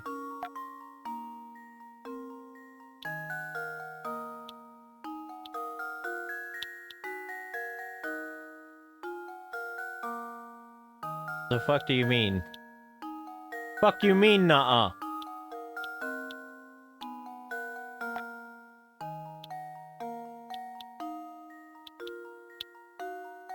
Eh. Okay. You really can only form 1 square like this. You can only form 1 square like that. No. What?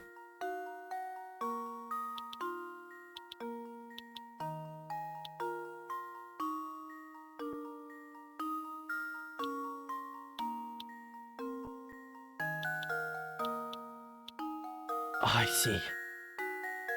I see.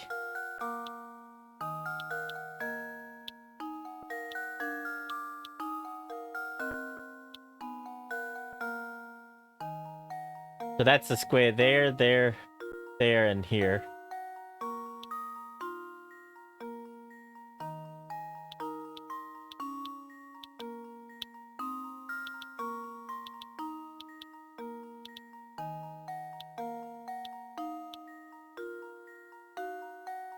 Eh.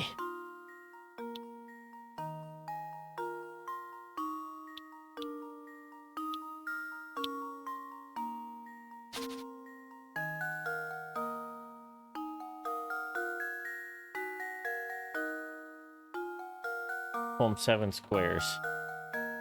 Okay, hang on. What if I do this? 1, 2, 3, 4.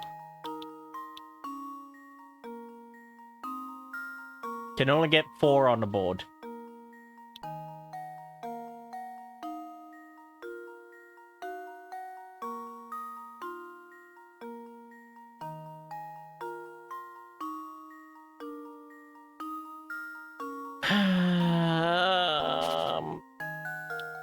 Okay, so yeah, this has to be a square. You can't form a square here otherwise. This has to be a square. So that's 3 squares right there.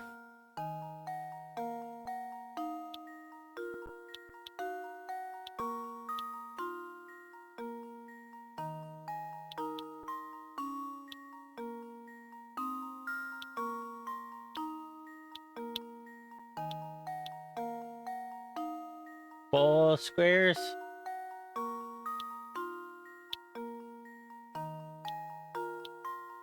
That doesn't work.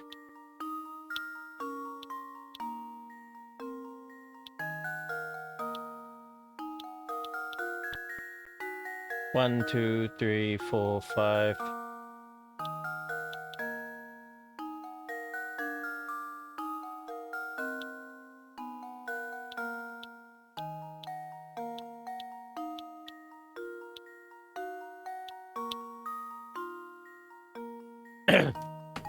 One, two, 3, 4, 5, 6. One more square.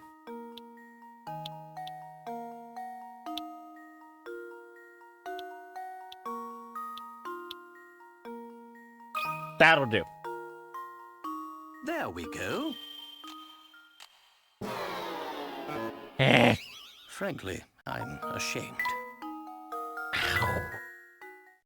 Then go and try again. That feels. Most of these squares you make will be tilted 45 degrees to the side. Oh, right. Yes. That's a square. Hang on. So if I do that, that,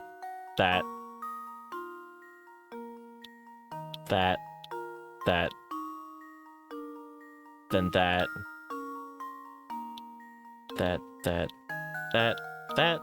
No.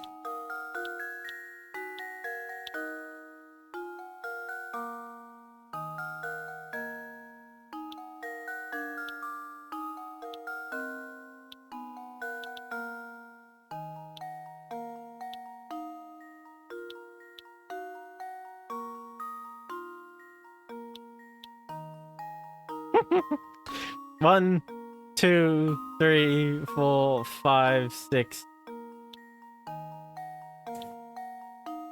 and 7. I can fit 7 squares on here. But that doesn't work out, does it? Okay, so let's start here.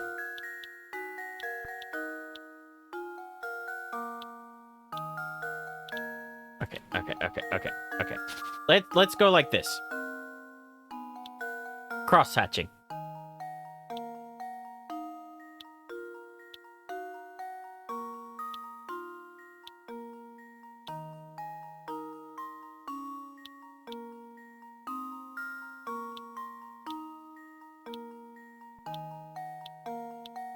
One, 2, 3, 4, 5, 6. So where's the 7th go? 1, 2, 3, 4.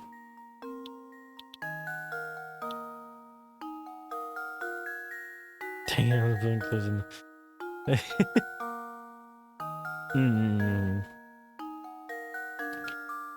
Draw lines between the pins on this bone to form 7 squares. 7 squares do not have to be uniform in size. That's technically 8 squares. Damn it.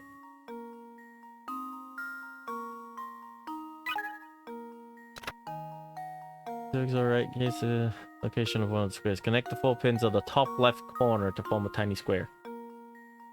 You know, this isn't the only square on the board that isn't tilted. Oh, hang on.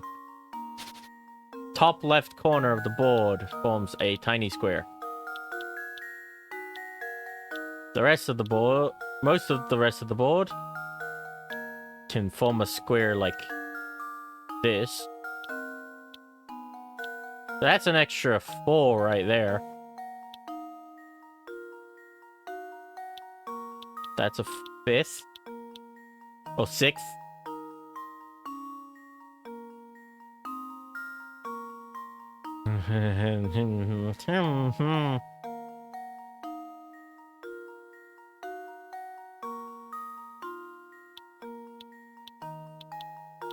Seven. There we go. I think they need to specify that they can't overlap, I think.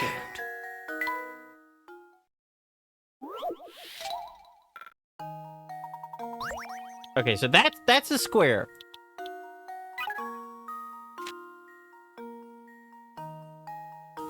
Top left corner forms a tiny square. And we can get one square here. One there. One there. One there.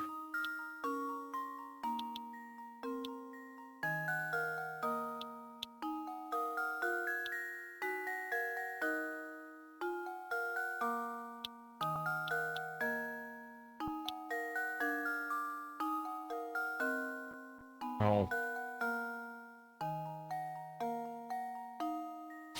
Okay, so this has to be it. This has to be one. This has to be one. Because that's the only way that could work. Thusly speaking, it makes more sense for this one to be one too. This one also makes sense as a tiny square, which means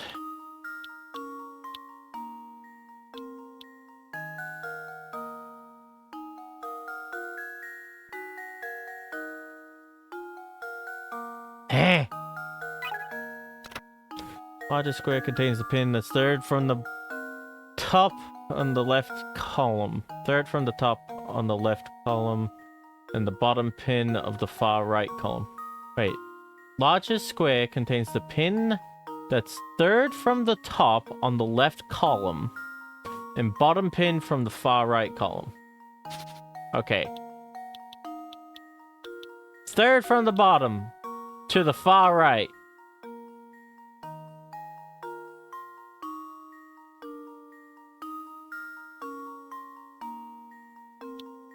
Okay.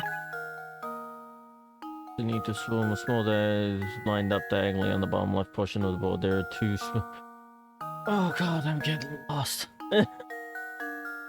Largest square contains the pin that's third from the top on the far left column and the bottom pin on the far right column.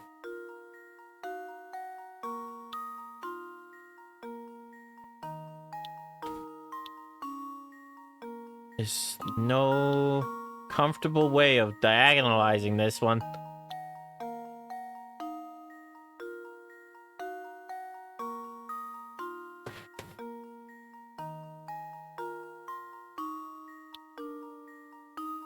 That one also doesn't make sense. Bottom pin from the far right column.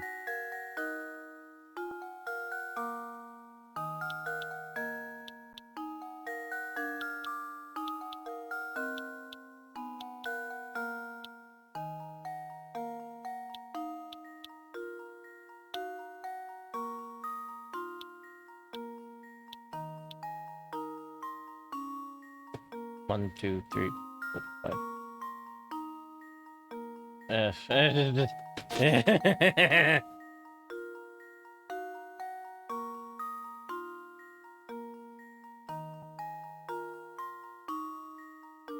Okay, so the game says for sure this is one. Third pin from the top on the far left column and the bottom pin from the far right column. Third pin and the far right column. How does that make a square? How can that make a square? That ain't a square.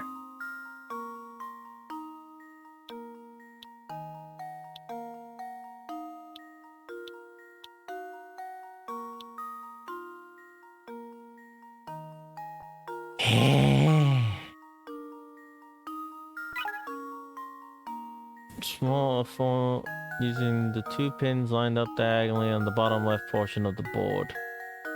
Two pins lined up diagonally on the bottom left portion of the board. Okay, so this has to be a square. So how is this gonna be a square?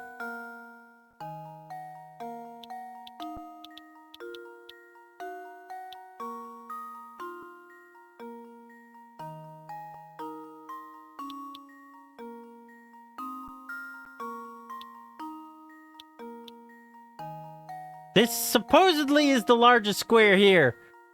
But, like, it doesn't make sense as a square.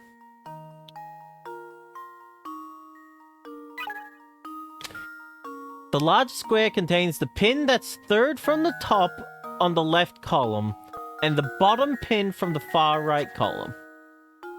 You're the far right column. Third pin from the top. How do these two pins ultimately end up forming a square?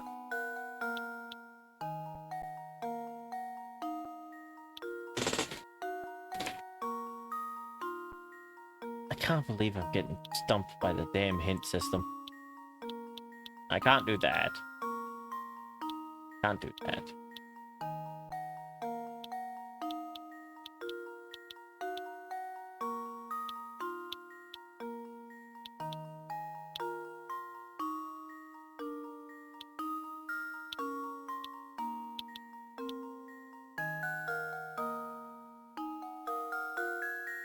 That gets me 5. But I can't...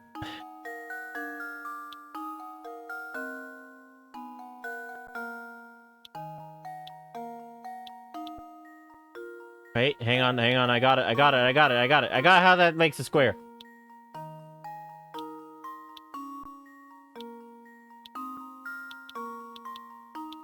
So I can overlap them, huh?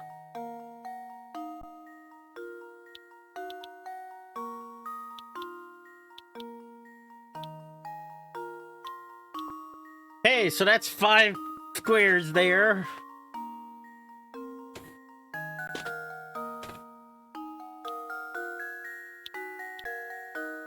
I can't make a square.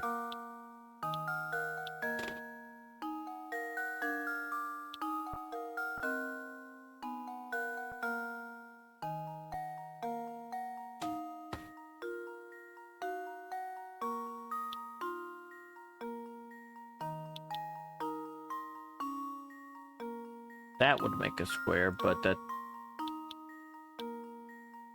can't be done.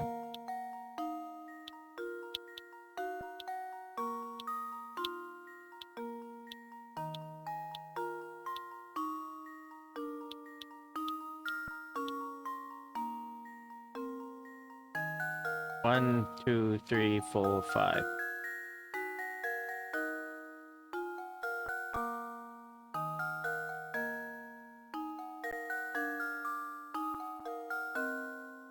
Top right? Yeah. Top right what? Top right to where? Oh, hang on. Like that? Okay, so 1, 2, 3, 4, 5, 6. Ah, yep, I see it. Yep. Oh, that looks cool though. Ah, that was difficult. There we go. Another puzzle solved. Right, tracking down all those tile square was pretty fun. Oh, that's interesting. Now we're free to keep climbing. You know, it's very odd how this tower is simply huge and there's almost nothing inside of it. Yes, quite. Other than Bruno's room in the basement, the whole place is rather bare. Perhaps this is why Bruno's machines make such a racket. The tower is like a giant megaphone. Why would anyone want to construct such a big, purposeless tower, Professor? It's exhausting to climb this thing. Did you ever consider that this tower might have built for the express purpose of exhausting us? This is just another one of the many trials that have been set out for seekers of the Golden Apple. Gosh, that makes perfect sense. Maybe that's also why the tower looks so scary on the outside.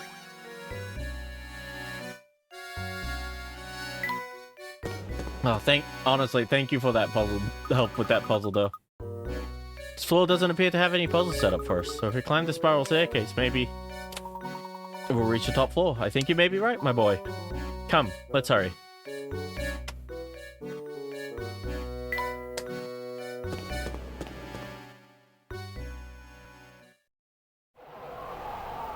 Oh my gosh.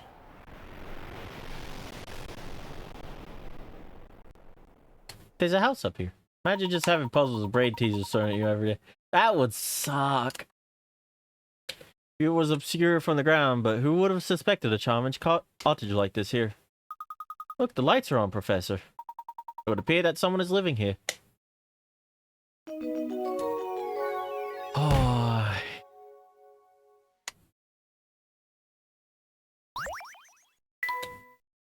Yes, I would like to save my progress.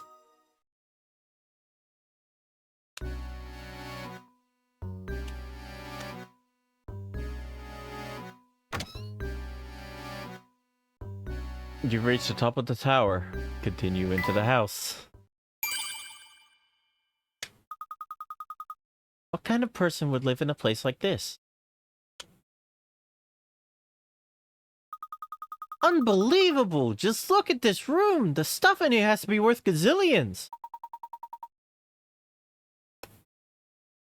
This must be the top floor that Bruno spoke of. So he might be standing in the same room as the golden apple at this very moment. Been waiting for you two.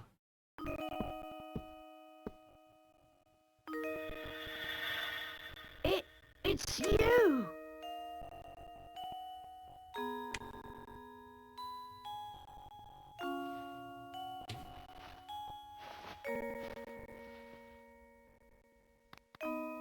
Ah!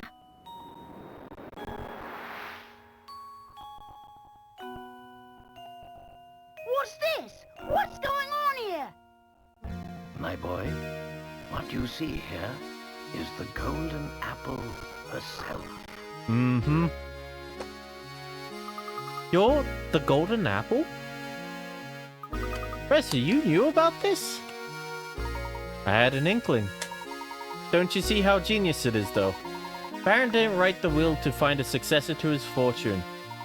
His true aim was to find a worthy guardian for his daughter. He was willing to put his whole fortune on the line to do so. Yes. My name is Flora. I've been waiting here in this tower for so long. Were you locked up in here the whole time? Oh no, but before Papa passed, he told me that I should wait here until someone from outside St Mystere came for me.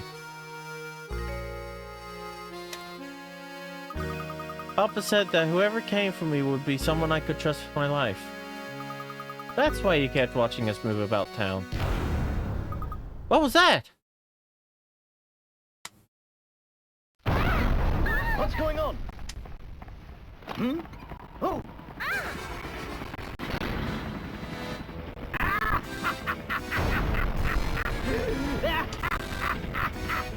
Yeah, Kika.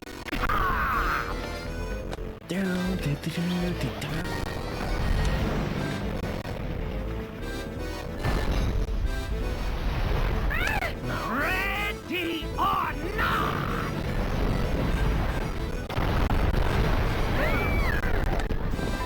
This villain is wild. Come now.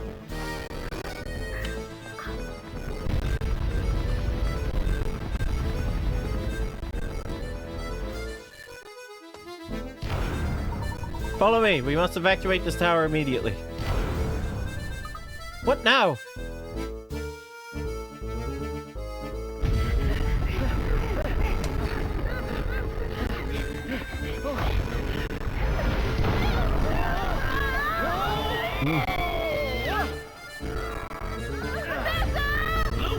Go ahead without us! I have an idea!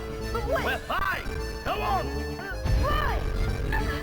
It's all right, dear. This way. I love this bit so much. This is the bit that made me fall in love with this franchise. What are we going to do? I've got it. Just wait a moment, Flora.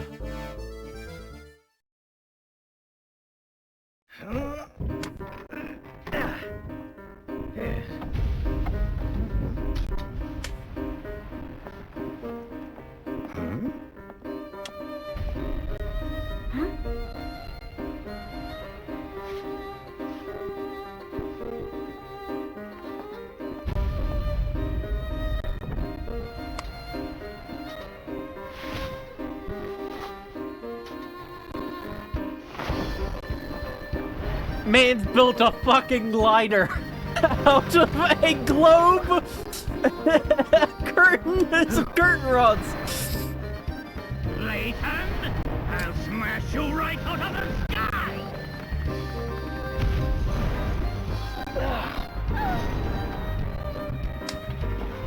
I know, right?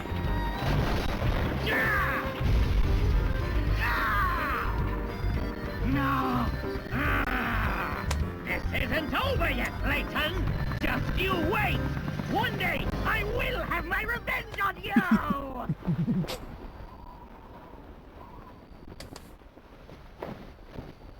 Hold tight! Gentlemen. Well, anyway. Yeah. Professor Layton is one of the best characters I've ever seen in gaming. A gentleman, a genius, and just, you know, absolutely incredible there.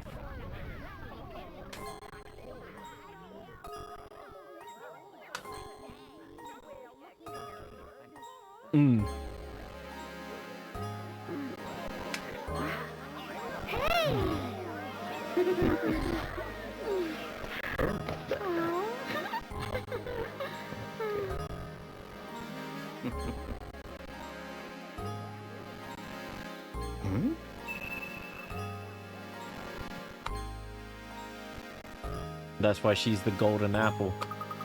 Thank goodness you're alright, Professor. Don Paolo's flying contraption was something else. Really thought we were done for back there. Yes, it was all quite dodgy, but he also provided us with the answer to one of our ongoing mysteries. You remember that awful noise we heard the first time we visited Reinhold Manor? The one that spooked Claudia. So that must have been the noise. You put it together. The racket was likely Don Paolo's contraption making a crash landing. If that's the case, then we now know the approximate time of Don Paolo's entrance into St Mystere. That makes perfect sense. It figures that Franco wouldn't have noticed Don Paolo's entrance. So Flora's the golden apple that everyone's been looking for. That means the treasure that Lady Dahlia and the others were chasing never existed in the first place. No, I'm fairly certain they won't mistaken. I do believe a fortune is hidden somewhere within this town. But the Baron would need to hide it somewhere only the golden apple would know to look. I mean that Flora knows where the treasure is hidden. I'm sorry, but I don't know about a treasure or anything like that. Let's head back to the Reinhold Manor one more time. I suspect we'll clear everything up there.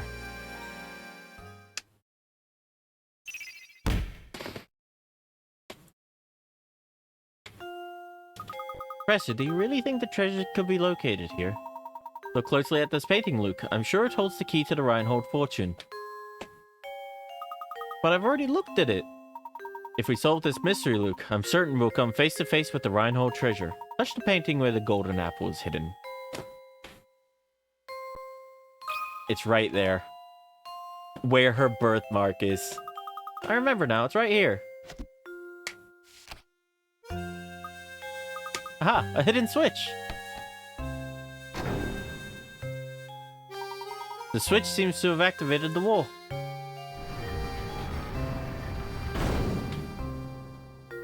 I knew that bookshelf was suspicious.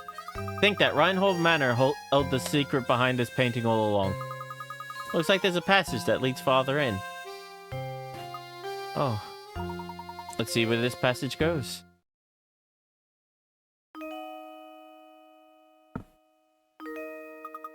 Oh my goodness, look at this place. I had no idea. Now, how in the world did you know that the switch was hidden in the painting? Listen closely, Luke. Wisdom wasn't the only thing Baron Reinhold required for his potential guardians for his only daughter. You saw it too, did you not? That peculiar mark on her neck that only appeared when she laughed. In other words, Baron Reinhold set one last requirement for the potential inheritor to his fortune. He wants someone who can make Flora smile again after losing Dostia to her. To that person and that person only would Baron Reinhold reveal the location of his actual fortune. That's unbelievable, Professor, but it all makes sense now. Flora, my little Flora. Where's that voice coming from? Flora, you've made it here at last. That voice. Papa, is that you? Papa! My dear Flora, has the village watched over you as I would have? I built St Mystere for you so that you would never have to know true loneliness. So, to be fair, Bruno did the actual building, but that's besides the point. Oh, okay. Sorry, timer's done.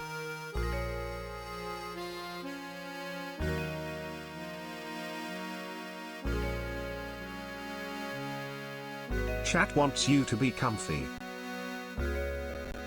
All right.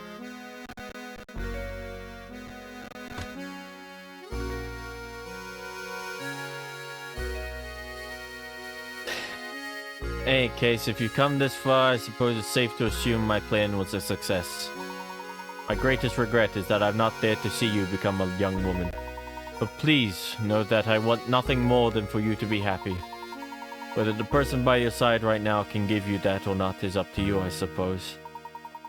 To you who have found your way to my daughter's side, you have my heartiest congratulations. You could make it through the barrage of puzzles I set before you. I imagine a person of your capabilities has already caught on, but allow me to reveal St Mystere's secret. Secret of St Mystere? Recently I was told by my physician that I don't have much time left on this earth. I can come to terms with dying, but the thought of leaving my only child alone in this world torments me. This is why I've commissioned Bruno to construct St Mystere. At least this way she'll be safe and protected until she's old enough to venture out to the outside world. Streets and buildings are the bones of a village, but its heart is the people who live in it. This is why I asked Bruno to create the villages here, as well as all the puzzles hidden within them. I've asked Matthew to make news of my death public only once Flora has grown past childhood. So, stranger, how does my beautiful little flower look now? I imagine she's blossoming into adulthood. Equally important to me is finding someone to whom I can entrust both my daughter and my fortune. This is why the inhabitants of St Mystere are constantly testing the knowledge of the visitor. If you've made it this far, it must mean that you possess both wisdom and dedication to my daughter. I am confident that you will take good care of my fortune and Flora. This is why everything in this room, the whole of my fortune, belongs to you now. When you remove it from here, St Mystere will complete the objective for which it was created. Imagine the inhabitants will fall into a deep sleep from which they are never to awaken.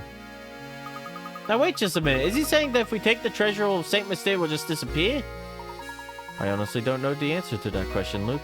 But it's possible that St Mystere is designed to shut down the instant we lay a hand on the treasure. So if that happens, everyone will just stop?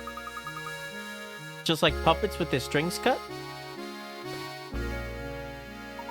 I leave it to you, brave traveler. Roll the curtain on St Mystere and lay this lifeless village to rest. Above all else, take care of my precious daughter. She's in your hands now. Oh, Papa. Can't believe it. If we even touch this treasure, all St Mystere will just grind to a halt? Laura, by right, this inheritance belongs to you. You should be the one to decide what's done with it. I don't want it. But why ever not, my dear? People who live here have been with me for so long. Curious as this village is, it's watched me grow up. I want St Mystere, my village, to stay as it is, forever. I see. Then so it shall be. But what of you, Flora? Will you stay here with your village?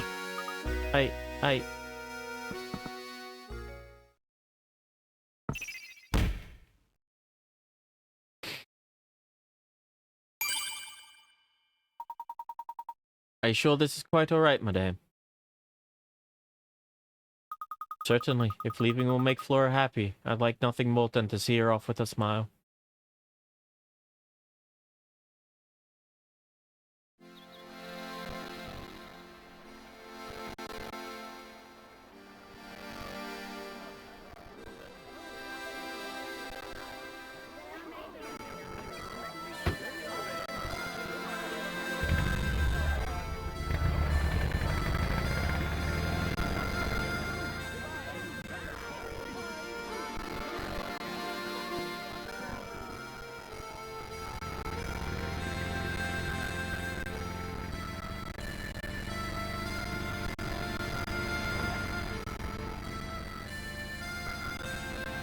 Goodbye then. little village.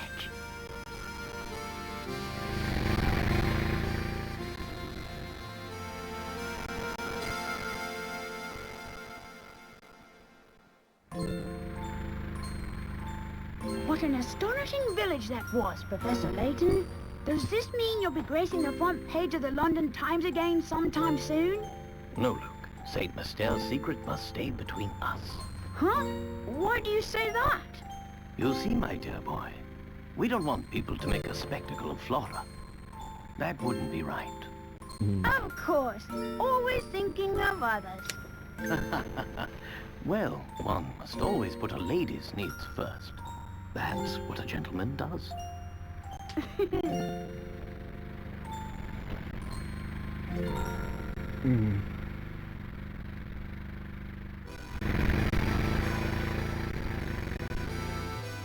Ah.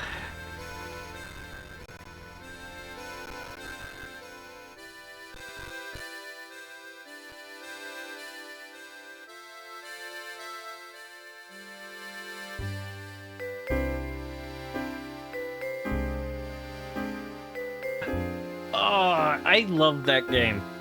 It is so damn good. And it's... The puzzles may have been silly at some points. And, like...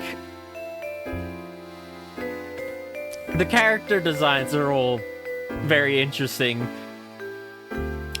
But this game has such a beautiful story. And an amazing soundtrack. I cannot stop gushing over the soundtrack for this game. And it just gets better as the series progresses. And yes, we will absolutely be playing the next game in the series. Professor Layton and the Diabolical Box.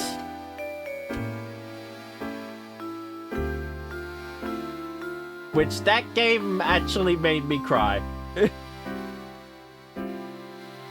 Like, I'm not even joking. It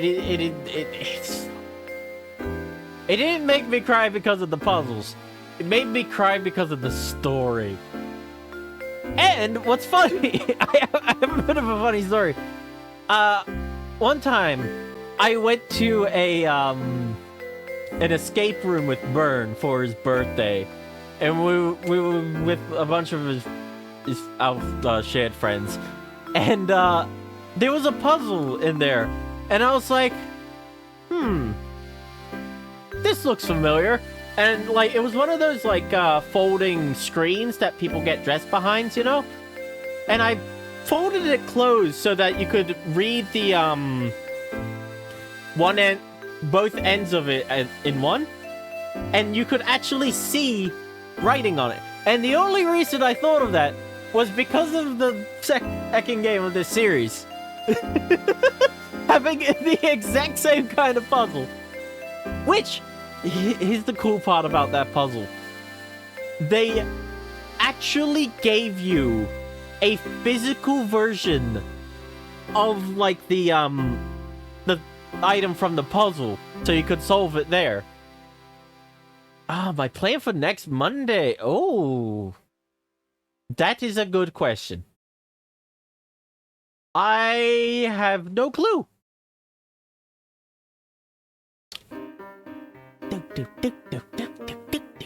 Oh my god. Look at the fucking mask. Next Layton game, maybe Ace Attorney. I'm not sure if I want to jump right into another Professor Layton game after. Okay, so like, my big goal right now is to finish up the mono ice run of Pokemon Violet. So that might end up taking up the slots. Legends EA is going in the shiny only Saturdays. Oh my god, that is terrifying. But yeah, Legends EA is sticking with shiny only Saturdays until like a certain point, you know. Actually, it probably will just stay as the shiny only Saturday. But, yeah, my goal is to complete the mono ice run of Pokemon Violet. And then we'll decide what we end up doing. Because, I have a plan for this Saturday. This Saturday, 3 different playthroughs. I already have 3 different games going. I got 3 different I got 2 different Pokemon games. I got Tales of Symphonia, and I had this that I had to do, and I didn't think I'd finish this in 2 streams. It actually took me a month to finish this the first time around, but that was to be expected. I was a kid. And I won 100%ed it at that point, actually.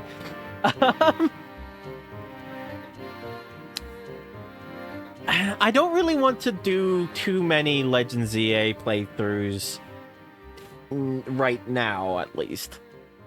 Oh, that's nice.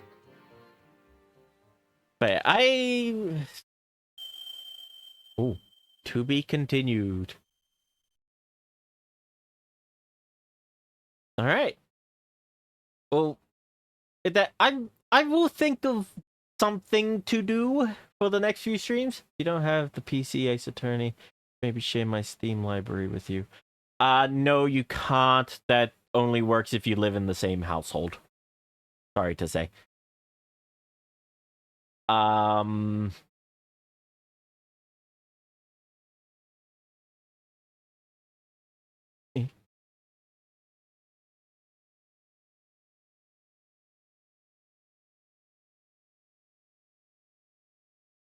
We can line. No, unfortunately not. It actually checks, your IP and such. Anyway, yeah, I'm gonna raid out now.